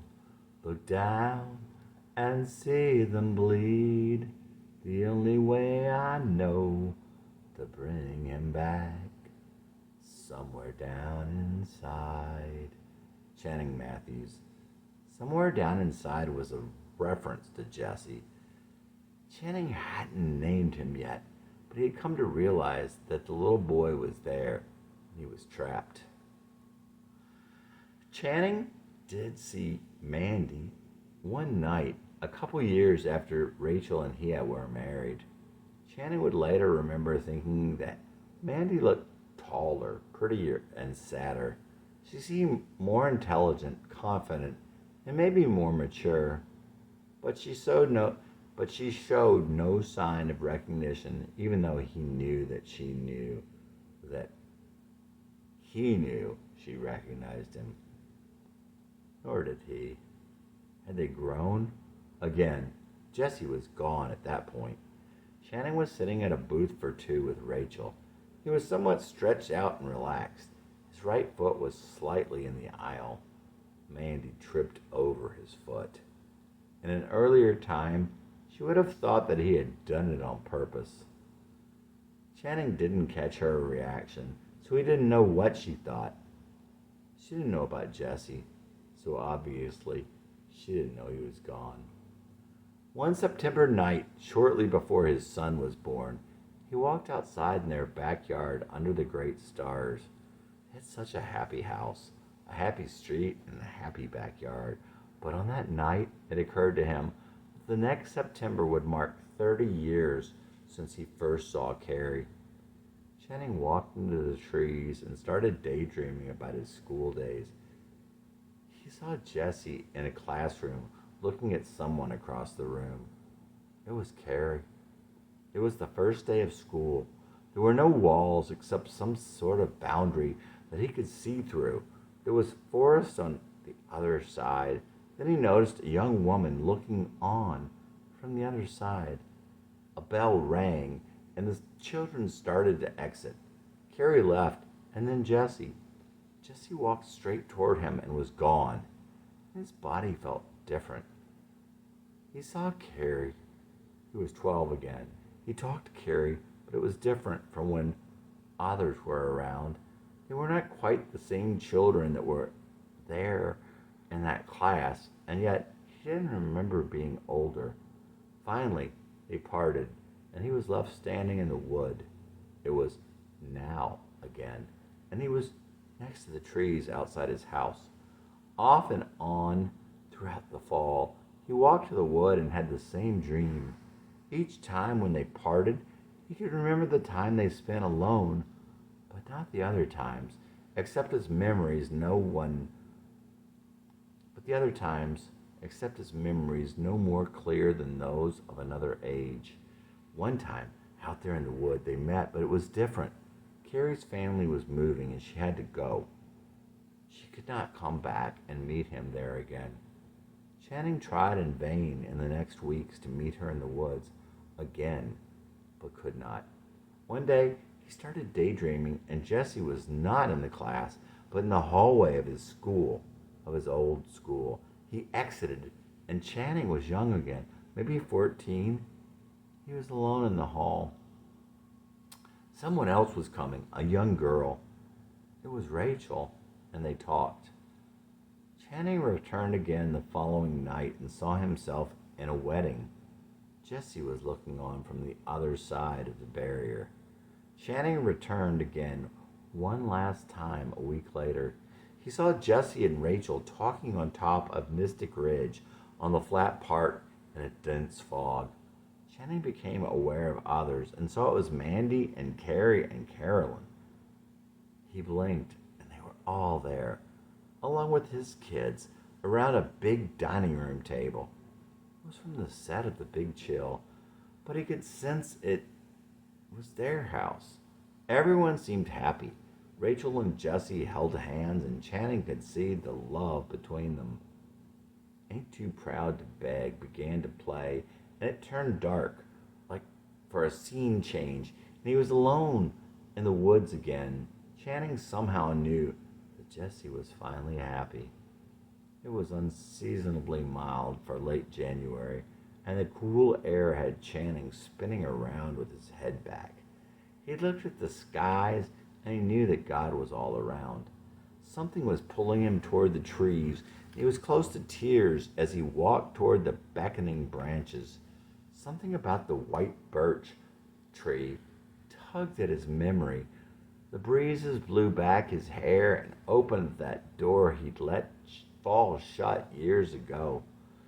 Channing looked down and noticed his shadow from the moon, long and dark, casting him far across the grasses and out to the trees at the edge of the clearing. But there was a second shadow, smaller and lighter, but not entirely hidden within the larger shadow, for it was a night so dark the stars cast shadows of their own, independent from the moon. Dear God, if I could only be a child again right now, and if it could be right this time, and Carrie would walk out from the trees and stand here in front of me. Then he wondered, if she did, would it finally cure him once and for all? And he truly believed she might, and it might. Channing felt the one all around him, and life was that wonderful mystery, and he would someday see her again. Chapter 60. Where did this comfortable, safe, and happy life that he prayed to God every day to keep fit in with his dream? Oh yes, that was the gnawing feeling deep in his chest. His dreams. Could he be safe and content and happy and secure and lazy and still find his way to the place he dreamed for and dreamed of for so long? That all-consuming dream that got him through the troubled years of his youth. Oh God, he had vowed, had hoped, prayed, and dreamed. And looking back, he noticed that in the midst of his pain and grief, the bad times, the worst times, yes, he had been heading in the right direction and making progress. But now, no, not now. He had found where he was supposed to be. It all seemed right, but he was lost, and now he realized it. No longer did he daily fight the world to live, to think, but... And what if the first part of his dream, the most important part, the reason that he continued to live and to breathe all those years, the reason that he had continued to take it, yes, take it, if I turn inward, go onward with fire. If I turn inward, I can go onward with fire. This he had written to those who spurned and ridiculed him, inward, because inside was the dream, and no one could take it away. And it would come true in spite of all that was against him, in spite of all that he had lacked, in spite of the fact that he had no tangible reason to believe he would become the person he dreamed of being, and that she would see it in him. She who dreamed somewhere the same dream. The perfect love. That was what Jesse lived for. What kept him going when he had nothing to live for, when dying would be such relief. Sometimes he could even find solace in thoughts of death, of eternal sleep. And now at last, he had a love. Where did this love fit into his dream? She was the one who dreamed the same dream. But he was wasting her love. He was taking it for granted. The perfect love of his dreams. If he could feel it, it must exist. Where did that part of him go? Me? Myself? Dear God in heaven, I am not who I wanted to be. Why would she love me? The dream, I mustn't lose sight of it. And it's slipping away, and I am cheating her of her dream also. Not so secret dreams. I'll tell you my dreams if you don't mind. Otherwise, they're a secret. Not so secret dreams. Guess I'm not what I seem. The best of life for me so far is my not so secret dreams. Never was much to look at, a little less to know. My ideals, high ideals, I guess, but even so. Failed ambitions, daydreams, ideals I'll never know. My life doesn't define me. Know what I mean? My life doesn't define me. It's my dreams. Not so secret dreams. Guess I'm not what I seem. The best of life for me so far is my not so secret dreams. Oh Lord, please hide me from my enemies. Where have I left to go? My old enemies are gone, I know. None left save the ones inside. Oh Lord, where else could I turn to hide? Not so secret dreams. Guess I'm not what I seem. The best of life for me so far is my not so secret dreams. Channing Matthews. It's strange to realize that all the enemies you had been fighting and running from all your life are gone. And yet you continue to fight and run in no better shape than if they were still here and you were up against the ropes, cornered. A lot of our failures come from the way we live, continuing to fight the old battles and not the new. From the outside, it probably looks bizarre, shadow boxing with ghosts that the outsider cannot even see. You can't beat an enemy that doesn't exist. Dreamer awake. Chapter 75. It was after he turned 40 that Channing read Wuthering Heights again. They had moved into their wonderful, peaceful house in their wonderful, peaceful neighborhood. Brittany Valley was a beautiful neighborhood of multi-acre lots, gently rolling hills, and 200-year-old trees, and houses mostly built in the late 50s and in the 60s. Their house had views that looked like the views from the chalets in Gatlinburg. More importantly, they had gotten both of their kids out of the school from hell. But he was still working for his demon boss, and Channing was still asleep. One night, that last part suddenly began to change. The first entry in Channing's journal. Wednesday, September 20. I'm awakening, going back to go forward, seeing second chances, remembering who I am. I cannot describe it. I just read Wuthering Heights again and realized that everything I feel or think has been colored by that book. Reading that book again has caused a crisis for me. A good crisis. I'd forgotten who I was. If we are not careful, our spirits can die. One thing it reminded me is how I was a child. It also reminded me how much I love the outdoors. I really loved the outdoors as a child. Well, after reading a particularly intense part and then trying to go to sleep, I realized that was not going to happen and went outside. I stayed out there from 1:30 till 3:30 a.m.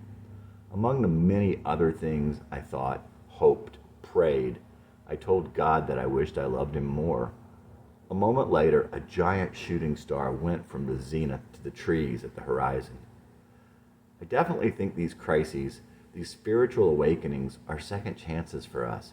Many times before, I haven't responded as I should have. Don't forget who you really are deep down inside. I think a lot of times we forget that way back when we entered our teens. But if not then we certainly forget as adults. For Catherine, I thought I was your Heathcliff, though I was blonde and thin, and you to me my Cathy, though you never let me in. For I knew you well from watching, and where Heathcliff's soul had been. The moors that black my soul, the sound that thrills my heart, the ghost that sets it wild and free, so dead when we're apart, so warm and hard to breathe, without the chill and wuthering. My captive soul, it longed to go, chase the wind upon the plain, trapped in a place I didn't know, but I knew you by your pain. Some other time, some other name, some other lives we led, or did we just fit the parts of players long since dead, living out the lines others once had read? You were somehow drawn to me, but you never said a word. That's why my heart felt betrayed, though you owed me nothing. Not in this lifetime anyway, where I lay in degradation. My captive soul, it longed for you with the thirst that came from rain, trapped in a face you didn't know, but you should have known me by my pain. But what of you, the girl inside? Did she leave and take your soul? Is her ghost upon the moor, or just my dreams keep her alive, and just the wind out blown out there, the only thing that cries? I feel I have but half a soul, and the blacker of the two. I can't remember feeling whole, or if it left with you. Is it wandering the moors alone, or wandering there with you? Catherine lost herself, but her return brought suffering.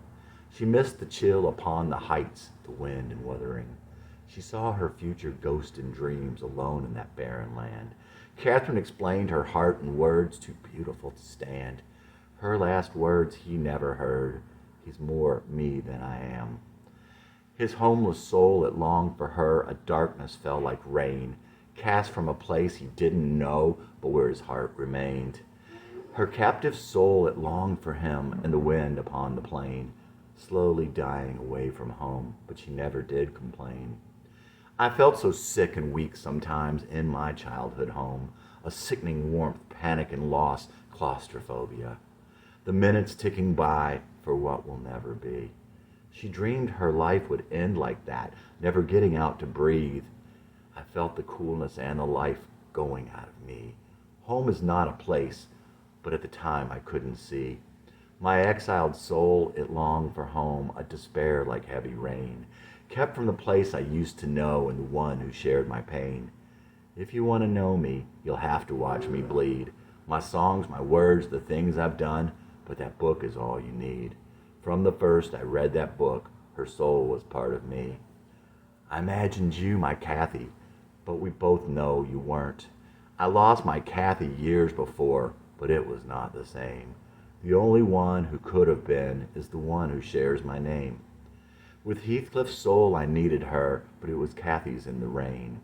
I looked for me in someone else. I wished to be her and her pain. My wounded soul, it bled for her, but it was her blood pouring down. In prophetic dreams of death, I was nowhere to be found.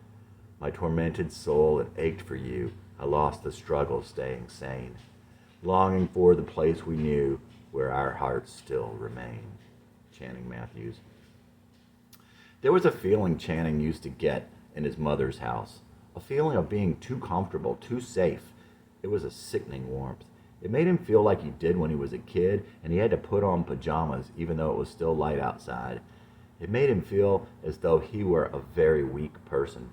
He found it hard to breathe, like he needed to go outside for some air, some cool air. He would feel a terrible sense of loss, not a melancholy, high sense of loss from glimpse of home, a despairing, hopeless sense of loss. And Channing would get kind of panicked. He could feel the time ticking, even though it might be very late at night. He could feel the time passing for something that was never going to be. Channing's MySpace blog, Thursday, September 21. Last night, I went outside around midnight. Shortly after I went out and I was chatting away, I said, "I've read the Bible, but I don't follow you." Just then, I think I see a very faint shooting star out of the corner of my eye. Sometime later, I was struggling, and God sent a big falling star, and it made me know He loved me. It wasn't just the star, it was inside also. I asked a question, and I may have seen another very, very faint one, but I can't remember the question. I asked lots of questions and had a lot of things to say. You know, the usual stuff you say when you're out there talking to God or even to yourself. Should I not ask you questions? And can I ask you questions and you might not answer? Do I need to give up my music dreams? I was looking for another star as answer to my questions. There was nothing. But it was good, since I had asked about things that make me me. I felt like I was told to give them up. No, I wasn't told to give them up, and that I don't need to erase myself. I was going to go in, and I said, "Help me pray like this to you always," and there was immediately another shooting star. Obviously, I think I am going to go back outside alone and talk to God for extended periods on a regular basis. So, wow. Channing's MySpace blog, October. Oh my gosh, again. I forgot till just now. Last night I went out again. Been out most nights recently. No signs. A little frustrated. Well, I was thinking that it must be due to how far from God I was, or something similar, and of course I asked. Nothing. Well, as I was getting ready to open the door and go back in, I said, aloud of course, "I'm not getting anywhere. Is that it?" Immediately, a small shooting star. Channing's journal. As I said before, I don't understand apologists. Those who think that they should seek to prove God to those who don't believe. Proving God, proving Christ, I don't see the value. God doesn't need us to prove Him. He can do it most effectively from inside the individual. What I truly believe comes from inside of me, never from outside. Preaching has to get to why you need salvation, and it has to get to how you need to be saved, how your life could be changed utterly. Even if everything I tell you about the gospel is true, and it is, but that's not my point. If it doesn't have an impact on your life, so what? And how can you believe someone else's miracles? I would not expect that you buy into my stories about the shooting stars. Or you may believe I saw them and that I gave you or you may believe I saw them and that I gave you an accurate rendering of what transpired, but you could still think it was all coincidence. Yes, God has changed my life, but that isn't transferable. The deal is that God will speak to you. Ask Him, "God, if you're there, show me." I remember reading a short biography of Keith Green, and I remember him saying that he had said something quite similar. And of course, God answered him, and the rest of his life, of course, is history. Channing had begun to awaken the past fall when he read Wuthering Heights again, and when he would go out nightly to talk to God, but in spite of everything, he drifted off again. Jesse was trying to come back, but Channing still thought that was wrong. Channing tried to shut him out again. That December, he left Carissa and his demon boss behind, taking a job with the state of Tennessee. This turned out to be a great thing for him. Brett asked him, "What does Gallatin have to do with God's plan for you?" "I don't know. Sometimes, though, God is just about giving you shelter, the things you need. He sends His rain and His sunshine on the righteous and the wicked." Brett told him once about inner circle things, that sometimes we are driven toward position and accolades and membership in order to get closer to some inner circle in our minds. We feel that if we are with those people, we are okay, we have arrived, we are a success. At one point, he wanted big jobs at CTI. He cared about his title at some point. At church, he was once the co-chair of the Committee on Committees. At one time, he was the secretary of a neighborhood homeowners association. He even considered getting on the board of directors at his credit union. He ran for city council in his little sixth-class city and was happy to have lost by 4 votes. He took pride in their house and in the neighborhoods they lived in. He now realized those are all things that I could not care less about. But he was still trying somehow to be in that inner circle. Look at me. Back to Gallatin. He ended up writing a lot more songs on the drive back and forth, and he felt a lot more peace. And he needed time to let go of all the negative feelings pushed down inside of him. World passing by. The afternoon light, heavier now, sepia tones, frozen in time, no movement outside, in the world passing by. And still I drive on, like I know where I'm rolling, like I have a destination other than going. Thought I'd be a great man, but if that's not to be, I need to aim higher for the good man I'd be. I contain the stain of the greatest sin of all. I'm marked by my past and live with the fall. What will I do? Will I cave into me? Too paralyzed to breathe and too blind to see, let alone move, let alone leave behind the tomb that I build and tear down with time. Will I embrace grace from God all forlorn, who gave the stars and child and the gift of the thorn? Thought I'd be a great man, but if that's not to be, I need to aim higher for the good man I'd be. So cold in the face of your suffering children, I feel sorry for myself and do nothing for them. The reason you put me here, the thing that would free me, but I forget to feel, too cold to be me. Thought I'd be a great man, but if that's not to be, I need to aim higher for the good man I'd be. The afternoon light, heavier now, sepia tones, frozen in time, no movement outside, in the world passing by. And still I drive on, like I know where I'm rolling, like I have a destination other than going. Channing Matthews. Made it this far. Too crazy to lead, too different to follow, too stupid, get out the way.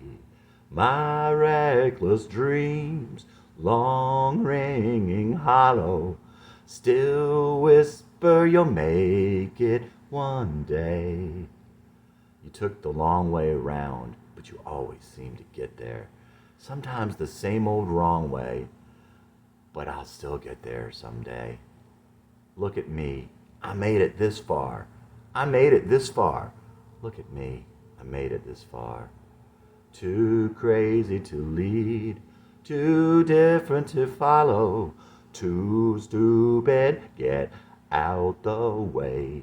My reckless dreams, long ringing hollow, still whisper you'll get there someday. Look at me. I made it this far. I made it this far. Look at me. I made it this far. Channing Matthews. Chapter 76. Emails. From Brett Adams to Channing Matthews. Subject, new song, made it this far. I like it. I'm glad to see that, dimes and quarters aside, you have not given up. I know you did not intend this to be funny, but I laughed out loud when I read the third line. From Channing Matthews to Brett Adams. Nah, you're right, it's pretty funny. But the dimes and quarters story, with your interpretation, told me not to give up. The first three lines were the genesis of the song and the real point. A second theme is that taking the long way partially doesn't matter, and taking the long way is a matter of course for some of us. I made it this far is purposely ambiguous. How far is this far? Is it appropriately far? Is it nowhere to some people? The exclamation to "look at me" betrays a lack of confidence and the words of a possible fool.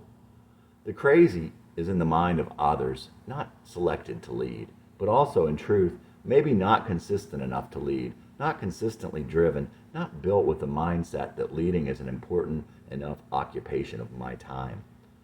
The different is out of step, and not physically able to follow, but also it is a, but also it is, but also it is a desire to go another way. The stupid could have been also stubborn instead of stupid, but more it's a combo of the two. There you have it. Brad Adams to Channing Matthews. All I can think of when I read your last email is about people in the Bible that God used in big ways. You pretty much described everyone that God ever used. Taking the long way, Moses. Matter of course, Joseph. Crazy in the mind of others, Jesus, Paul. Not consistent enough to lead, Abraham, Aaron. Wanting to go another way, Jonah. Stubborn, Peter. I could go on, but you get the point. From Channing Matthews to Brad Adams. Only one problem. None of them had all the fatal flaws. It was usually just one of each. From Brad Adams to Channing Matthews. Not sure I agree. I think most of them had more than one. Moses probably fits all. Besides, if you try to compare yourself and your score to theirs, you miss the point. Like you told me, if God created you for a specific purpose, only you can accomplish that purpose, flaws and all. From Channing Matthews to Brett. Nice. From Channing Matthews to Brett Adams again. What about Pissing in the Wind and Exile on Earth? I'd work those into the song if I was ambitious. From Brett Adams. I'm cracking up again. If Channing were to tell Brett that he hated his old boss, he knew that Brett wouldn't tell him like his friend at church would. You don't hate her, you hate what she did. Brett wouldn't try to put those words in his mouth or make sure that he was saying the thing that was the acceptable thing to say, or try to change his sins so blatantly. Brett let things be because he knew we are all human, and he knew that Channing also knew what is good and what was not. It's not that Brett didn't care, and it's not that he encouraged it. Those things would be equally damaging. Somehow, it kind of reminded Channing of Mandy and Chelsea. You can have many good friends, but there are only a few you can trust with your deepest feelings. Channing was starting to get wake-up calls, or maybe it was that he started listening for them again. Reading Wuthering Heights again had started an awakening. The falling stars seemed like a promise that he would not drift back asleep, but he did. The following February, he got a flyer about some Wednesday night programs at their church. One of them was called Wild at Heart. Channing loved the title. Apparently, the program was based on a book of the same name.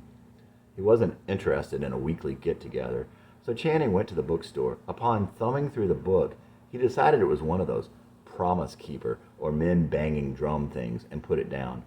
Before he walked away, however, another book by the same author, John Eldridge, caught his eye. He picked it up and looked through it. It didn't seem so bad. It seemed kind of interesting. He brought it to the checkout. Channing read the book quickly and started feeling a kind of calling again. At the same time, he was feeling a bit frustrated with his music. He had 4 CDs and a best-of disc out, but seemed to be getting nowhere. His friend Brett told Channing that he needed a new perspective. Emails. To Brett from Channing. You told me I needed to move to a different part of the mountain, since I obviously could not see what I was looking for from my current vantage point. I had a thought about all the previous employment I've had since I was 16. When I thought that thought, I was thinking, God was trying to tell me something all along. Thanks for trying hard not to fall off. It's good to have you there. There's no one else, but it doesn't matter, because you are enough. From Channing to Brett. Brett, speaking of missions, I'm wanting to go on a trip with David, one with a purpose. Not sure of the purpose, not sure how nature will play into it, not even sure I could pull it off. If I come up with something and think I can not pull it off, I may have to invite you to go also. That new book I am reading is pretty cool. It no longer seems to be about our desires, but has segged into how our desires can be substitute for our true desires, and how they enslave us and take our eye off the ball, the prize. So it is not what I want to hear, but I'm liking it nonetheless. Part of it last night even sounded like "kill your darlings." Crazy, huh? But I still don't think it is in any way saying to abandon our dreams. I had wanted to read the book to tell me how to fix myself, get justification for what I want to do, renew hope that I could do it, and tell me how to do it. On the other hand, I think it is mostly telling me what is wrong with me and pointing toward God and the kingdom. Kill Your Darlings was a song by Stave Zyker on a CD called How to Live with a Curse. They took the title from a Stephen King book. Basically, the song is about how sometimes it is our darlings, the little crutches we can't give up, are what is actually holding us down. Channing could see how this could be the case in his life, reminded him of his life, in fact, and little things along the way, like that Christian school, jobs, money, security. Email from Channing to Brett. That book is odd. I'm nearing the end, and it has boiled down to being about our extreme, intense desire for God. That all desire, including for the opposite sex, sexual desire, etc., is a mirror of that desire for God. Reading it hasn't made me feel that or link up with it so much. Yet, anyway. And it is in no way what it seemed to be about when I was in the first half of the book. But I keep reading and cannot say I regret getting it or reading it. One interesting thought in there, well, there are others. Even others may be more practical. I'll go there later. The author claims that when we are told that God made us in his image, male and female, it meant that God is male and female. He is mysterious and beautiful, strong and protective. He made the roaring waterfalls and the fragile flowers. He is the same artist of both. And I guess I took it that, as an artist, to some extent, we are what we create. Well, I guess I did have something to say. That said, the other interesting thought, and the more practical one I was thinking of, was that in the beginning of most of the chapters is a story of a sea lion who ended up in a dryish place inland, somewhere in the northwest USA. This is a fairy tale, not a true story, obviously. The sea lion misses the sea greatly at first, but comes to think of the dry place as his home. He gets some comfort and some filled desire from his little pond and the shade of his tree. And he comes to believe others who say he could never get to the sea again. In these ways, he somewhat loses his great desire to be back at the sea. Well, I'm not at the end of that story yet, but you can see where it goes in terms of desire for home/God, even desire for intimacy with your wife, desire for your calling here, etc. Shortly afterward, Channing went back to the bookstore and picked up Wild at Heart. The book was a revelation. From Channing Matthews, sent Tuesday, May 22nd, to Nikki Thompson. Hi! Hope you all are doing great. I know you wouldn't think so, but we think about you guys all the time. I'm really sorry that we haven't seen you and kept in touch like your real friends have. I am terrible about that stuff, and sometimes I think Rachel gets feeling abandoned or something. Sometimes in the past, when I said something to her about you all, I could tell from what she said or didn't say that she misses you all a lot also, but doesn't want to deal with it. Sorry also that I never sent those CDs to you. I had to get your email from Mark Brenner again. Only place I had it was on my email at Carissa. I left there to come work for the state about 6 months back. I have a mailer in my car, but I don't have your mailing address left at Carissa also. You may not want them anyway. Like the Fleetwood Mac song, I can't sing, I ain't pretty, and my legs are thin. Maybe glance through the lyrics if you are on the internet sometime. If you don't like them, then you certainly won't want the CDs. Lyrics are on my website, www.channingsongs.com. Keep in touch if you get time. Rachel still has the same email and phone numbers. David and Ashley are doing great. I'm so glad school is almost out. David's hair is dyed black now. Ashley was the only one in her grade to get straight A's. Both as sweet as ever. Take care and write sometime. Channing. From Jackie Thompson to Channing. Channing, these songs are amazing. It's like getting a glimpse of what's in your heart. I think about you guys too. I sent an email to Rachel at work a few weeks back, and I hope I didn't make her sad. I asked her about when the last time was that she thought about her longings and dreams. I meant to stir her heart and a longing for things eternal. I do love and miss her very much. We have had many bouts of sickness, and Wes is in India right now, so it's been hard. Please tell her I love her, and we'll contact her soon. Maybe just forward this to her. Thanks, and love in Jesus, Jackie. From Channing Matthews to Jackie. Oh my gosh, I read Wild at Heart and a couple of that guy's books. I gave Rachel Captivating and asked her to read it. I was thinking about putting Wild at Heart and Captivating in with the CDs, but it sounds like maybe you already read them. If not, you are definitely on the same page. Sorry about the sickness and about India. Will he be back soon? Please do stay in touch. Sometimes it is a good sad. Channing.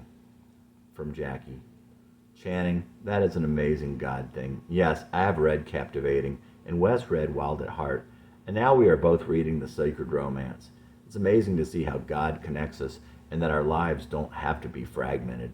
I'm excited to see God stirring in your heart. Wes will be home this coming Friday. Hooray! I will pray for Rachel that God will draw her close and stir her heart with all that he is. I want to remind her of what an important role she played in my story when I was alone and had no friends in our early years in Nashville. But I will pray before I reach out to her again. I do have sick kids, so gotta go. From Matthew. Sorry about the kids and Wes being gone. It will be great if you talk to her. I'm pretty much wandering aimlessly, but God does talk to me. I like to go outside late at night, and God often sends shooting stars. My thoughts tend to be pretty selfish, but God still answers some questions. The time before last, I had asked a lot, tried to listen, but I didn't really get an answer. As I went to go in, I asked, I'm not getting anywhere. Is that it? And immediately there was a shooting star. Thanks for being you. P.S. The going outside at night and stirring thing started this past September when I was in the middle of reading Wuthering Heights again. I cannot say I have changed since then, but I do believe in God's timing, and I do believe that he loves us and uses us as we are. Not to say that he is not about perfecting us, but that remaining completely flawed for a time could be within his plan. Chapter 77. To Brett from Channing, August 12th. Oh my gosh, I was minding my own business, driving down 24 at the beginning of Summer County, and all of a sudden, someone threw something big out their window from the right lane, and it was coming right at me. No, wait. It was a huge piece of tire. I was like bracing for impact. The thing had gone like 20 feet in the air and was dropping and flying at me at 75 miles an hour. Then, in a flash of clarity, it looked just like those ads for that tornado movie. A deer was slowly spinning around end over end above my car and flew across the road to the other side. As soon as I realized that, it started pouring down rain, big, red-brown drops on my hood and windshield. I looked over and some guy was pulling off the road from the right lane, his new Volvo with a big, head-sized, crinkled glass crater in the windshield. Looking back, I would have called 911 because I think it might have been his head that caused it. Don't think the deer would have made such a round circle. I almost wonder if someone hit it first and then it hit his car. I never saw it. Of course, I don't think he did either. Hey, want me to pick it up for you on the way home? Driving along on the interstate every day, you see things and people that you wouldn't otherwise see. Road rage was a symptom of his society as a whole. One day, he was giving someone a ride to work with him. He was talking to her, so he was a bit oblivious to the car in front of him. Mary noticed it first. The guy was changing lanes back and forth. Apparently, he was trying to keep him from passing. He was going maybe 70 miles an hour, so maybe he felt that he was setting the speed limit. Maybe he was, but some miles up the road, he must have been going 90. The night before, a huge, expensive new pickup truck with a middle aged guy driving came flying up on him at 90 or 100. Channing had nowhere to go, so the pickup got within inches of his bumper and stayed there till Channing could get over. And of course, the pickup had nowhere to go either. A few days later, a Ford Explorer was in front of him, going slow and tapping his brakes. Channing finally got around him, and then the Explorer got on his bumper. A minute or two later, Channing moved over and let him around. The Explorer then flashed his blue lights, like to show him he was a cop. The Explorer had to be 3 counties out of his jurisdiction. Later, he was in front of the Explorer again, and he looked in his rearview mirror. The Explorer was way behind him.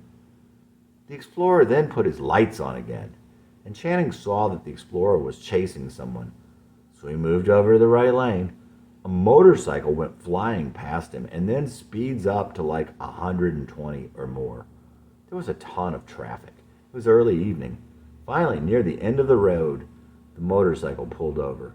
After Channing got past, he saw the motorcycle guy was in his racing overalls. He was standing over his cycle, banging it with both arms up over his head. Weird. Channing would always think about a story he had heard about Ricky Skaggs' wife. She was driving with her little son at night in West Virginia. As Channing remembered, it was on the interstate. A truck driver fired a gun into their car. The bullet went through their little boy's jaw. The little boy was 8 years old. Channing remembered hearing how the little boy prayed for the truck driver from his bed in the hospital. Channing remembered also a Mick Jagger movie where someone fired a gun into Mick's head. The movie shows slow motion footage supposedly of the bullet traveling through his brain. Yuck. Channing would feel that bullet while he was driving. He felt that the American road foreshadowed American society, what we were getting ready to degrade to. Channing felt that it was because people feel so free and private in their cars. They think they can get away with things they cannot get away with in society at large, outside their cars. Generally, though, he felt, these things show just what is coming next. In the past, Channing thought, you could see what was going on out on the roads and know what it would be like in society in 10 years. But changes to society are speeding up, Channing believed. He would imagine things now, followed by just a year or two. Gary Newman's song, Cars, expressed that perfectly. It uses the car as a metaphor for the isolation of the modern age. Of course, that song was already going on 30 years old at this point. To Brett from Channing, September 19th, down in the valley. Went in last night thinking to give it all up. Not that I could ever make a decision and stick to it, like the fool I am and I'll always be. The one snippet of a lyric I hear in my head all the time. Well, that made me think to look up the whole lyric of I've Got a Name. Nice, Channing. To Channing from Brett, September 20. I'm going your way. No need to give it up. No need to worry if nobody ever likes your songs but me. You are right. We do this because it's who we are. We shouldn't do it because of who we are trying to become. We write and play music because we have to, or we will die. I read chapter 2 about being created in the image of God. Very cool. Really helps me connect with God in a way I haven't in a while, and being here on the lake really helps that connection. We've caught and I've cleaned over 25 fish over the last 2 days, and we just finished stuffing ourselves with it, and it was good. Brett. Going Nowhere Blues. Is this the start of something, or another trip to nowhere? If I am going nowhere, well, I ain't going nowhere fast.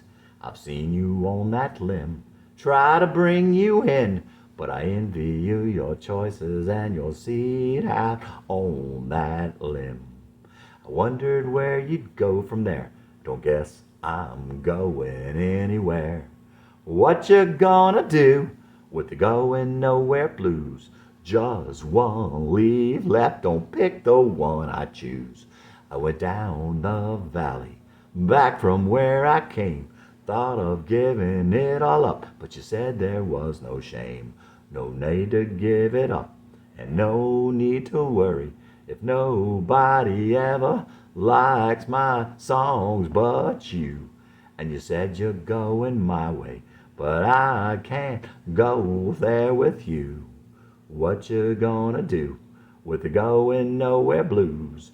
And just one leaf left, don't pick the one I choose. You said I may as well give up being me. We do it 'cause it's who we are, not who we try to be. Well, I misunderstood. I thought you said stop trying to be something you are not.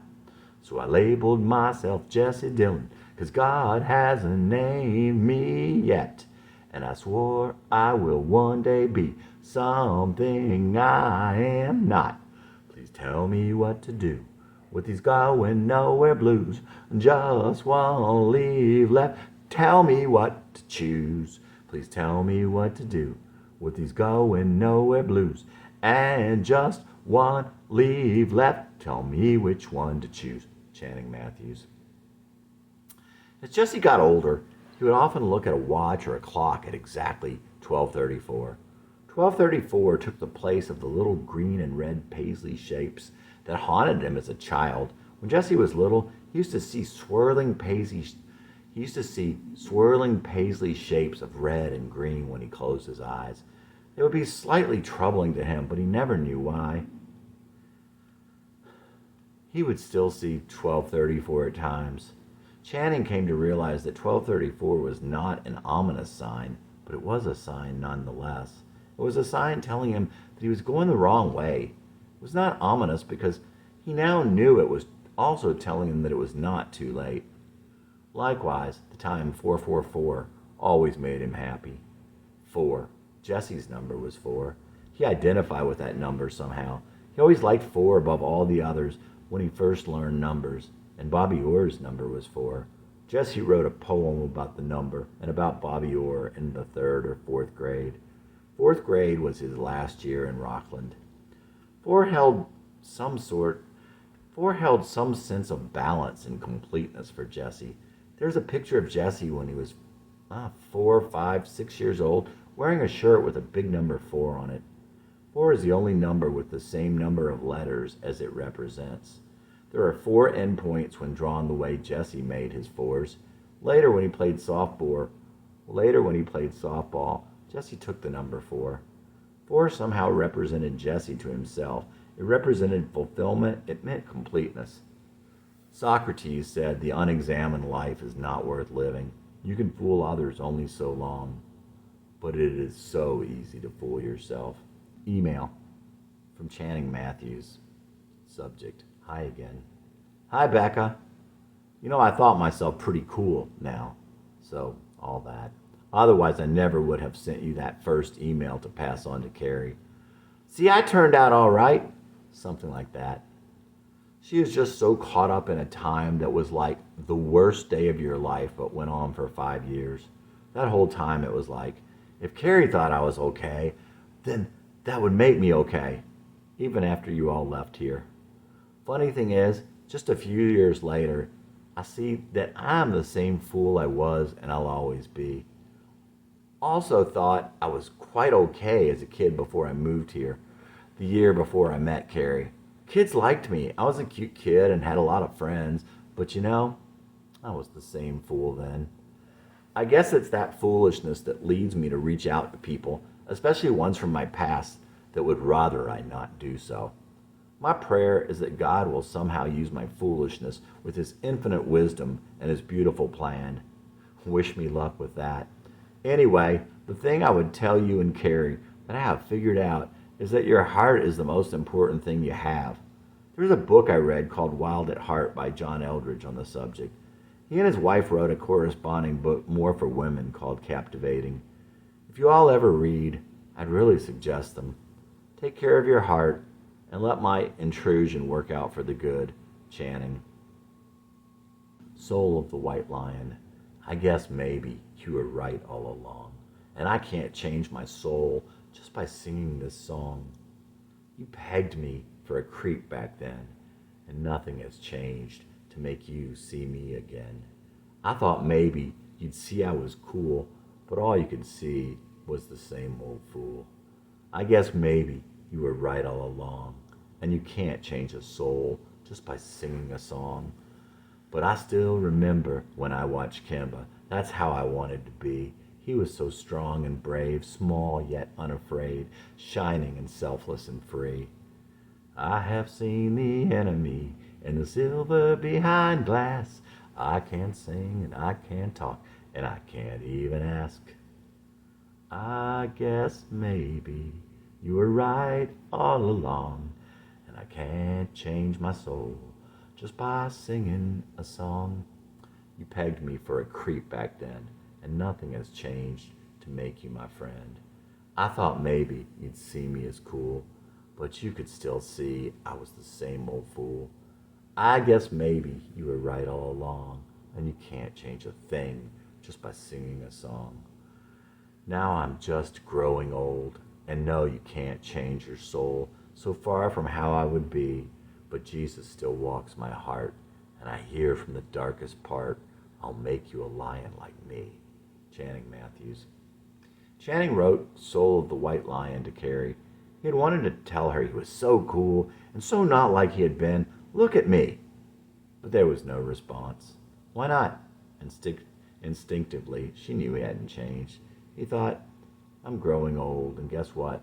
You can't change your soul. Channing felt that we can't go into that dark night and light it up. It's our dark night. It's our dark night because we have no light.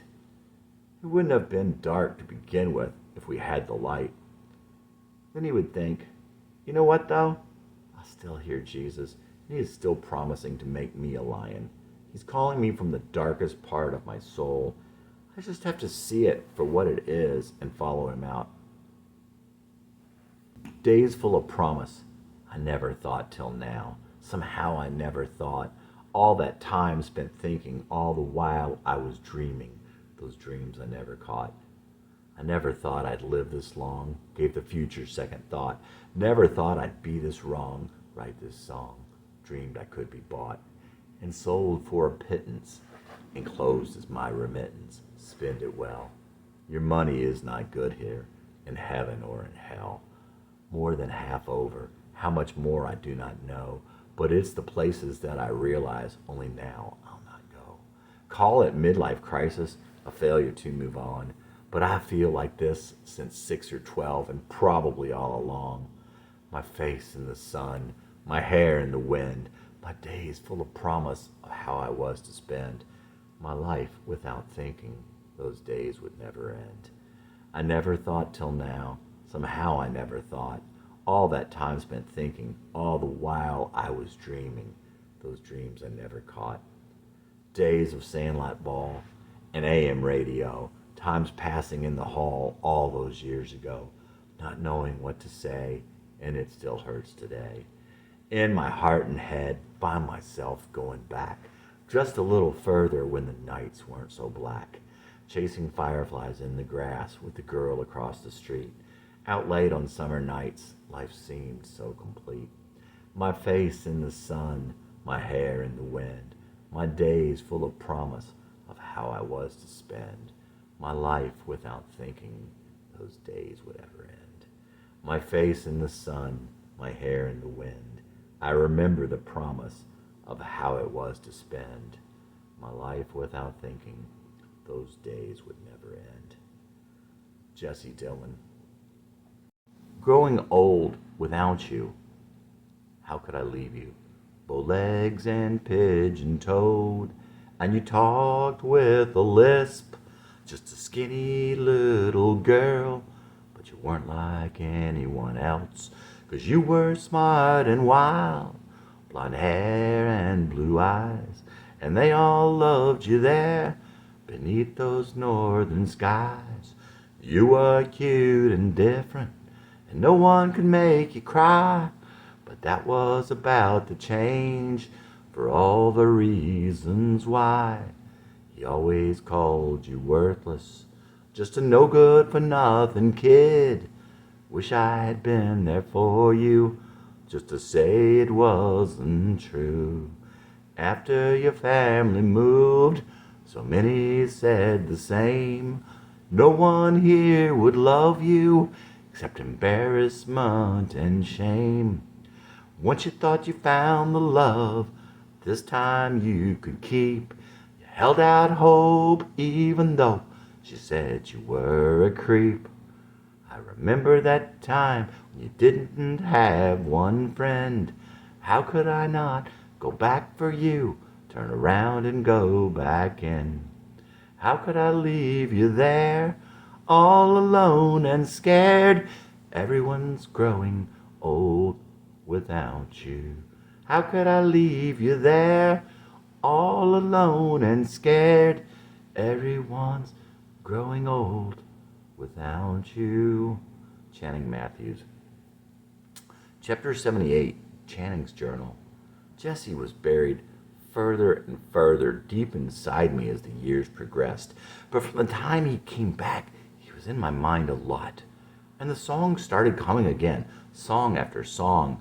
And Jesse has coexisted with me in my mind ever since. Part of my crisis of faith was that I've come so far as I can without him. But there's another part now. It's also that I came under attack again without him.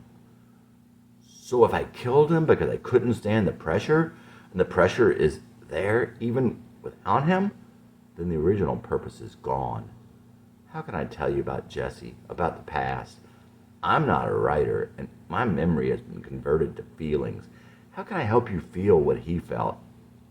I need to tell you because it's so beautiful. It all seems crazy. It all seems such a waste of time, but I do have to try to get through to you. I just want to get through to someone. Jesse wasn't poisoned because he wasn't insidious. Jesse was bad news, but the kind that never hurt anyone else. Jesse lied, he cheated, he stole. I've been called brutally honest. There isn't any difference. I've always liked the idea of the river analogy. It's so beautiful. I'm looking at the Cumberland River right now as I drive over it, but I never could figure out how to use the river analogy. It just didn't make any sense in my world. Time is obviously a river, and the water is all of our little lives, headed to death and nothingness. Eventually, no one will even know they lived. That's the river I see. The only river analogy that's meaningful to me is the picture of something in the river that doesn't want to go that way. Well, that was Jesse, but he didn't know he was in a river. Will it matter in 5 years? That is the question that you should ask every minute of your life. If we lived that way, life would be so much better. But Jesse's problem was different, though. It was as if he lived by the answers to that question, but too religiously, because ultimately, all the little decisions that only matter in the moment, they will add up, and the sum total of all those decisions will matter in 5 years. I have this image in my mind that when Jesse died, dozens, probably hundreds of carrion eaters descended on his body. But they found they couldn't eat him, but he was not made of matter. We not only dance all over our graves, we walk on a field of flesh-eating snakes. Yeah, they're poisonous and they can bite at any time, and sometimes they do. We don't know what it is that is biting us, though, because they're the size of bugs. Why don't they kill us? Because they would as soon eat the soft, dead flesh, and they just as soon we live and grow. They know we are killing ourselves, so why bother with the exertion of bringing us down? I'm so fucking tired of spending the night building my own tomb, and in the morning waking in horror and tearing it down. The metaphorical night and the metaphorical morning. Something's wrong there because it's night all the time. Mornings are just glimpses of what? I don't know. I have no words for it. An old Indian told his grandson that there are two wolves that live inside of you. One is all things noble and good, kind and brave. The other is all things bad and evil. And they're in a mighty struggle to the death. Grandfather, which one lives? The one you feed. The sum of my fears. I feel the evil all around me. I feel like nothing more than the sum of my fears. Answer as a man, I'd be happy if I was just a good girl who thought she was bad. Maybe it's the sickness. Maybe it's the drugs. Maybe it's the sickness unto death come calling early. And maybe madness is just a failure of strength in the face of complete lucidity. Don't see the battle all around you if you're not ready yet. I feel the evil all around me. I feel like nothing more than the sum of my fears. Channing Matthews. If you get a glimpse of what really goes on in the world, you come to realize that you are surrounded by evil forces, and most of us don't have the strength to take that. As William Blake wrote, if the doors of perception were cleansed, everything would appear to man as it is, infinite. But what William Blake did not know is that they would also see the monumental omnipresence of evil. If you aren't ready to face this with lucidity, your strength will fail. Channing believed that this failure of strength may be one kind of madness. Don't see it if you aren't prepared. Jesse used to think at times of torture. He felt that if he could not face the idea of torture mentally, he could not survive the fight. Jesse felt that human love and human freedom must be earned at all costs, and he felt all the more so the kingdom of God. Rick, is there anything in your past that you wish you could change? Anything you feel that if you had done differently, your life would have gone in a different direction? Is that anything you have thought about? I'd gone to a Catholic school in Evansville. When we moved here, I started out at Moordale. It was a hard transition at first. Then my parents were able to get me into Holy Family. But it was my choice whether or not I wanted to switch schools. I'd finally started fitting in at Moordale. It was going well before I switched over to the Catholic school. I often think that maybe I should have stayed there. The other thing that I had thought about was football. I played football through 8th grade. Then I got hurt and decided not to play my freshman year. I think that was a mistake. I would probably have been a third stringer, but I think I should have stayed with it. That's something I think about. I never forced myself to stay with anything. It wasn't like Rick to ask, "What about you?" But he was always okay to volunteer information when Channing wanted to talk about it. But Channing told him anyway, "You know, I don't think I could have changed anything if I had tried. I would have liked for things to have been different, but I don't think I was capable of doing them differently, even had I known. No matter how many times I could have gone back and done things over, I think it would have always come out the same. Clearly, I wish I had stayed in Rockland, and there are many things I regret doing, much I regret about me, many things I would have changed about myself had I been able, but I don't think I could have."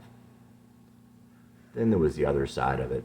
Everything that ever happened is what led him to where he was today, and he wouldn't risk changing anything. He thought, "No man on earth is as fortunate as me. Rachel and the kids are the greatest gifts God has ever given any man. And besides, I wouldn't have my songs if it weren't for the bad stuff. I wouldn't be me if it wasn't for the things I've done and what was done to me." Also around this time, he sent Rick an email. Life, what is it for? Wait, no, that question is bogus. Your life, what might it be for? Rick replied that life is a random event in the chaos. Channing was definitely not happy with Rick's answer. "No, Rick, random is actually impossible. Nothing can be random. It breaks every law of science. If something appears to be random, it is either that the external process acting out the random event is unknown, or our gauge cannot measure at a high enough precision all the variables, or all the variables are not known. Every time it rains, there had been 100% chance of rain.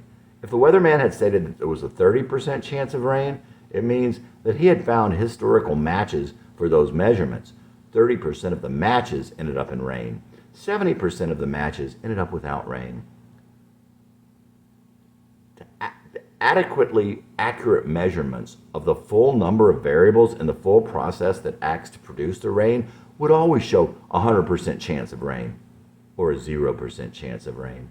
The measurements available to the weatherman are not a high enough level of detail, and he is not measuring everything in the process. This is not just semantics. A random number generator works the same way. There is a number that will come up with each spin. If you have a full understanding of the generator, you will always know what the number is.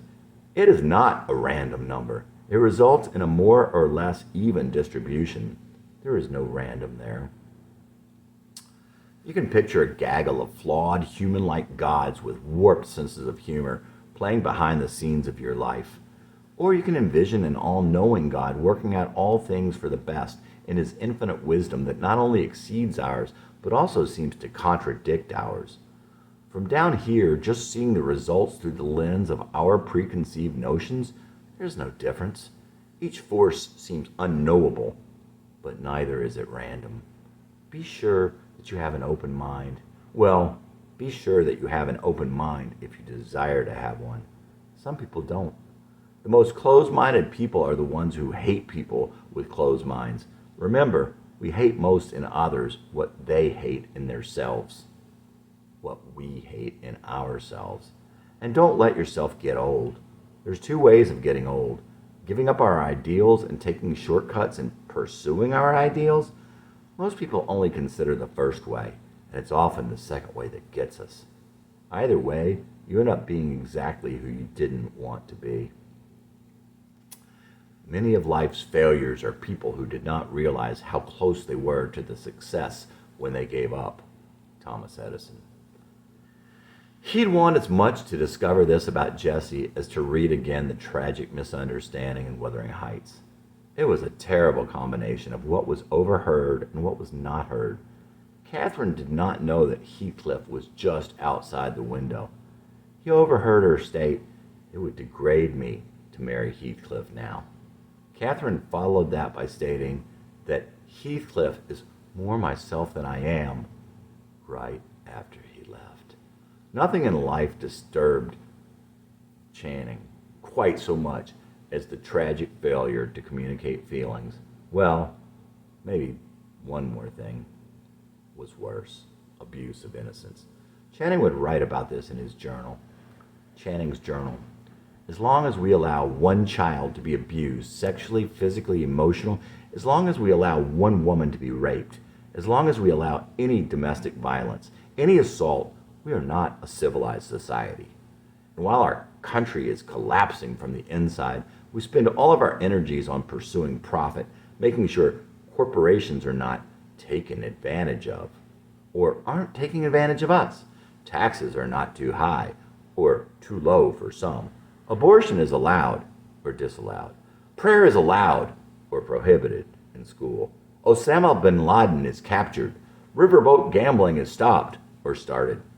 I don't care if it is for or against these things that our politicians spend their time on.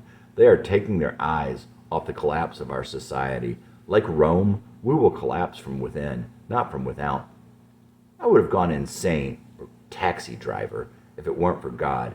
I know that somehow God takes care of the collision between evil and innocent. I don't know how, but I do know that he does, and that it is above our understanding at this time, and he gives me peace of the soul regarding those things for which we can find no peace in the world. Dragons on the Path. I've been to the crossroads, and I said no, not for all the gold. It's a beat-up patchwork, broken down soul, but it's all I've got that's mine. Does the answer to my future lie within my past? There's a pathway that I cast. If the answer is it doesn't, I can put my demons down at last. Are the keys to my redemption still within my grasp? How far have I to go? Enough, slay the dragon, he's granted you control and time. Channing Matthews.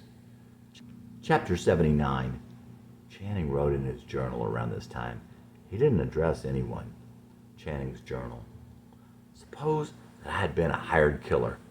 I'd been looking to get out of the business. Along came a client.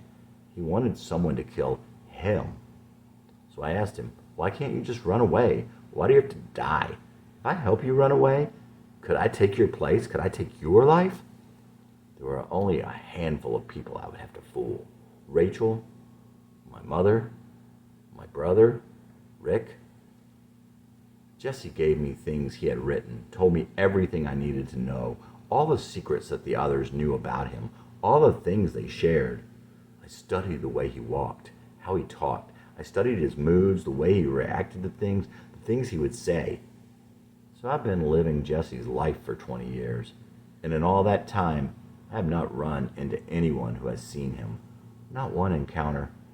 And see, I began to have what I have come to think are his thoughts in my head. So did he go on and kill himself after getting me to take his place? Did I kill him after all? Just suppose. I'm not saying. Chapter 80. We are living in very dark times, and men have always danced upon their own graves.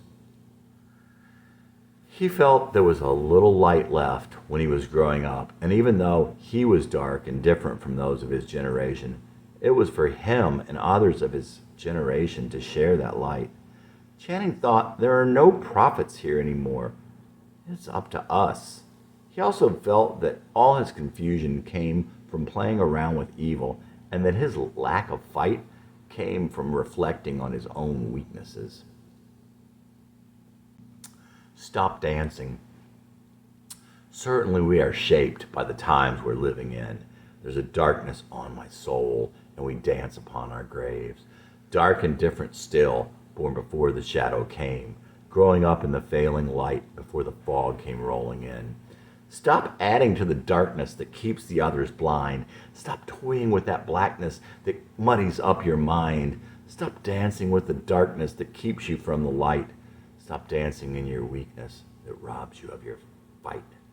Stop dancing. Stop dancing with the night. Could I be a light, as best I can remember, to those who awoke here after came December, hearing music in the prophet's words, but there's no prophet here tonight. Stop adding to the darkness that keeps the others blind. Stop toying with that blackness that muddies up your mind. Stop dancing with the darkness that keeps you from the light. Stop dancing in your weakness that robs you of your fight. Stop dancing. Stop dancing with the night. Stop dancing in the darkness. Stop dancing with the dead. Stop dancing with the devil. Stop glancing with regret. Stop dancing. Channing Matthews. Back to that question, your life. What might it be for? By the way, Channing thought, I haven't asked myself yet. Channing had been quoting a pair of sentences from Zen and the Art of Motorcycle Maintenance for over 25 years. He didn't quote it exactly, but he always had the essence. You look at where you're going and where you are, and it never makes sense. But then you look back at where you've been, and a pattern seems to emerge. And if you project forward from that pattern, then sometimes you can come up with something. Robert Pirsig from Zen and the Art of Motorcycle Maintenance. Around this time, Channing wrote in his journal, just talking to himself, Channing's journal, I feel okay today. I do what I do to relieve the normal background level ever-present ambient stress. The drive isn't bad. I listen to music and decide to write a journal. I work in information technology. I worked 10 years at Chase Technologies, put in another 6 years at Carissa, and now I work for the state of Tennessee. IT is absolutely not the place for me, an analyst, an analist. It means you're paid to be cynical. There's nothing worse in life than being cynical. For the most part, that is what I've been all these years, and it has definitely made me increasingly cynical. Rachel hates it, and I don't blame her. I hate it. I cannot say that there is no need for those type of people, but I can tell you that you don't want to be one of them. Jesse could never have been an analyst. An IT meeting to discuss IT things. Oh my gosh, not sure how anything could be more boring. Channing was thinking about the journal during the meeting as he wrote it. The meeting was awfully boring. He thought about telling what actually happens and what he thought this morning.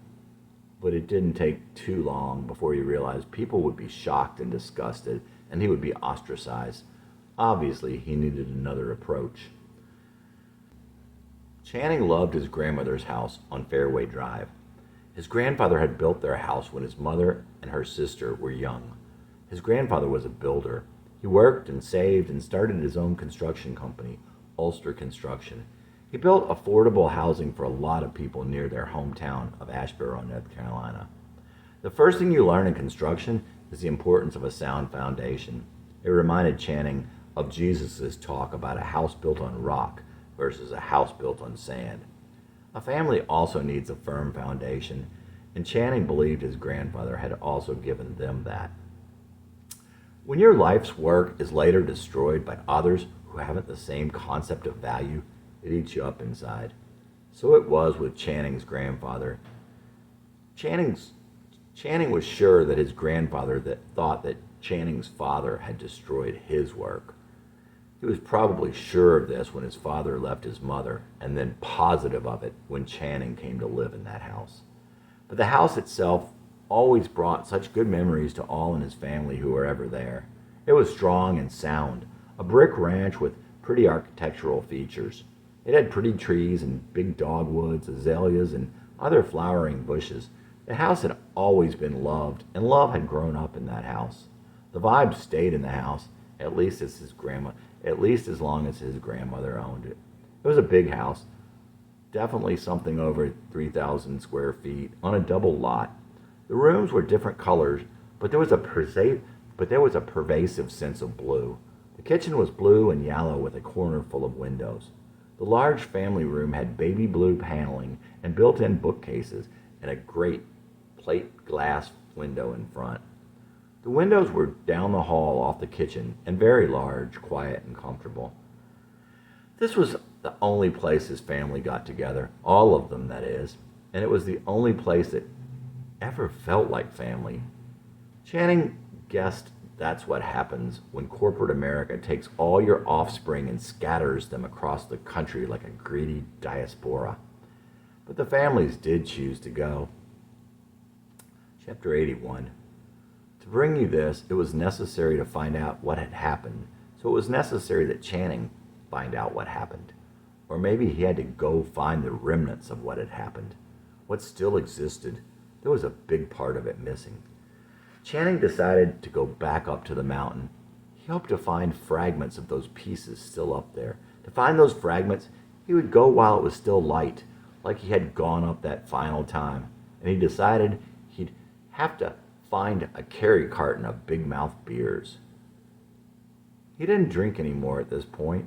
He hadn't drank for 7 years. He quit drinking the summer before he got the email from Kathy. It was a gift from God, and Channing had known God had given it to him as a gift, and he'd known he wouldn't drink anymore. But he thought he'd have to drink if he was to find what was left up there. To find Jessie, though, he'd have to go at night, that is when Jessie had been there. And he'd have to go alone, and he'd have to be very quiet. When he went to look for him, he would wear clothes that would most make him feel like Jessie. He planned on bringing a tape recorder and maybe a camera, but he didn't know if a camera was necessary. He didn't think it would see anything that Channing would not see, and he didn't know if it would even see what Channing could see, because a camera can't pick up smells and feelings and things out of the corner of your eye. All Channing's favorite smells went back to his years in Rockland. Fresh cut grass, any change of weather, rain, cool breezes, honeysuckle, lilacs. Yeah, you could say that Jessie was insane, and you could call Channing crazy. Channing guessed the difference was that crazy was going back to look for something that caused you so much pain. Insane was self-destructiveness. But in his mind, Jessie had lived like a hero. Jessie fought the battle he had to fight. He lived the way he was supposed to live. If Jessie was happy up there, Channing wouldn't try to bring him back.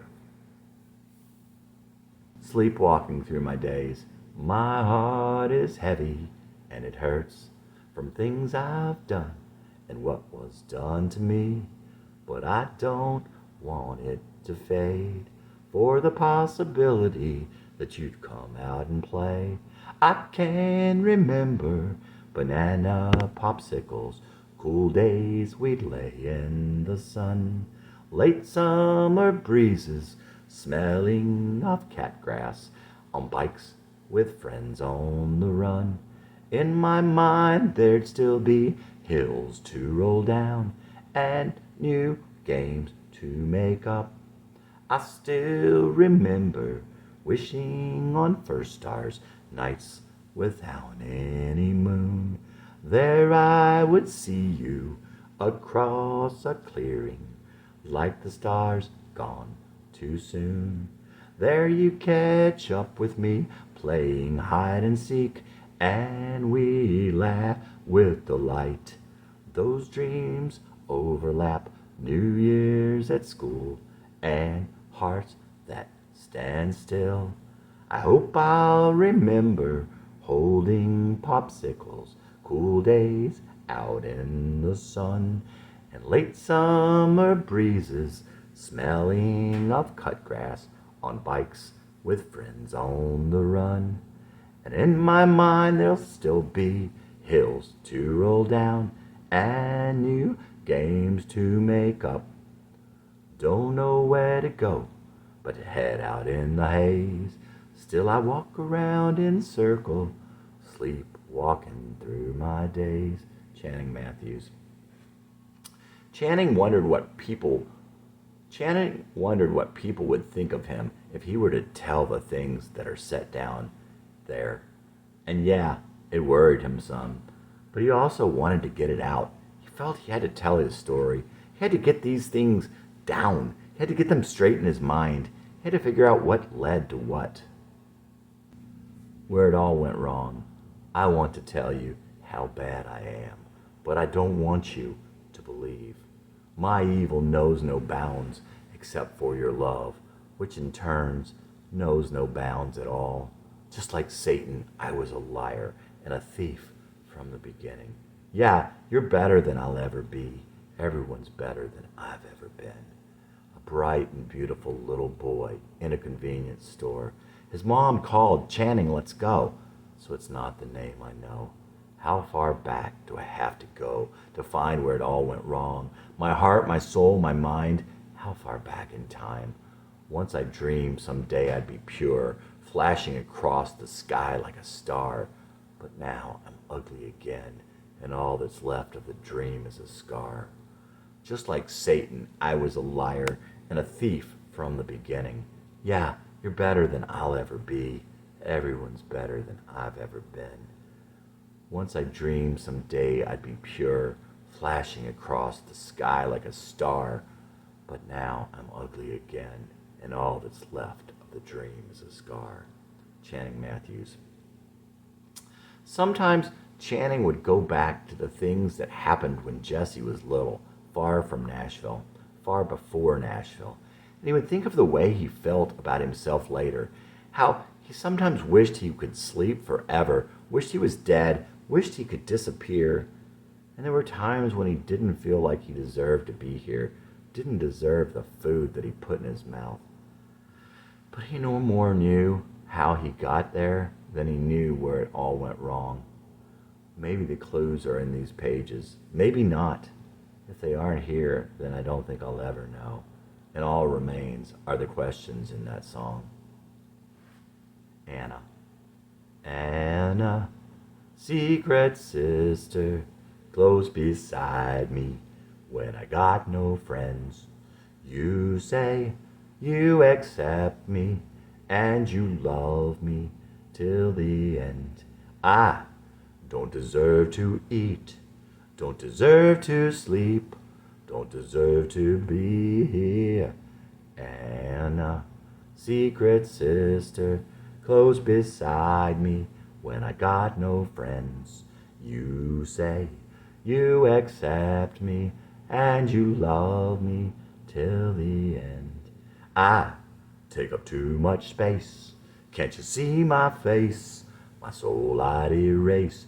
I don't deserve to eat, don't deserve to sleep, don't deserve to be here. Anna, my secret sister, close beside me when I got no friends.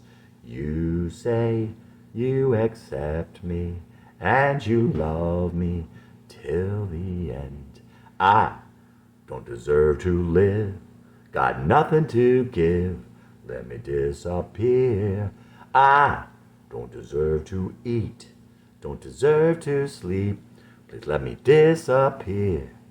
Anna, my secret sister, close beside me when I got no friends. Channing Matthews.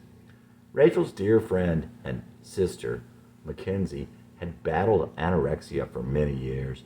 Mackenzie was quite the character, not really loud or out there, but she wanted to be the center of attention. She had reddish brown hair and was violently defensive of Rachel. She was an excellent and powerful singer and liked to sing country and pop songs, and especially the song Fancy, the Reba McEntire song. One day, Channing was thinking about her, and it occurred to him how she must feel. Jesse didn't have that disease, but he definitely felt that way about himself at times. So Channing wrote Anna, and then nervously played it for her. Heck, maybe he was way off. No, she said that was what it was like. Channing went as far as he could be being himself. Had to find out if he could break through if he brought Jesse back, or if he needed to integrate with Jesse. Would that stop the madness? Would that stop all the confusion in his mind? Could he then move forward? They say one definition of insanity is to keep doing the exact same thing, expecting different results. Well, that's what Jesse did at the end. It may be what he did his entire life, but there were definitely a few changes that he went through over the years. Channing liked that definition of insanity, although he was not sure it was accurate. Furthermore, Channing would suppose there are different kinds of insanity, multiple kinds that could manifest in the same person. But he wasn't sure they wouldn't share a common ancestor, a shared genesis, a shared catalyst. Nietzsche said that anything that doesn't kill you makes you stronger. Channing didn't believe that to be the case, at least not always. Jesse knew what he had in Rachel. He knew how wonderful she was, and he loved her. He truly loved her. But he knew he would go on hurting her. And of course, there wasn't much of Jesse left at that point. But Channing had grown increasingly cold and distant. He realized that Rachel didn't fall in love with him. She fell in love with what was left of Jesse, and she settled for him. But Jesse would prove far too painful. Rachel wouldn't listen to Jesse's songs, or even Channing's, even at that point. Great expectations, increasingly cold and distant. More and more, I just don't care. Where does a heart go when it vanishes in the air? Great expectations become the things behind the sun. No friends when you're desperate, and everybody runs. My only escape, the highway that someone else has built. The joke is, it goes in circles, like my fear and guilt.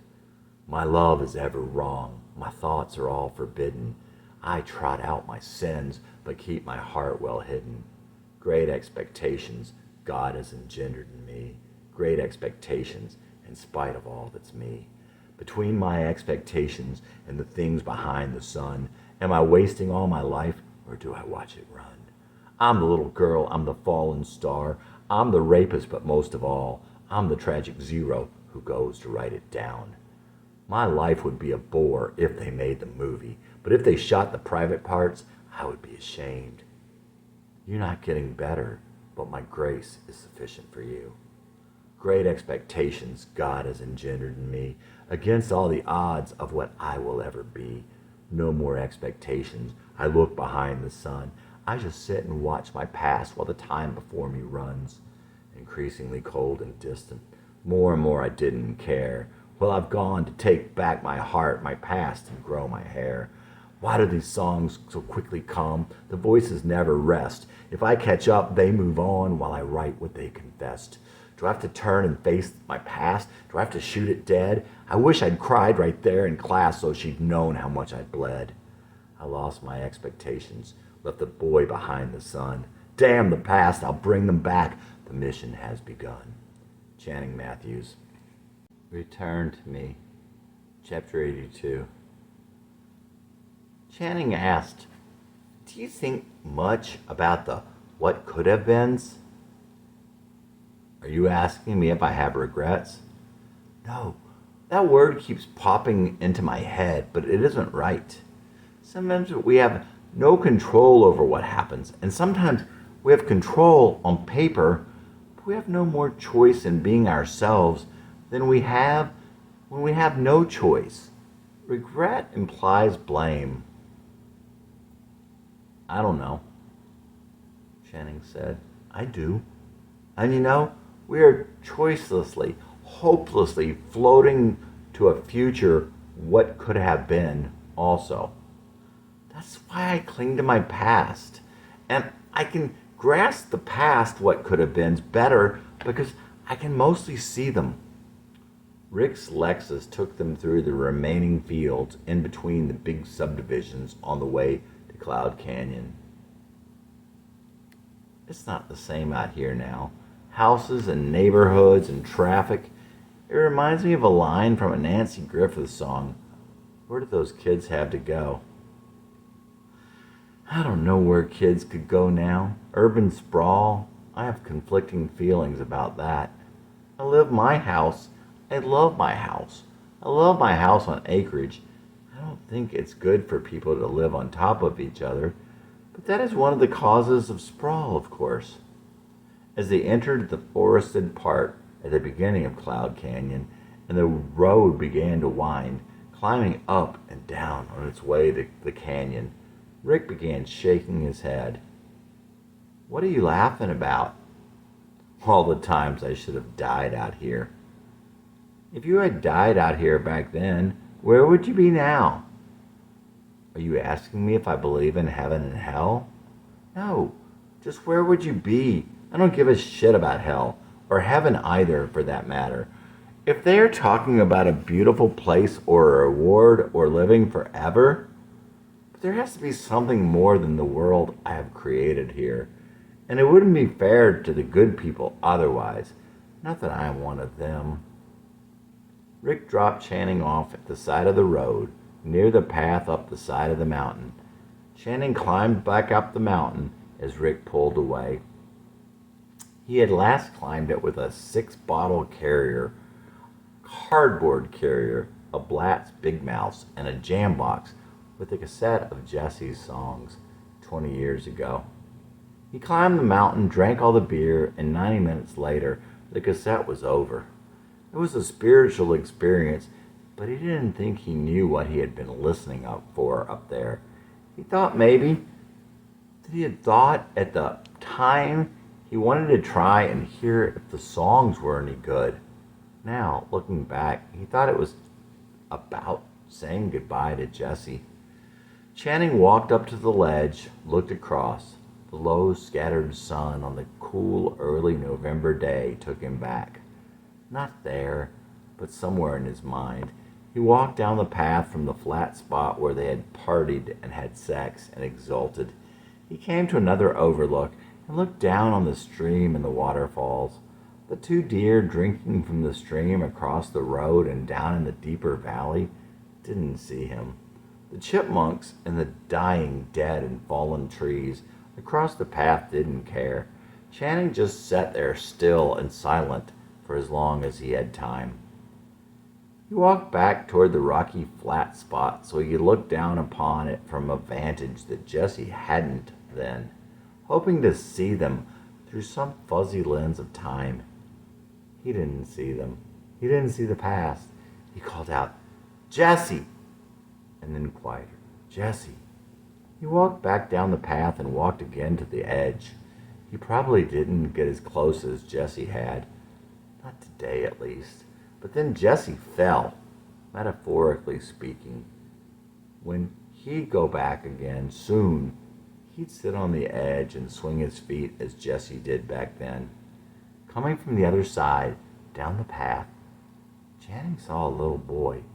As he got closer, he could see the boy was thin, wearing jeans and sneakers and a t-shirt. Anyone else, he would have been a little stressed at the intrusion, but it was just a little boy. Channing couldn't help wondering where he came from. They were out in the middle of nowhere. The little boy's sneakers were worn, and the jeans had holes in both knees. His long straight hair was uncombed, and his bangs fell carelessly over his eyes. He looked like a lost puppy dog. He could have been 10 or 12. At first, Channing thought the boy was heading his way, unhaltingly, because he hadn't seen him. But when their eyes met, there was no look of surprise or alarm. He wanted Channing to see him. He wanted Channing to know something. He looked so familiar. "I can only come here alone," the little boy said sadly. "If I bring anyone with me, I disappear." "What?" "If I bring anyone with me, I disappear. But I'm here. I have to go now." Before he turned to walk away, he glanced down at the boy's t-shirt. Rockland Community Schools, get ready. Jesse had a shirt like that. He got it the summer he left Rockland. Channing thought, I had been looking in the wrong place. Emotionally, Jesse had never made it past 10. That's why his little world came crashing down when he moved here. That's why he couldn't survive in 6th grade. That's why he couldn't keep Mandy. Jesse had been here all along. He had been there all along. They were already growing old without him. He's 10, not 12, Channing thought. He was looking in the wrong place in his mind, hadn't gone back far enough. That finally settled his ancient question as to whether it was the locale or the season. It wasn't the time or the place. It was Jesse. So I cannot bring him back, but I can visit him, talk with him. It remains to be seen if that will be enough for me to move forward with my life. If I can give Jesse back to Rachel, if I can quiet my head and slow down the thoughts, if I can hear just one voice at a time, I'm gonna try. So we saw him up there that first day. He didn't think he would, but Channing had lied in one respect. Channing had known that Jesse wasn't dead. He just didn't think Jesse'd be up there. Didn't think he would be able to figure out how to find him anyway. Chapter 83. Rick returned 20 minutes later as Channing made his way back down from the summit. He was sorry he missed it, but grateful nonetheless. Channing didn't tell him that he had seen Jesse. He resumed asking Rick questions on the way back home that day. I want you to be more, Rick, because you can. You can't run away from your destiny. I want to talk about deep things. I want you to search yourself, and I want to know who I am. Please, who am I? If Rick had thoughts on any of this, he kept them to himself, as he usually did. Channing went by Carmart one morning. That was the convenience store where Jesse had worked when he met Mandy. It was 70 degrees on that gray mid-November day. Channing could really feel it that morning. If he'd never taken that job, he never would have met her. He had decided earlier that morning to lose weight. It would be the first time in his life. Channing realized that he had a lot of anger inside now. He didn't think Jesse ever did, but he was wrong. And there was a time when Jesse was very young that he had a temper. Once his mother said to him, "You're going to kill somebody someday." Well, that'll freak you out. Channing realized that he was carrying some angry fucking demons now. He just hoped he wasn't building any new ones. Of all the things that could have given him anger, he thought it was actually caused by an overload. A boss who was a demon, a neighborhood of not so nice people, but most of all, what was happening to his kids. In any event, there was no place in his life he could go for peace. But it may have just been the kids' situation. They were having a terrible time in school. His greatest fear in life incarnate. Unlike him, he thought they were absolute angels and cool and good looking and got along with people. It made no sense. They were so wonderful, they didn't deserve that. Channing had tried to do everything he could to prevent it, but in that way, he caused it. The so called Christian school he sent them to was pure evil in disguise. After a year in that house, they moved to the most peaceful neighborhood. He pulled the kids out of that school after 8 years. Then he left the demon back in hell. To his amazement, the kids fit in great outside of that place. His son marched to his own drummer and was not like any of the other kids. He was going to high school, a high school that Channing graduated from, and everyone loved him there. The well-off neighborhood was totally devoid of peace. The safe school was the bad place. The kids did not need protection. Everything he thought was now suspect. He knew nothing. Channing still carried that anger, but he was trying to get rid of it. It's not me, he thought. He thought he was angry at himself for killing Jesse, and at the world for burying his heart. But now he had seen Jesse in person, and he was digging up his heart. Channing thought, I'm a total failure. I have failed at everything I have ever done. I have that in common with Jesse. No one believes me. I look like a success. I've tried to tell Rachel and Matthew and Rick. They don't quite get it. I can't give them all the particulars. I can't recount those things with anyone. But I've gone through them in my mind more than once.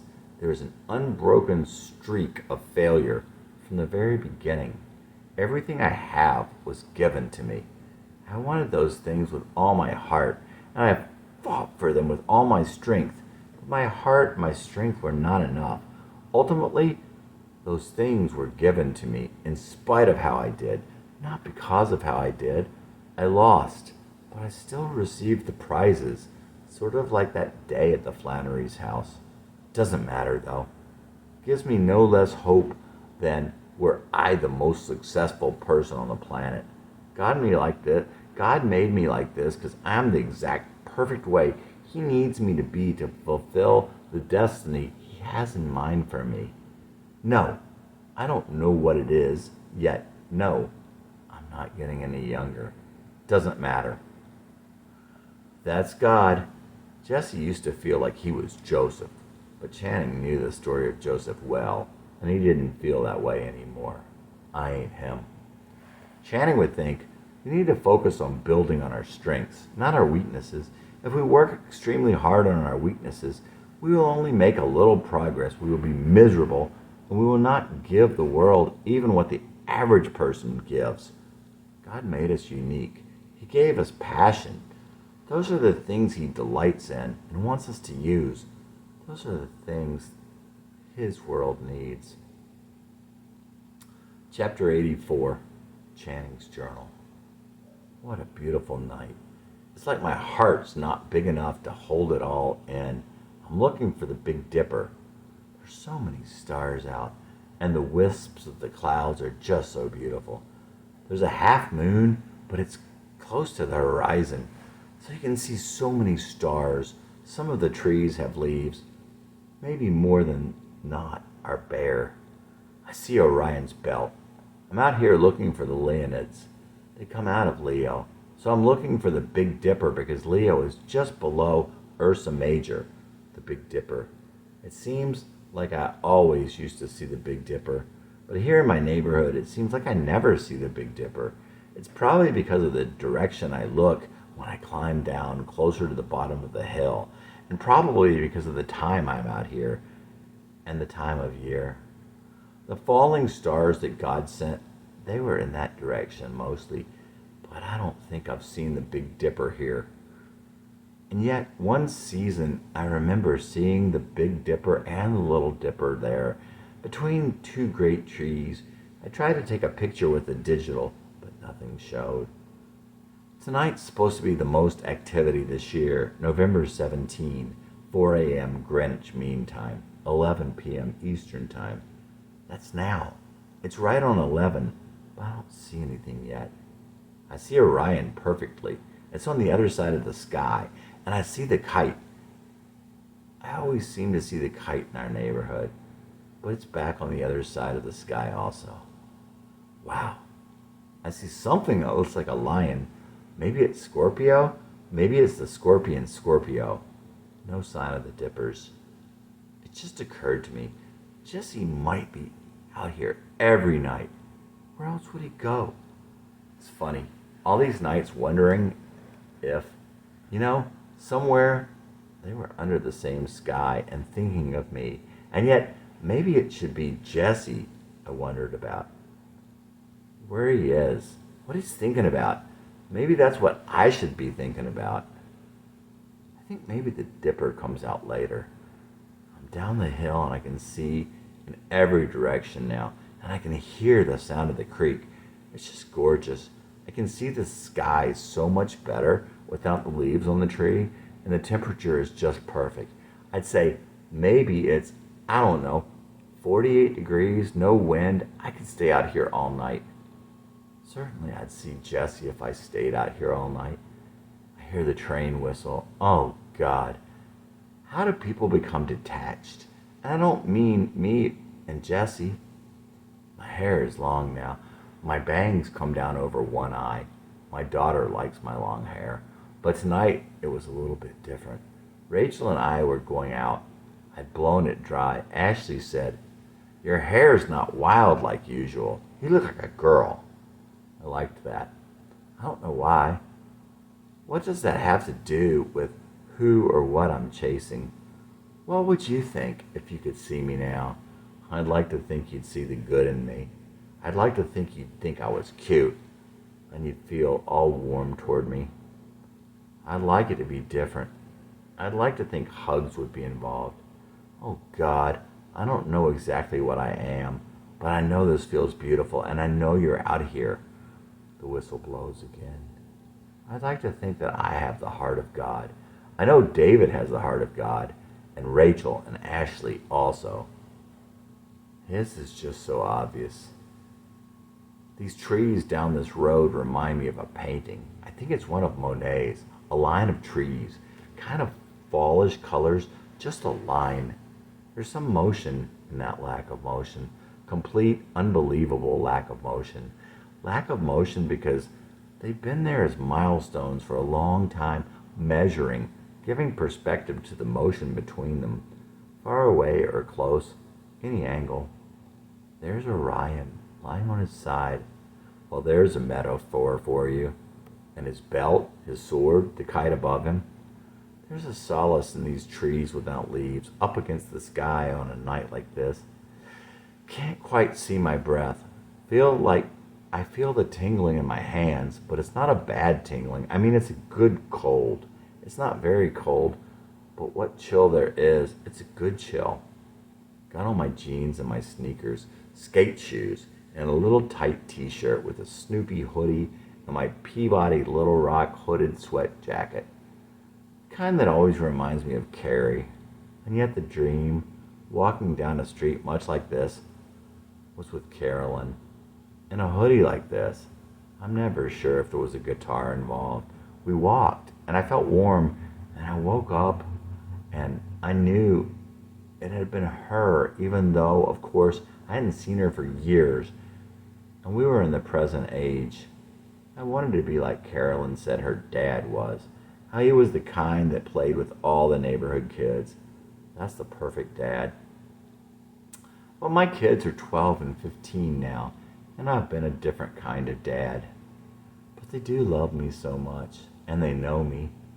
I don't know if my journal was necessary for you, David and Ashley, but it was necessary for me. And if there were any holes in your understanding, this will fill them in for you. Probably too well. I'd like to think that my dad was a much better dad to me than his father was to him.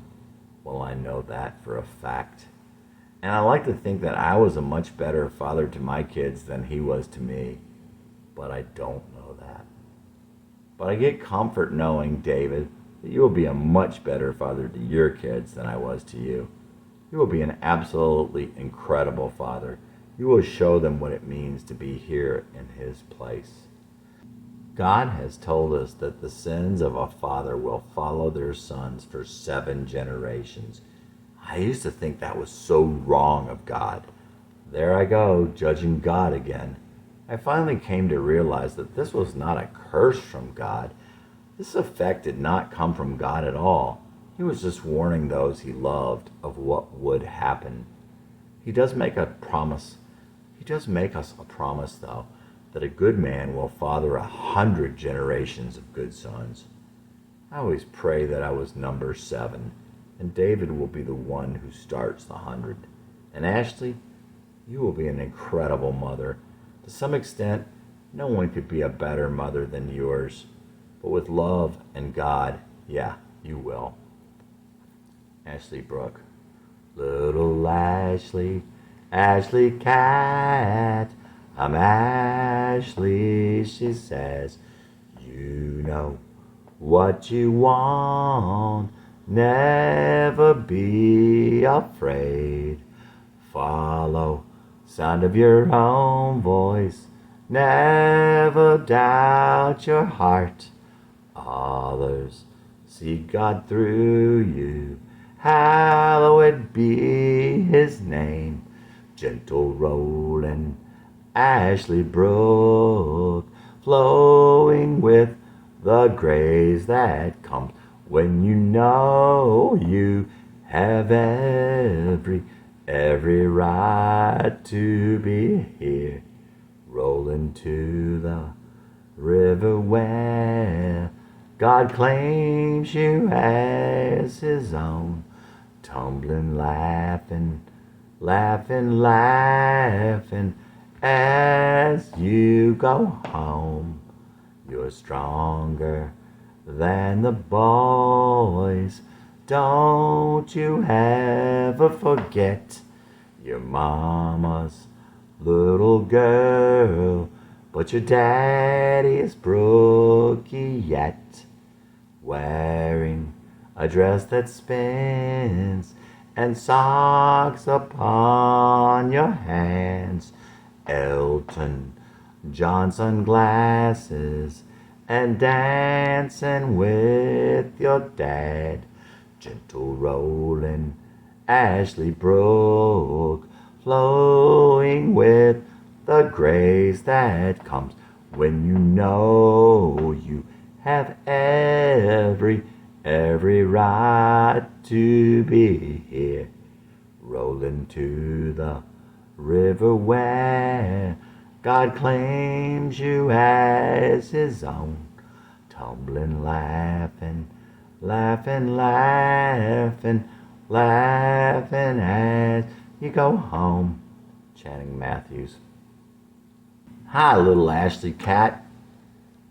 If you don't think you can see God in children, you have never seen Ashley or any little girl like her. Ashley would wear Elton John sunglasses and socks on her hands and would dance with her dad in a dress that spins. Ashley always told Channing, "You are the best daddy." She was definitely the sweetest little girl. She always wants to take care of everyone. When she was little, she used to say, "Don't see me," by which she meant, "Don't look at me." To some extent, Ashley had temporarily lost the knowledge that she has every right to be here. Channing thought maybe he knew that would happen when he wrote that song. That's why he wrote to her to never be afraid, and that it's okay to know what you want. It is certainly what he was thinking when he said for her to follow the sound of her own voice and never doubt her heart. Channing knew that God set Ashley aside for Himself. How He came to take care of His children like that, Channing didn't know, but he thanked Him for it. He wanted Ashley to know that others will see God through her. They all needed to remember that we are on our way home, and that trip is to be joyous. When Rachel was pregnant with Ashley, Rachel's mom was taking David somewhere. Some idiot in a Terminix truck was driving on the wrong side of the road in broad daylight. He hit David's door and bashed it in, the glass flying everywhere. Channing and Rachel got to the scene, and David had blood all over his face. The EMS people trying to get the glass out of his skin. Channing put his arm around the Terminix guy, and the EMS guy threatened to arrest him. Channing would later think the stress that Rachel felt in hearing about the accident and seeing David like that is why Ashley was a little high-strung and hard on herself. He believed those types of emotions go through the womb. I haven't seen any fallen stars yet, but maybe I'm spending too long thinking about these things and not enough time looking up to try and see the stars. Of course, on a night like this, it would seem that God couldn't speak to me with specificity through the stars, because they should start pouring down. Well, I guess 15 an hour is not pouring down. 1 every 4 minutes. I hope I see that. Got the little cottony, dabbly clouds on top right now. But I'll be looking the other way. Maybe I always am looking the other way. Maybe I was always looking the other way. I don't guess it's the time of year for the glowworms in the creeks, and on the land, especially near the creeks, firefly larvae. I had no idea that there was even such a kind of glowworm. And they're right here. They're like stars on the water. We don't know what we don't see when we're sleeping. Channing wished out loud that they were all thinking about him right then. Of course, that's what he thought most of the times when he came out. I'm thinking about you, and it would be great if you were thinking about me. Of course, he thought, you're not crazy, and I am. And that's obviously why he sought Jessie. But you know what? He thought, I wouldn't change a thing. That's what I've learned, and I've come to realize that the crazy part is the reason I'm here. I don't know how, I don't know why, it doesn't make sense. It seems foolish, it seems selfish, it seems self-defeating, self-destructive, but there it is. That's why God made me. God made me like this for a reason. Lord, I know you did.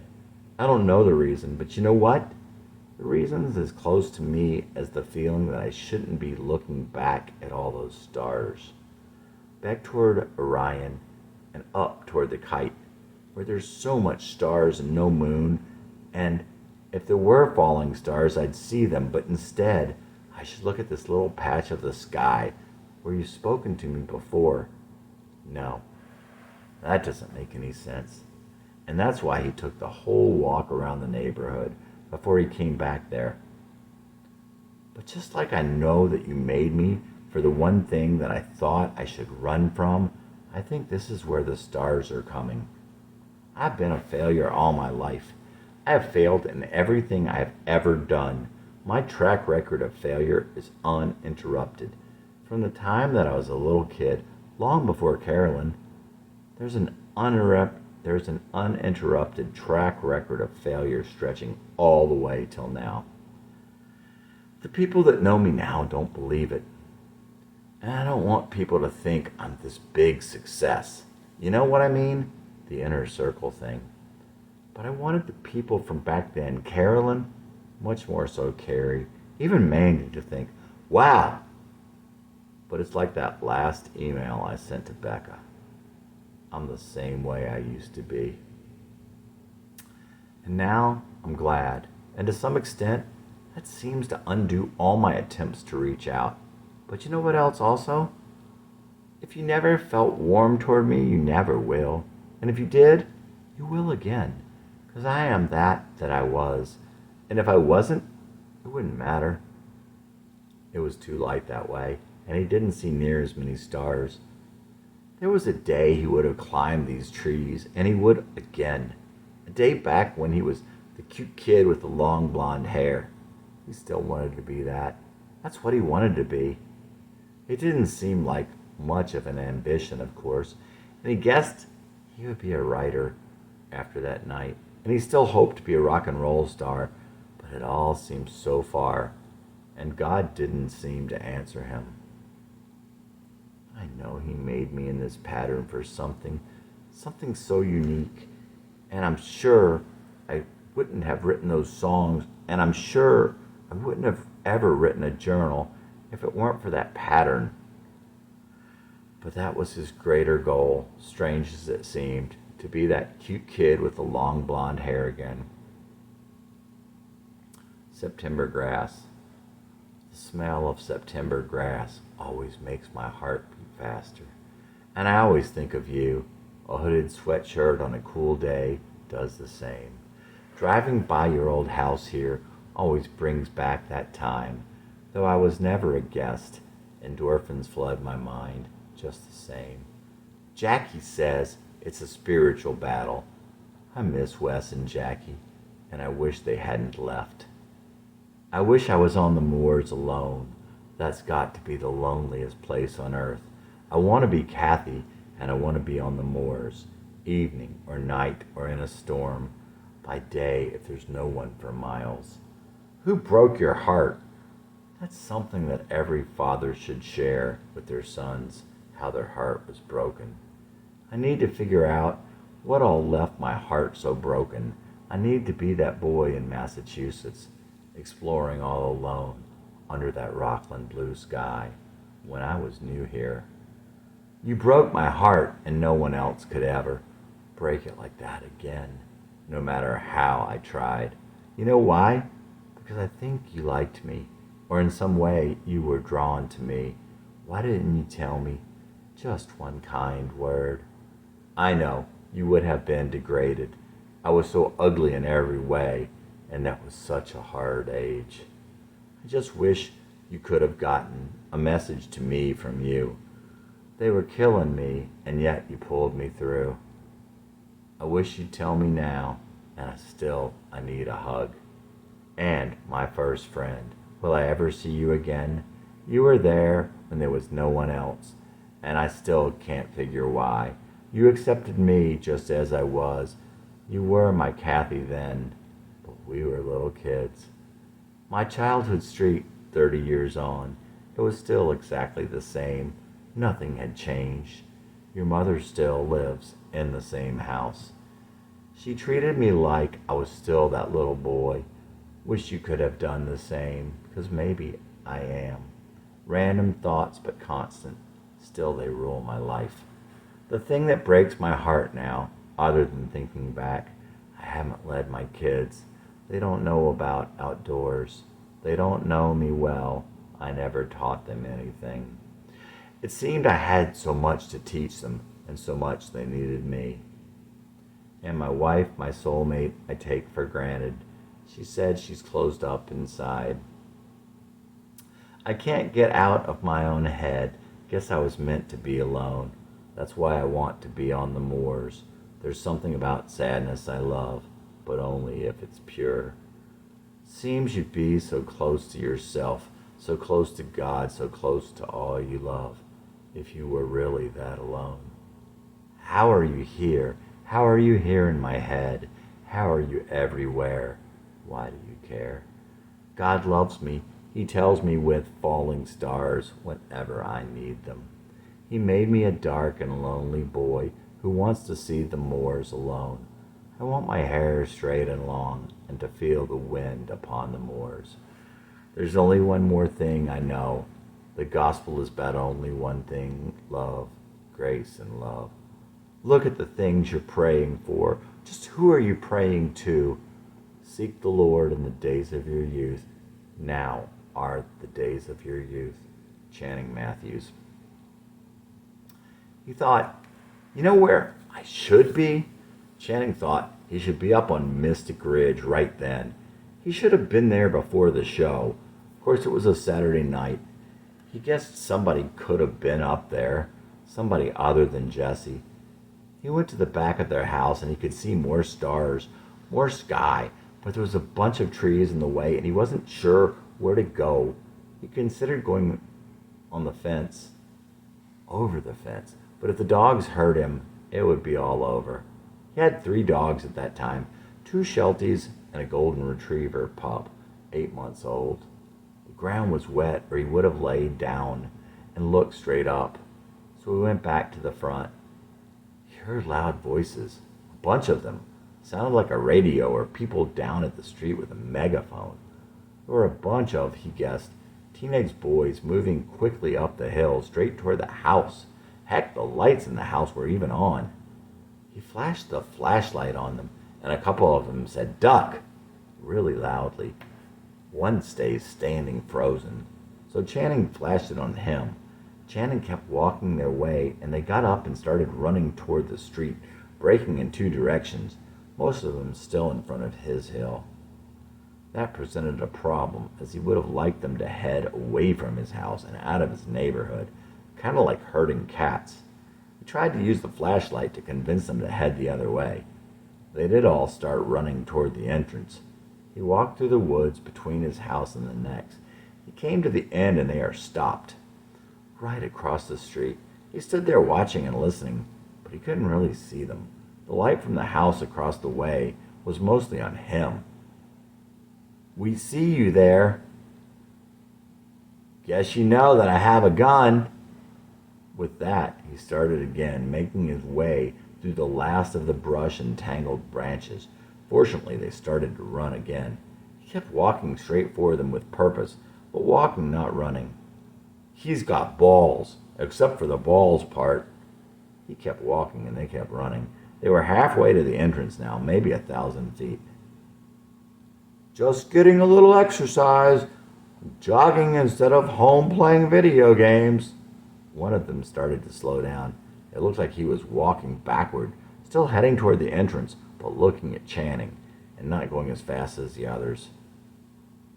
"Bill, what are you doing? He's heading straight for you."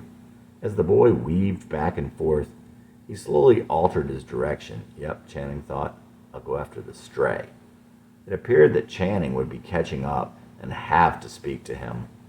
The silence was definitely spooking them, but you have to do what you've got to do. Go ahead, back out of there. I liked to have fun when I was a kid also, but there's too many of you." One of the other ones, a few inches taller and bigger than Channing, started heading back and stood on his right side. Channing was fully prepared to bust his handheld tape recorder across the side of that kid's head. He probably saw that in Channing's eyes. Certainly he saw that he wouldn't be intimidating Channing. Channing saw a name badge and shone the flashlight on it. Macy's, Caleb. It was bad enough with the reflectors as you all were running away. A name badge? Not quite mocking him, but Channing wanted to suggest how ludicrous it was to be sneaking around up to no good with a name badge and reflective clothing. Did their moms dress them for this adventure? Someone down the road said, "We don't live in this neighborhood. We live in the next one." "Okay, head out. But we live the other way." "You don't live in here. You need to head back out that way." Down the road, he hears a kid say, "So we have to go back over to Kroger where we came from?" Channing said, "Okay," or something like that, and they started heading out. He turned his back on them and headed home, never looking back. Well, almost never. About halfway home, he took one peek back. They were around 15 or 16, he guessed. He wasn't sure what they thought was at his house, especially with the lights on. Obviously, they could have taken him. He guessed again. It's all about courage and confidence. He was glad he decided to bring the flashlight. He brought the chairs back to the house. Guess that's it for the lay-ins tonight. I'm tired now. That wasn't supposed to happen. He thought about saying, "I'm so far away from you, God." But then the most beautiful, biggest shooting star he ever saw came from behind him and caught his attention in time for him to watch it slowly slide across the zenith. "Oh, God, thank you. I'm so far away from you, God. Please draw me close. I think the boys and the invasion of my security is what made me think how far away I am from you. I came out to see the shooting stars, but you used it all. And I was sitting here trying to think why you brought me out here on the night those boys were out here. And the first thought was, yeah, to break it up, whatever they were doing. Plus, if I'd been inside and the dogs had started barking, or I heard those, since they were really loud, that would have sucked. And that was bonus, but it didn't seem to be enough. Heck, you could have kept them from coming at all. And I was contemplating just that, In the midst of that contemplation, right then you sent it. How do I get close? Channing, Channing thought how the difference between drinking and not drinking had become almost no difference. He didn't drink at all for 7 years. Then he had a beer one time. He didn't remember if he had more a second time.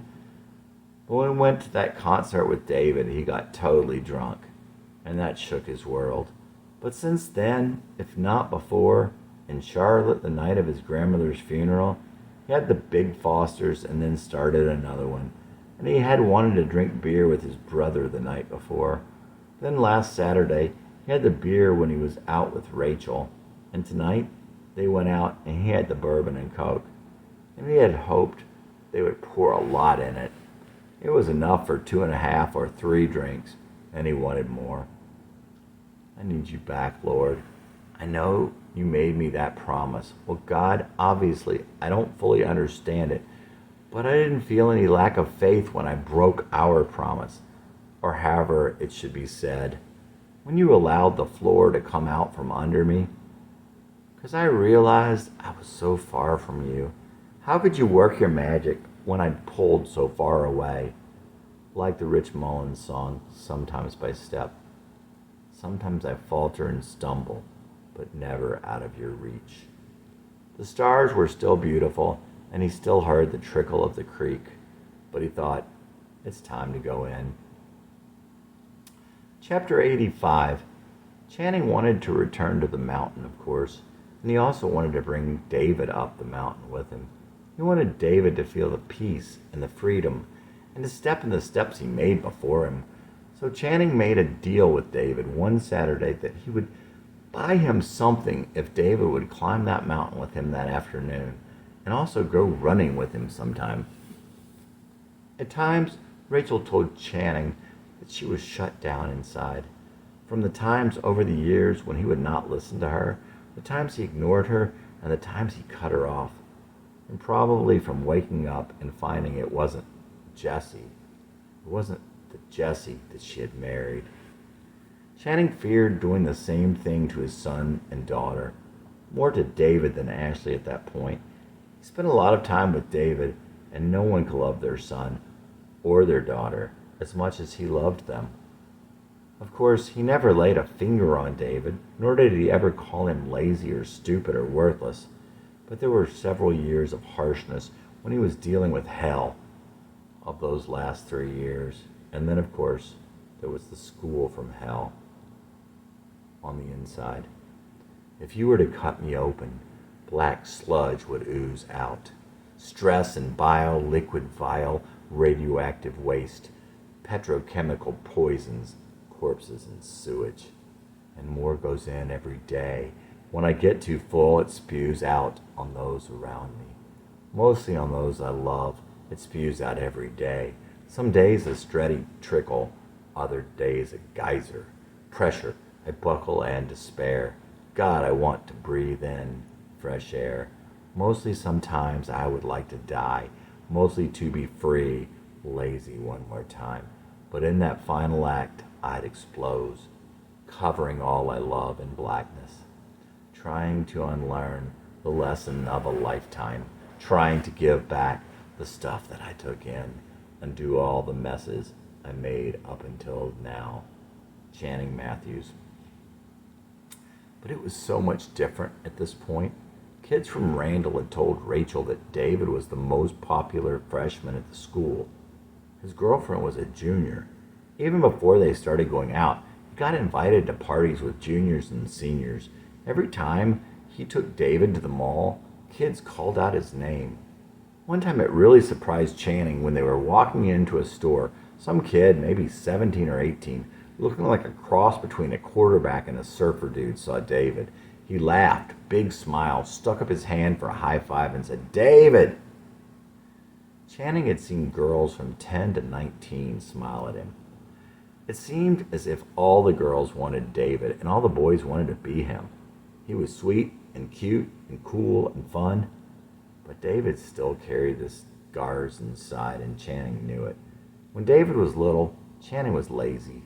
It's easier for a parent to do everything for their kids than it is to teach their kids how to do it themselves. Letting kids do things requires being patient and tolerant, so Channing didn't. He never let David do anything by himself, and he never taught him things. When you do that, not only does it mean that your kids won't know how to do anything, eroding their confidence later, but it also harms their confidence as they're growing. Later, as the stress of what was going on in school came into play, criticality came sweeping back into Channing's psyche. It was there in his history. It was just waiting to come out. So, for quite some time, Channing was critical of David, the last thing in the world he would have wanted to do. Finally, when there was no peace for Channing anywhere, he developed a hair-triggered temper. One night, when Channing was on his way home, he saw cars slowing down right in front of him, right before their gate on 22. There was an owl there, standing over what looked like some carrion, and it wasn't moving, just looking. And Channing thought, man, an owl out at 7:30 p.m., and furthermore not being spooked by the cars, and to stay right in the path of oncoming cars? It's like, no owl's that hungry. Channing thought, maybe it's another owl. He didn't know. He drove back by there the next morning on his way to work, and sure enough, there was a smashed owl there. Channing didn't think it was the one that he'd been watching. He imagined it was the injured one that had been on the road. He thought maybe it was the mate of the owl that had been standing there last night. It may or may not have been dead at the time. Channing kind of doubted that it was smashed last night. At first, he was thinking the owl may have been there bewildered, not understanding what had happened, like it didn't know what was wrong with the other bird. But now he thought maybe it was there trying to protect its wounded mate. It was willing to give its life to protect its mate, and that's why it was there. Did it stay there until the other bird had died? As he continued to drive to Gallatin, there was a bit of a wind and the leaves were coming down.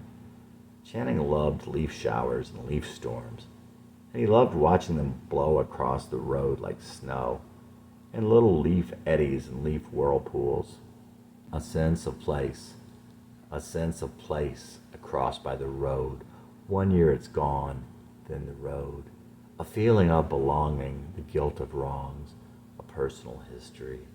In the end, it's only words and longing. It's just the vapor that holds us down. Don't let it keep you from your God. Look up. Father, it is in my Christ I come. You are all the power and the good. You love me and deny me no good thing. You see me as I will one day be. A sense of time, the things you didn't say. What if God erased a line? You bleed the love that you hold in under all that weight. In the end, it's only words and music, and it's lack of love that holds us down. Don't let it keep you from your God. Let it go. Father, it is in my Christ I come. You are all the power and the good. You love me and deny me no good thing. You see me as I will one day be. A sense of place, a cross waits there for you. A star arrives, but for a while. A false sense of belonging to your wrongs, the things you didn't know. Channing Matthews. When Channing would look at the little crosses on the sides of the road and in the medians of the highways, it would occur to him that those are the ultimate senses of place. To the people who loved and cared about those people who had died there, or even the ones whose fate chose to intertwine their lives with them, this place would forever be associated with them, with their very ends. But one day, there would no longer come someone to keep up or replace the little markers. Then finally, the road itself would be gone. One day, the place would not be the place, would not at all be the place it had been.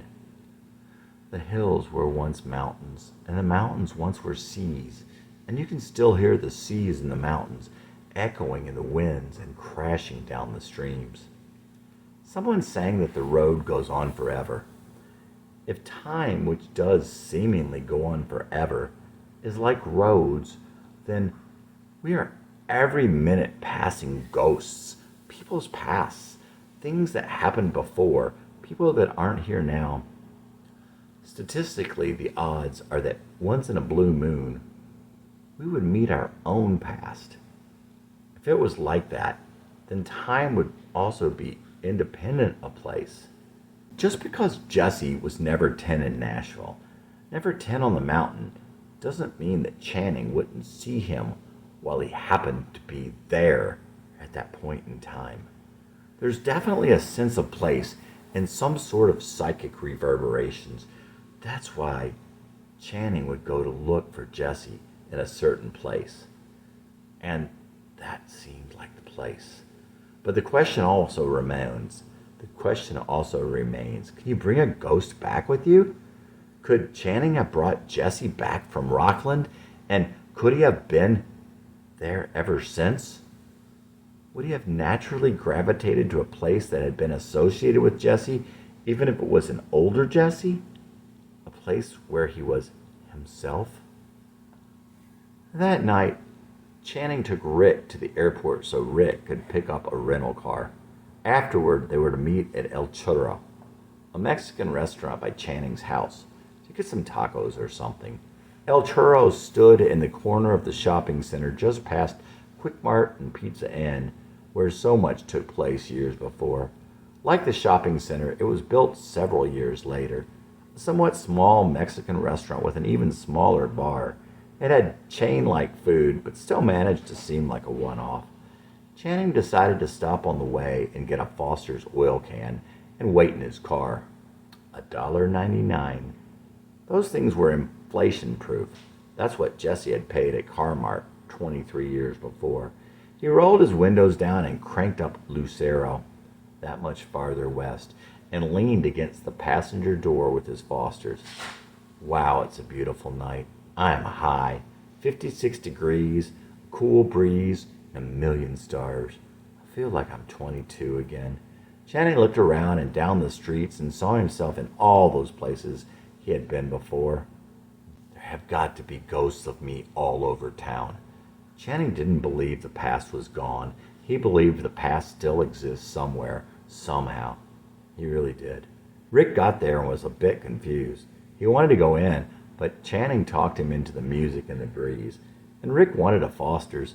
Channing went to get the Foster's while Rick ran in for some chips and salsa. He got two. Figured he'd drink whatever part of the second one Rick didn't want.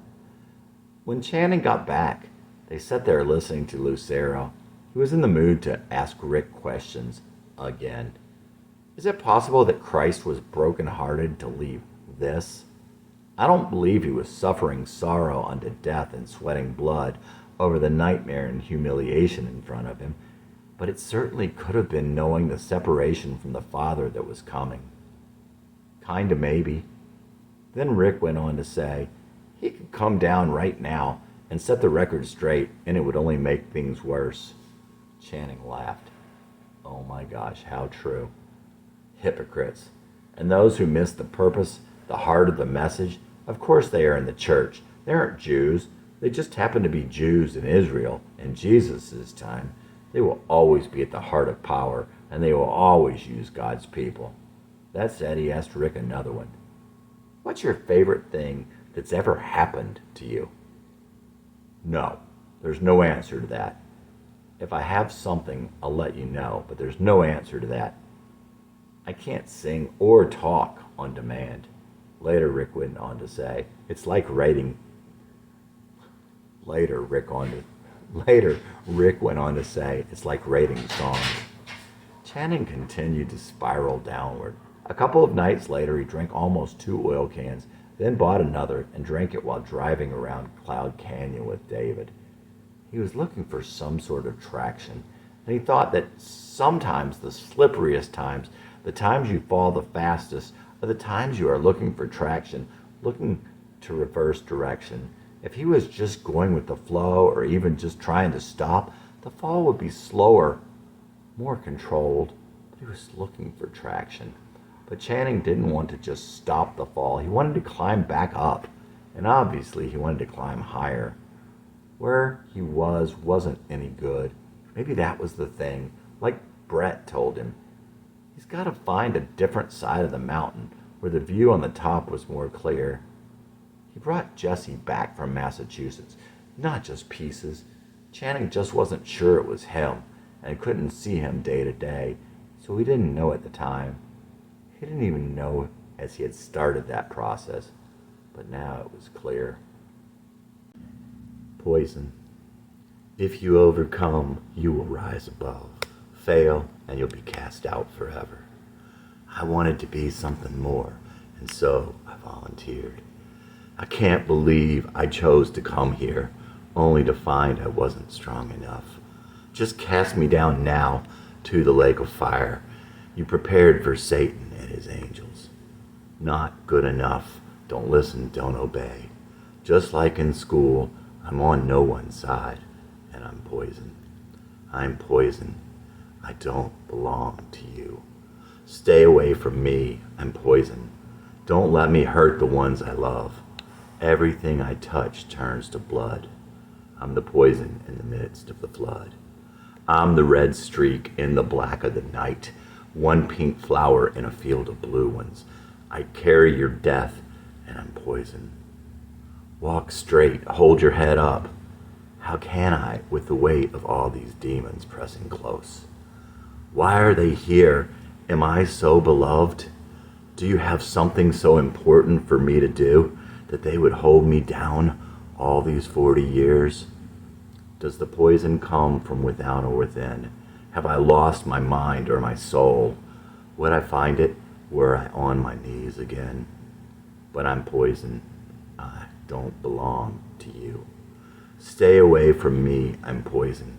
Don't let me hurt the ones I love. Everything I touch turns to blood. I'm the poison in the midst of the flood. I'm the poison in the midst of the flood. Channing Matthews. I'm drinking again now, he thought. Jesse? Sometimes he felt closer to God when he drank. Maybe it's 'cause he was closer to death. He was driving along, well, drinking and driving, wishing he had a friend, watching and waiting for a friend to play with. Then he figured it out. He never had a friend like Carolyn again. She was the best friend he had ever had.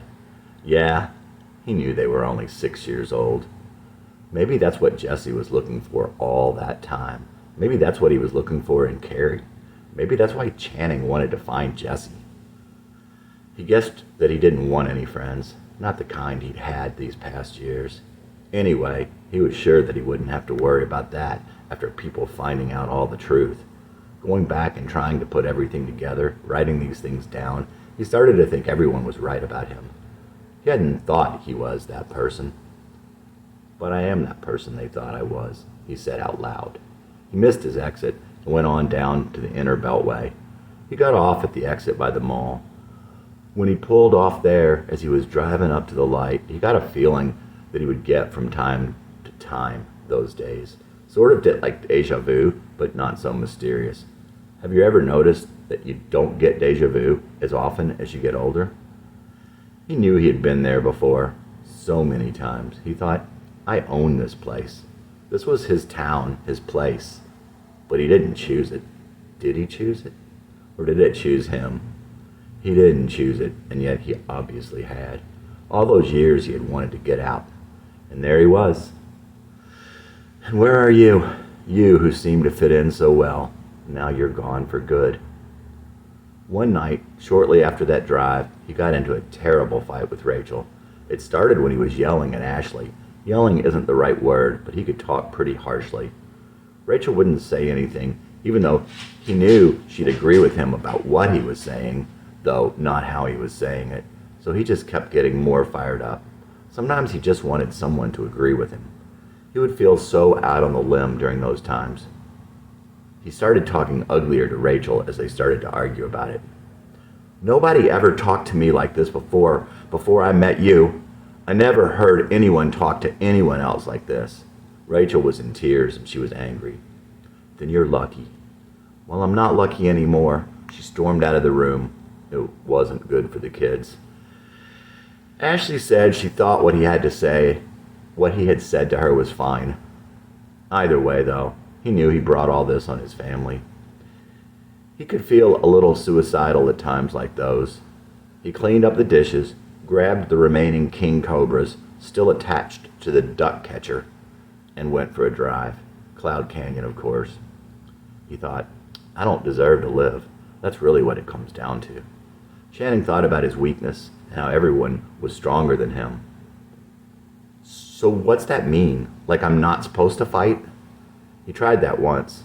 As David said to him sometimes, how'd that work out for you? A lyric occurred to him out there under the stars. Everyone's warning me a dark night's gonna fall. Well, bring it on, motherfucker. I've seen it all. Yeah, he knew. Pretty. I don't care. I hurt people. I'll hurt you. Pick me up and bleed. I'm the knife you need. Channing thought about his sins, the things he'd done, and for some reason he thought about Rick.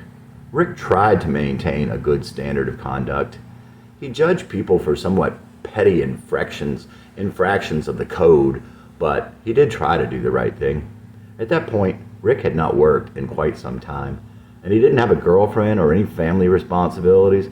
In fact, he didn't belong to anything or have any responsibilities. Early on, Channing told Rick that he shouldn't worry about what people think, and that he thought Rick was just fine. Channing always thought people needed the same things that he needed, and Channing had always felt the pressure of conforming to how people think he should be, so he thought it was with Rick. Channing had tried for a long time to get Rick to follow his own dreams. Channing told Rick not to worry about not having a job, but it seemed that Rick would rather watch television, surf the web, or listen to music than write or pursue any other dreams he might have. Channing thought again about his feelings that God is a lot more interested in what good we do than in what sins we may commit. Maybe I've been telling you exactly the wrong thing. Not doing anything's a sin too, you know. I just lay there, answers just one thing. What the hell are you doing? Rick, what the hell are you doing? What would it take to make it all right?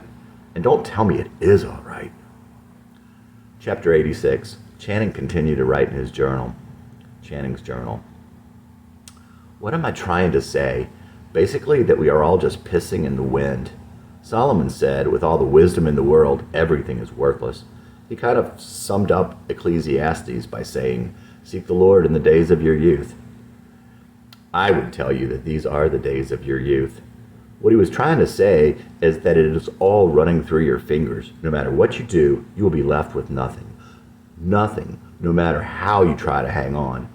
But so long as you have life, you have something to give. Don't waste it on things that are also dying. You are giving your life for something. Turn around and give it to something better. There is something of worth. Give it all in pursuit of what really matters. That is the only thing to do. Channing remembered another quote from The Big Chill, from that movie's version of Polonius. No one said it was going to be easy. Not to me, they didn't anyway. He also thought of a lyric and recurring theme in Stavesacre's music from their song Reason to Believe. No one ever promised simplicity. It's not supposed to be easy. We are here to overcome something great in the hopes of achieving something greater.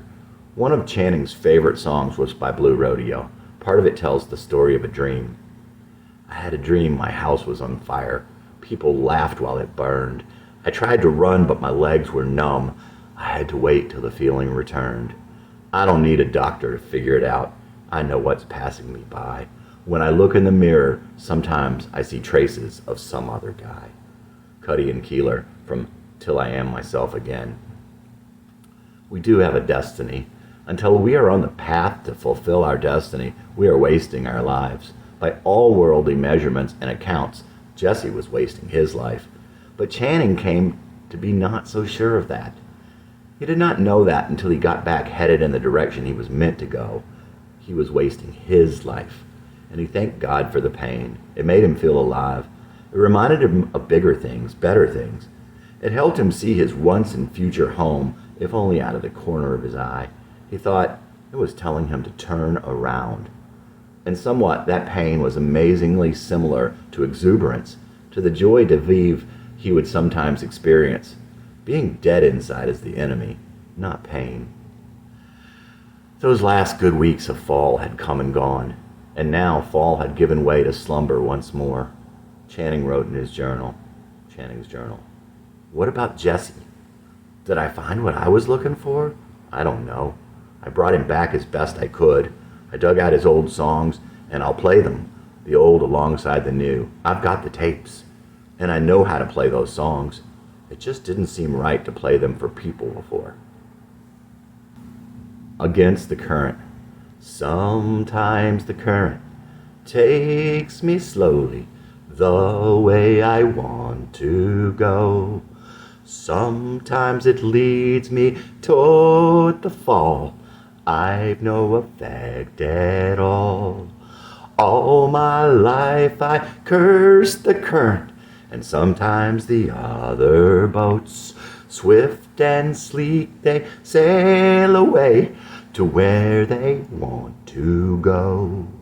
But every night I dream of home, cerulean blue and midnight foam, and the sea within my blood calls to me, take her out again.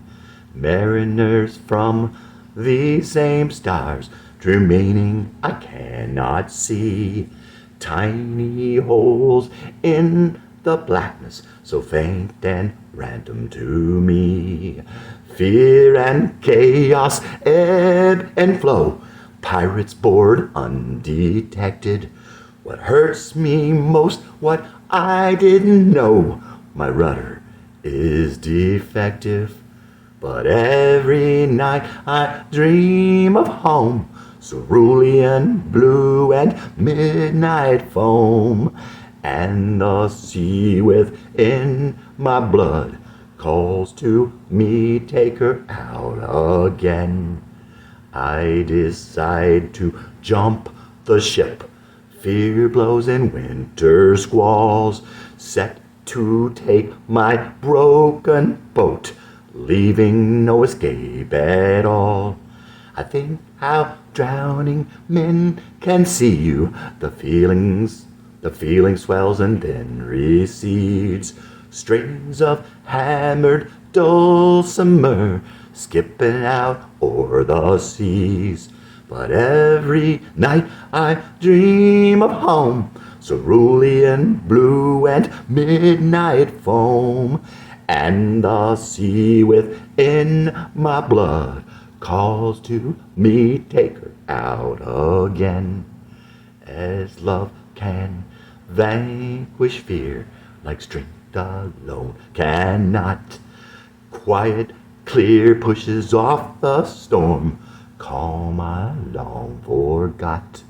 The sun burns off the fog, I wake up safe and sound in the same peaceful harbor I left homeward bound. But every night I dream of home, cerulean blue and midnight foam, and the sea within my blood calls to me, take her out again. Channing Matthews. Chapter 87. The next entry in Channing's journal was longer and stranger than most. Channing's journal. I'm dreaming that I'm a girl, and I'm living in an old American Indian culture that is very sexist. There are some things that girls cannot do here.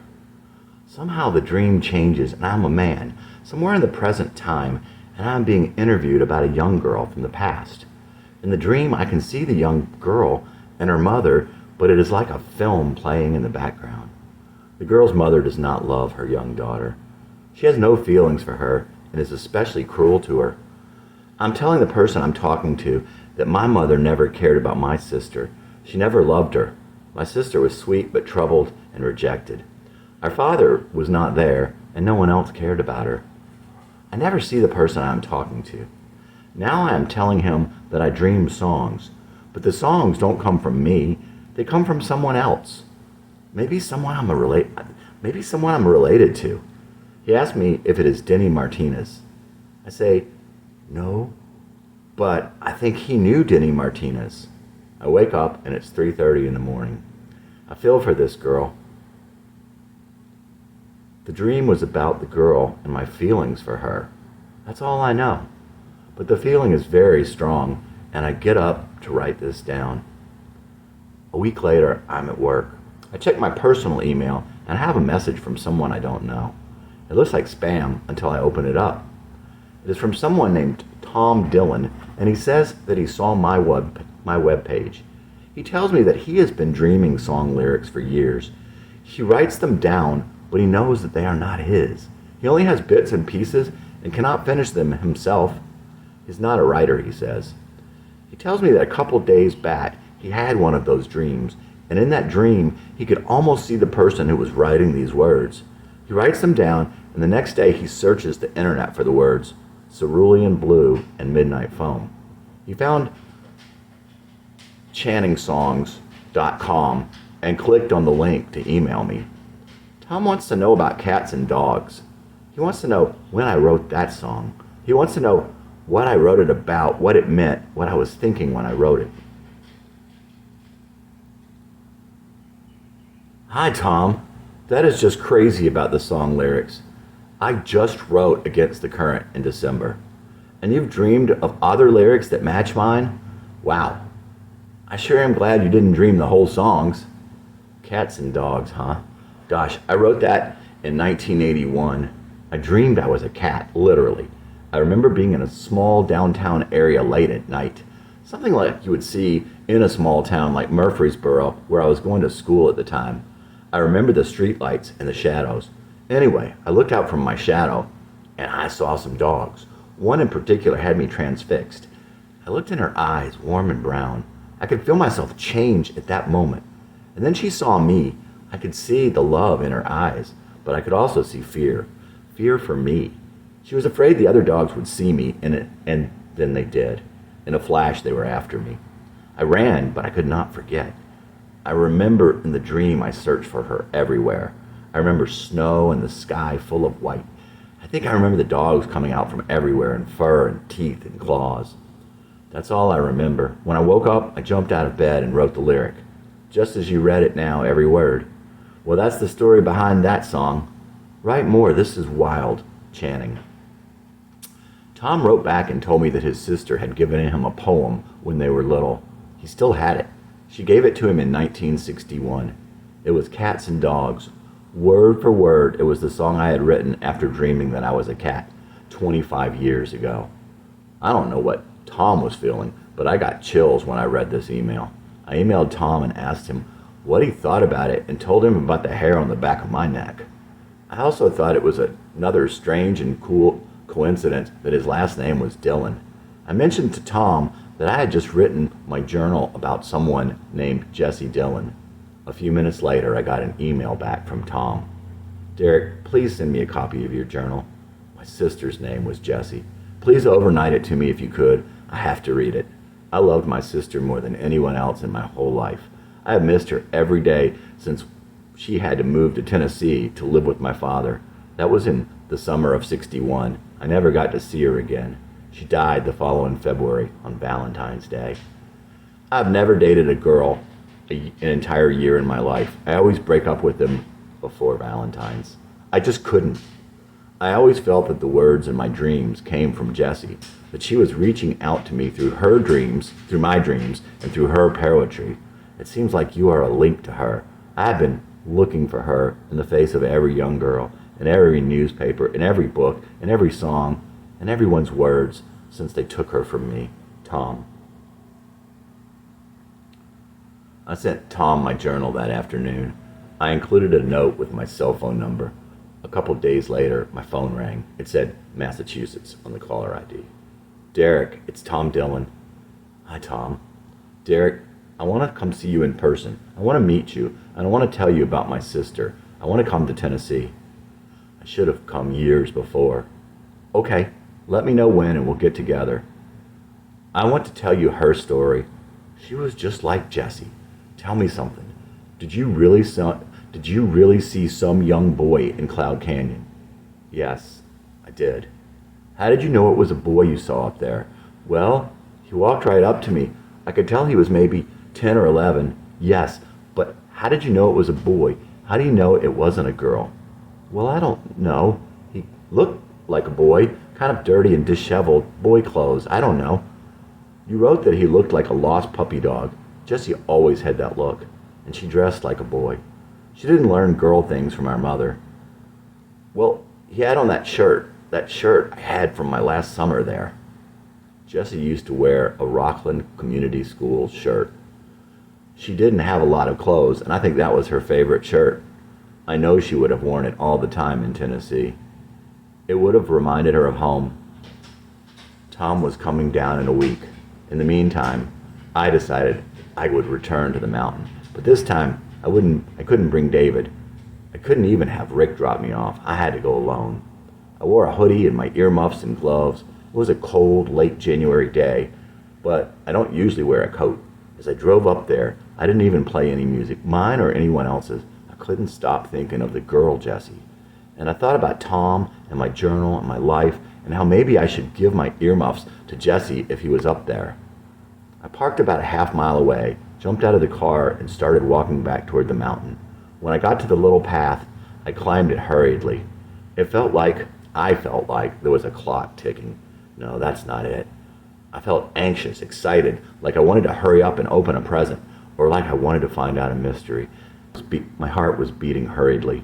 There was a good rush in my chest and in my throat. At the clearing on top, all was calm and clear, but it seemed expectant. I walked to the edge, of course, but without circumstance and perfunctorily. I looked across and down and turned back toward the path leading away from the overlook. I quickly made my way down the path, climbing over the fallen logs and making my way to the same place I stopped that last time. Again, I scanned the far side of the road, into the woods and down the stream. But I wasn't looking for anything or everything. This time, I was merely retracing my steps. And so, I headed back down the path, somewhat slower but even more deliberately. I paused again at the edge of that flat clearing, and I held my breath. At what point I quit holding my breath and relaxed for the wait, I cannot say. In spite of my eagerness and alacrity to this point, I was actually in no hurry. Besides, I was not the one in control here. I had just been in a hurry to get to this point. I cannot tell you if it was 5 minutes or 20 minutes. It was cold, but not that cold, and I was certainly not cold. I saw Jessie again, walking down the path in the same place I saw him last time. This time, he stopped halfway down. I could see the small figure turn off the path and walk a couple feet into the bushes, pulling down the faded jeans.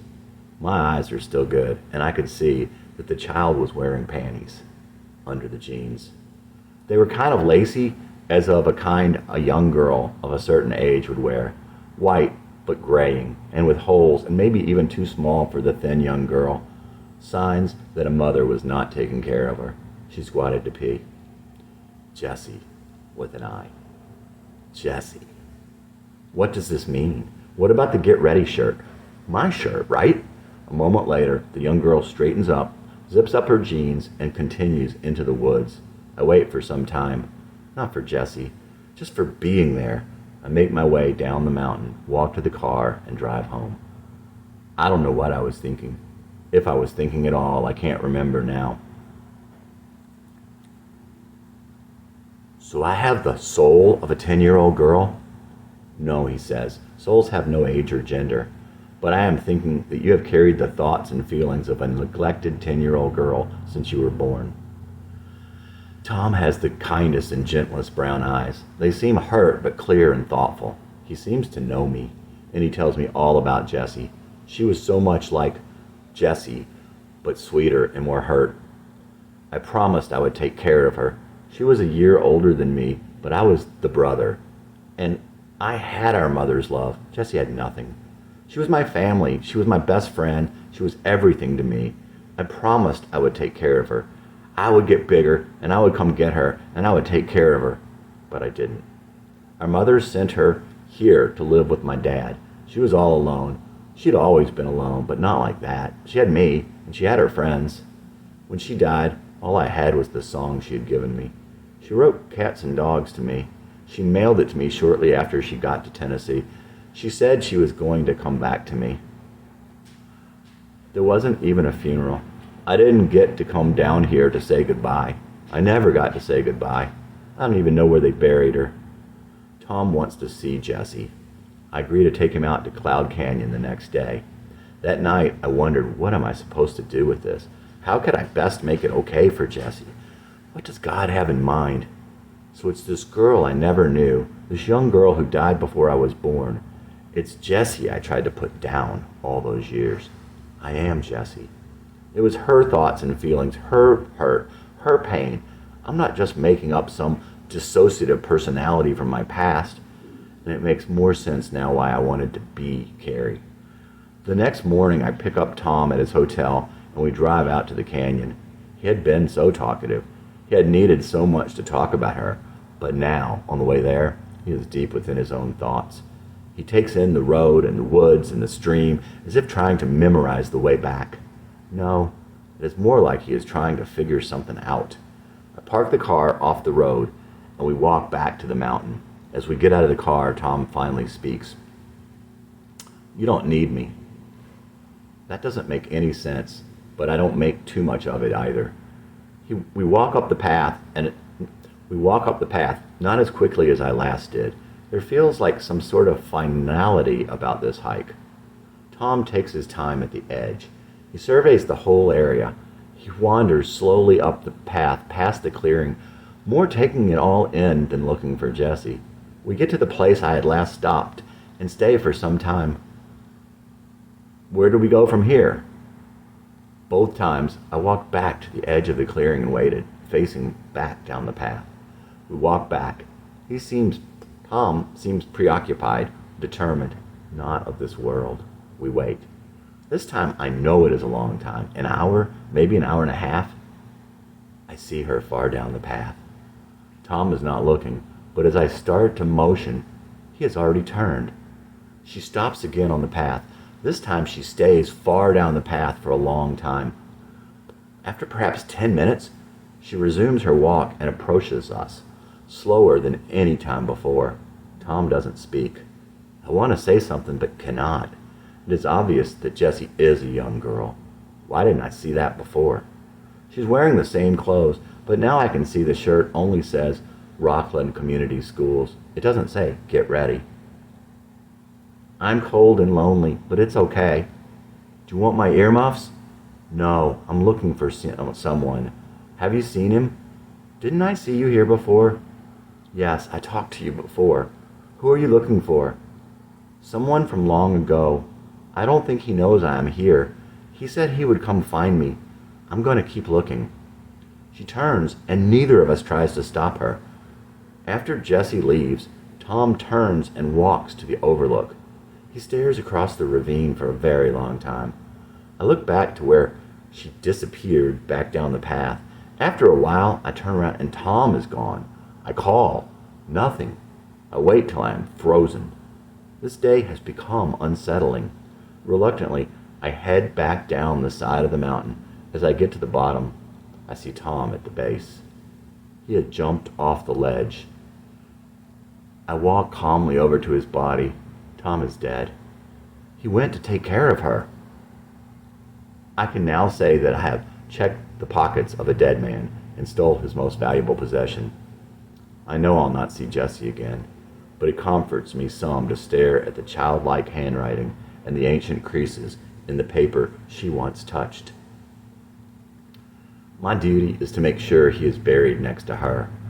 I cannot locate any relatives, so I set out to make the arrangements myself. I find the cemetery relatively easily after sending a request to the Tennessee Department of Vital Statistics.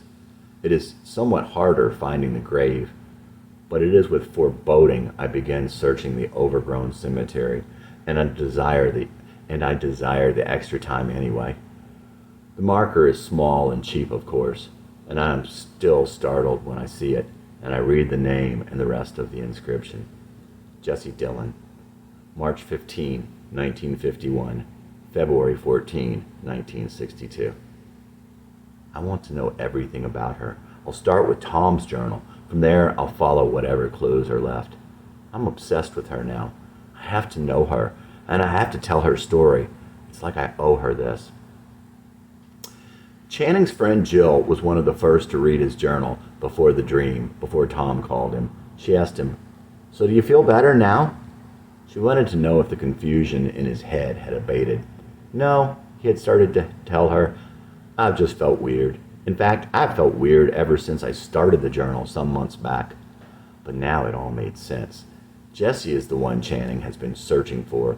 She is what he had been searching for all along. She is the one he had been searching for all his life. But he couldn't stop there either.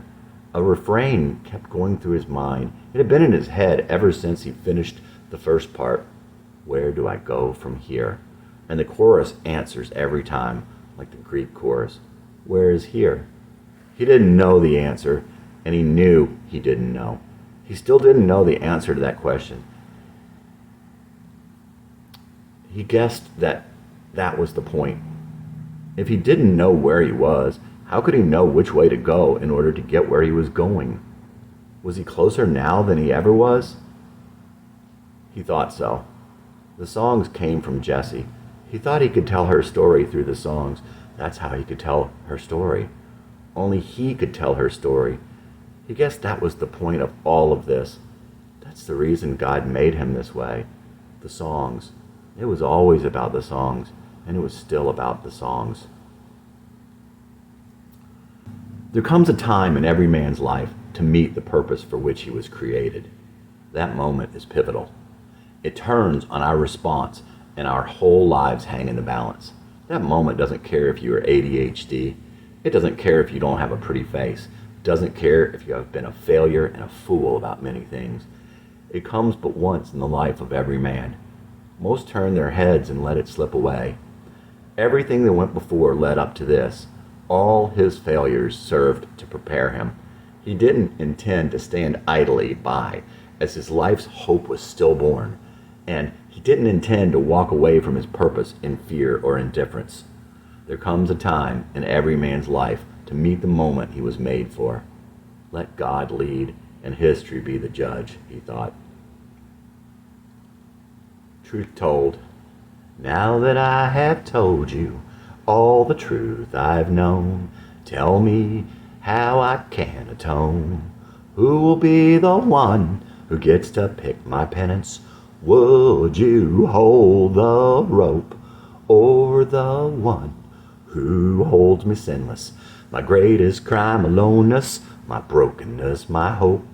I didn't mean to do them wrong. It's not like I can't hear, but I can't always come running at the sound of every fear.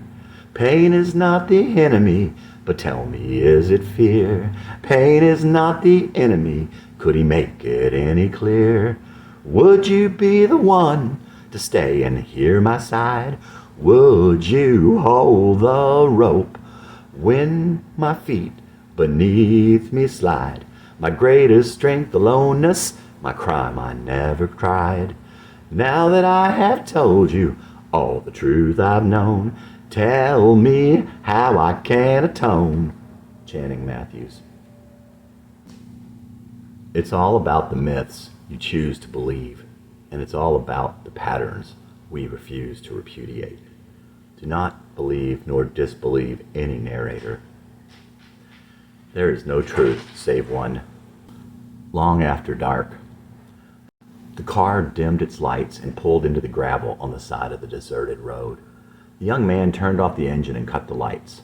The moonlight danced on the water down the canyon between the trees. Two hushed voices echoing against the mountain could be heard above the rustle of the night wind through the trees. They pulled out the sleeping bag and the beer and began walking back up the road toward Mystic Ridge. In awed tones, he began telling the young girl the legend of Cloud Canyon. They were like fire and water, and their love was a stormy one. When they first met, she was only 17. She was quiet with beautiful, warm brown eyes. There was confidence in his fierce blue eyes. She told him she liked his eyes. They were devious. They came up here to Cloud Canyon the few short months that they were together. For a while, he gave her what she wanted, but not what she needed. She gave him what he needed, but he didn't know. Mostly he ignored her And finally, she couldn't take it anymore. When she broke it off, he was scared for her. He thought of her like a little sister, but as time went on and she wouldn't answer his phone calls, he became more and more obsessed with her. Fate brought them together a couple more times, and he realized he had fallen in love with her. He chased after her for several years, but each time she let him near, she would turn again and run like the wind.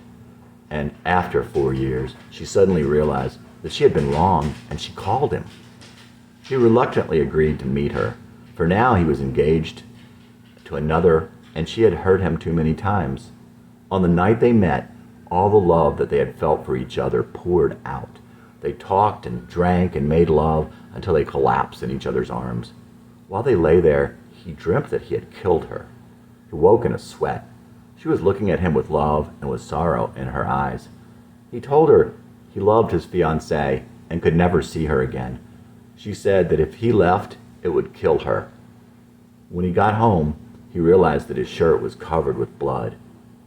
He was married as planned. They moved to Boston and had a daughter. She was the light of his life. 10 years to the day, the daughter was in a car wreck and rushed to the hospital, slowly bleeding to death. She had a rare blood type, and there was none to be found. Neither of her parents had that type. In fact, it was biologically impossible that she could have that type. Out of nowhere, his old lover showed up at the hospital and donated the blood to save her life, for she had the same type as his daughter. It's been said that the girl was really hers, conceived on the one night they were together. His old lover still loved him. She told him she had been true to him all those years. He said that he had never asked for that. He had never asked her for that and turned away. She whispered that she would love him forever, as he had told her 10 years earlier. She bled to death that night of a knife wound in her chest, a knife wound that was 10 years old. The doctors said that she would have died of such a wound immediately. He saw the doctors being interviewed on television. He cried all night. He was still young, but he only lived 10 more years, and only as a shell of a man, for that night he too had died of a broken heart. All the people that live up there in Cloud Canyon say you can see them up on Mystic Ridge, but only on clear and starry nights that are cool or warm and breezy, like the nights they had been up there together. The boy had not only managed to scare the young girl, but by now his own eyes were watering. He too felt a shudder in the warm night air. They silently climbed the steep and rocky path up the mountain, eyes wide open, but too afraid to look around them into the blackness of the surrounding forest. As they neared the flat clearing on the top, they both felt it. The air was suddenly cold and damp. They slowed their pace and stepped quietly, afraid to give themselves away. When they reached the clearing, they saw that the full moon had bathed the entire scene with an unreal blue-white light, and everything was in clear detail. The meadows seemed to float here, suspended in the air above the road hundreds of feet below and the mountains across the way. There in the shadows on the edge of the path they stood, for they dared not come out into the light. Then they saw them. At first they merely saw a dark movement in the tall grass on the other side. Gradually they could see two small animals tumbling playfully in the moonlight. To their astonishment, it was a cat and a dog rolling through the grass like two young school children experiencing the joy of a first love. Their amazement and curiosity overcame their fear, and they stood there motionlessly watching. Suddenly the two animals froze. They looked up and disappeared into the woods. Later, they would swear that the animals looked straight into their eyes, and that their eyes were almost human, the cat's mysterious and blue, and the dog's warm and brown.